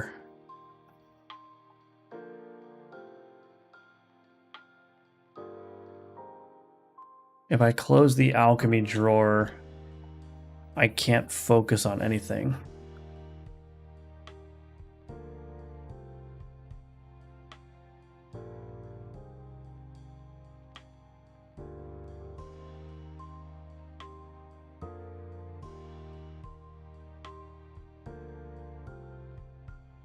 Does that happen?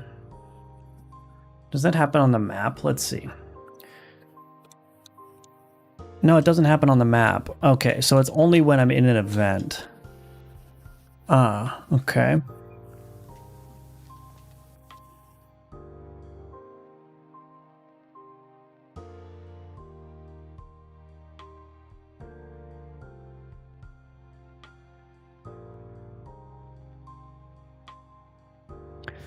Anyway, are there any other button prompts that I'm missing at the moment?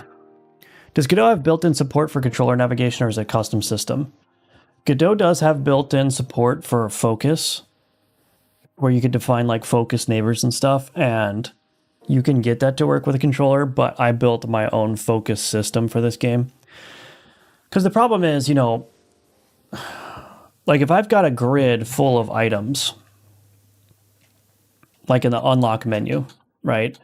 I would have to programmatically set up all the neighbors, which is doable, but I'd have to do that for basically every single place where I have like a non-standard UI. So like my unlock tree would have to be the same way, right?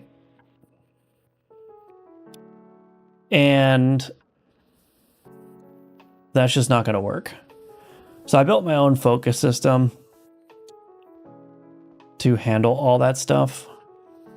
And I think it works generally much better than the built-in Godot stuff. But I used the built-in Godot focus handling stuff for my game Gunforged. I didn't do anything special there. So it can definitely work. Something needs two buttons at the same time, you could just have two icons beside one another saying the text. Yeah, I mean, that's what I would do. I'm just saying I don't know if I want to clutter up the tooltip.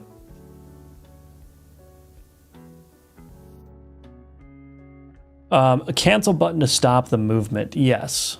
Okay, so let's do that. There is a cancel button. B is the cancel button or the back button or whatever.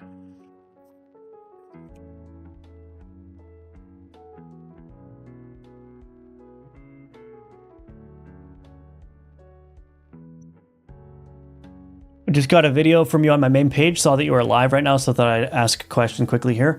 Why shouldn't I use Node for everything? Well, you gotta watch the video. Welcome to the stream, by the way. You're welcome, Doc Walk.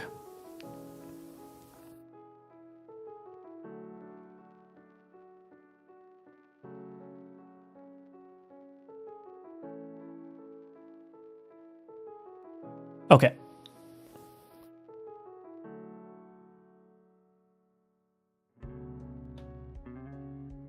So we can make this like a controller legend kind of thing.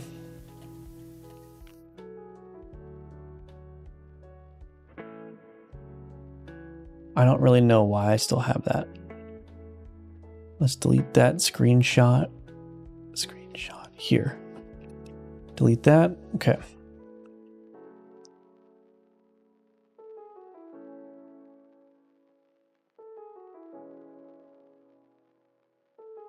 I thought I could get a quick answer. I mean, there's not really a quick way of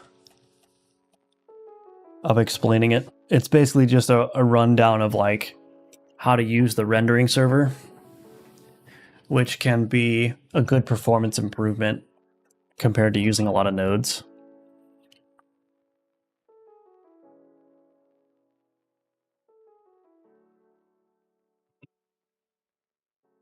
Okay.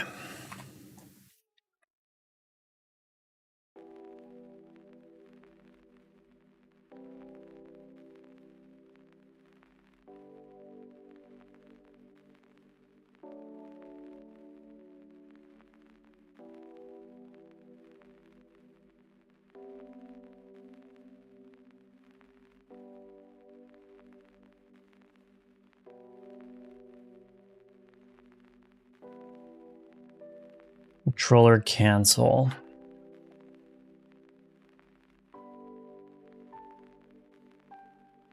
Cancel. Oops.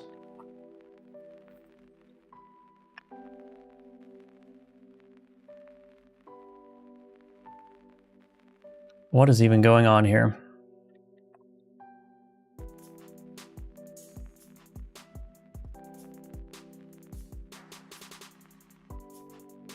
Oh, we probably want these to individually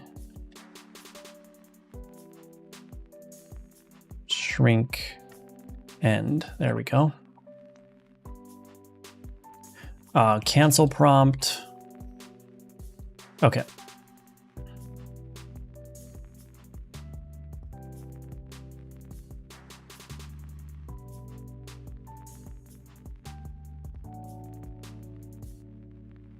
Let's see if that works.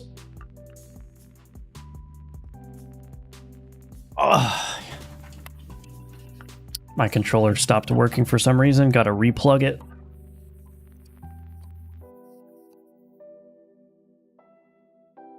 There we go. It says cancel now. Oh my gosh.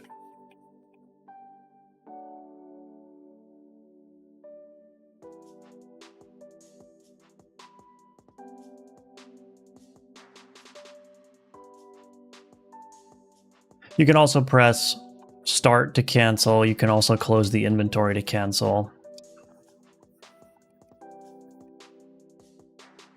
In which case it will just snap back to where it was.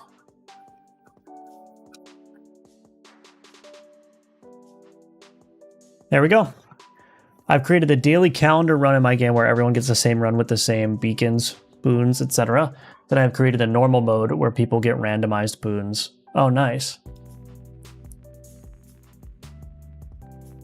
Yeah, I was thinking about doing the same thing for Alchemortis, having like a daily run where, yeah, it would basically just use whatever the system date is as the seed.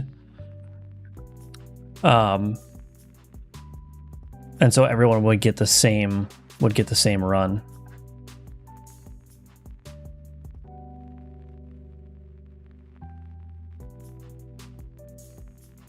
Is using the rendering server purely a loading optimization? Would that also improve performance after everything is loaded? Not sure how much process overhead nodes have. Yeah, generally, if you're going to try to process lots of things, you don't want to have a bunch of nodes doing that because there is quite a bit of overhead to that. So, for example, people will often use the rendering server for like bullet hells. So they'll create a bunch of canvas items in the rendering server, and then they'll have like an array of all their bullets. And the array, I think it would be like an array of structs, where each struct has a certain set of bullet properties. And one property would be like, what is the resource ID of the canvas item that is responsible for drawing this bullet?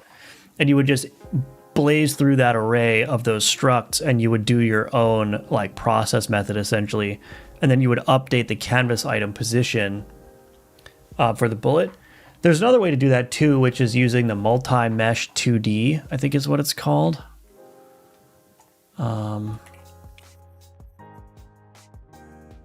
Multi-mesh instance 2D. This would be another way to do it. You could basically collapse everything down into a single draw call. But yeah, the rendering server is good for those kinds of things if you don't want to use nodes, if there's a lot of node overhead. It's maybe a little bit more nitpicky, but I think it would read better if move was laid out like LBRB instead of move. We could do that.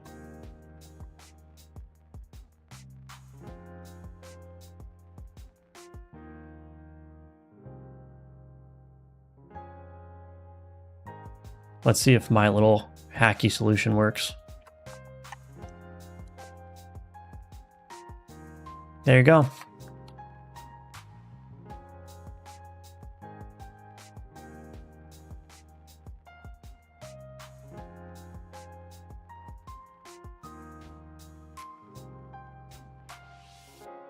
I wanted to add a leaderboard to the game, but I feel like it would take longer than the jam period. Oh yeah. Reads much better now. Thank you. I think it looks good. I mean, the button prompt stuff was not as difficult as I thought it was going to be, because I actually don't have that many button prompts in the game. So maybe we need more, but I think this might be good in terms of like having playtest prompts. But now I'm wondering, no, I don't have it anywhere else where I have like those kinds of prompts. So yeah, I think that's probably good. Okay. Button prompt key or legend or whatever. Okay. Leave. I'm going to merge that into my master branch real quick. Oops. I zoomed out the wrong thing.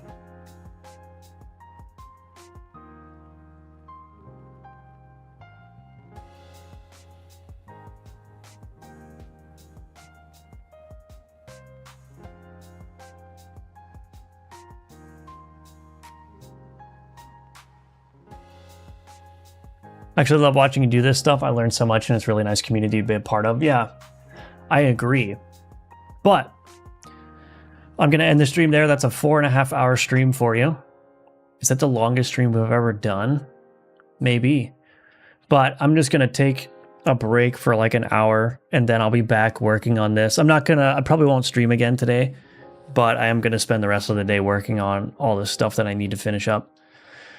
But yeah, we're getting to the point where this is going to be playtest ready. So I've got some more sound effects work to do. I got to do balancing and my own testing and whatnot. I want to improve the controller focus because sometimes it's annoying a lot of times. But yeah, I mean, we're very, very close to having a playtest build ready. So again, the way that it's going to work is if you want to get early access to the playtest, you have to be a Patreon member. So head on over to Patreon. A subscription to either tier will get you access to the playtest that's coming up. If you subscribe to the top tier, I will send you a key for the full game when it releases, and also put your name in the in-game Alchemortis credits. But the playtest will be available for everyone to try for free after the Patreon early period, so you don't need to pay anything to try the playtest. You can also wishlist Alchemortis. The Steam page is linked below. Yeah, this is probably going to be the last playtest before we do a publicly available demo. So last chance to get some feedback, last chance to provide feedback. And then we'll be straight ahead marching toward release. So anyway, thank you all for watching. Thank you for being here. I very much appreciate it. Very fun and long stream, yeah. Thank you, everybody. I hope you all have a great day. And I will see you tomorrow at 10 a.m. Eastern. Okay, bye-bye.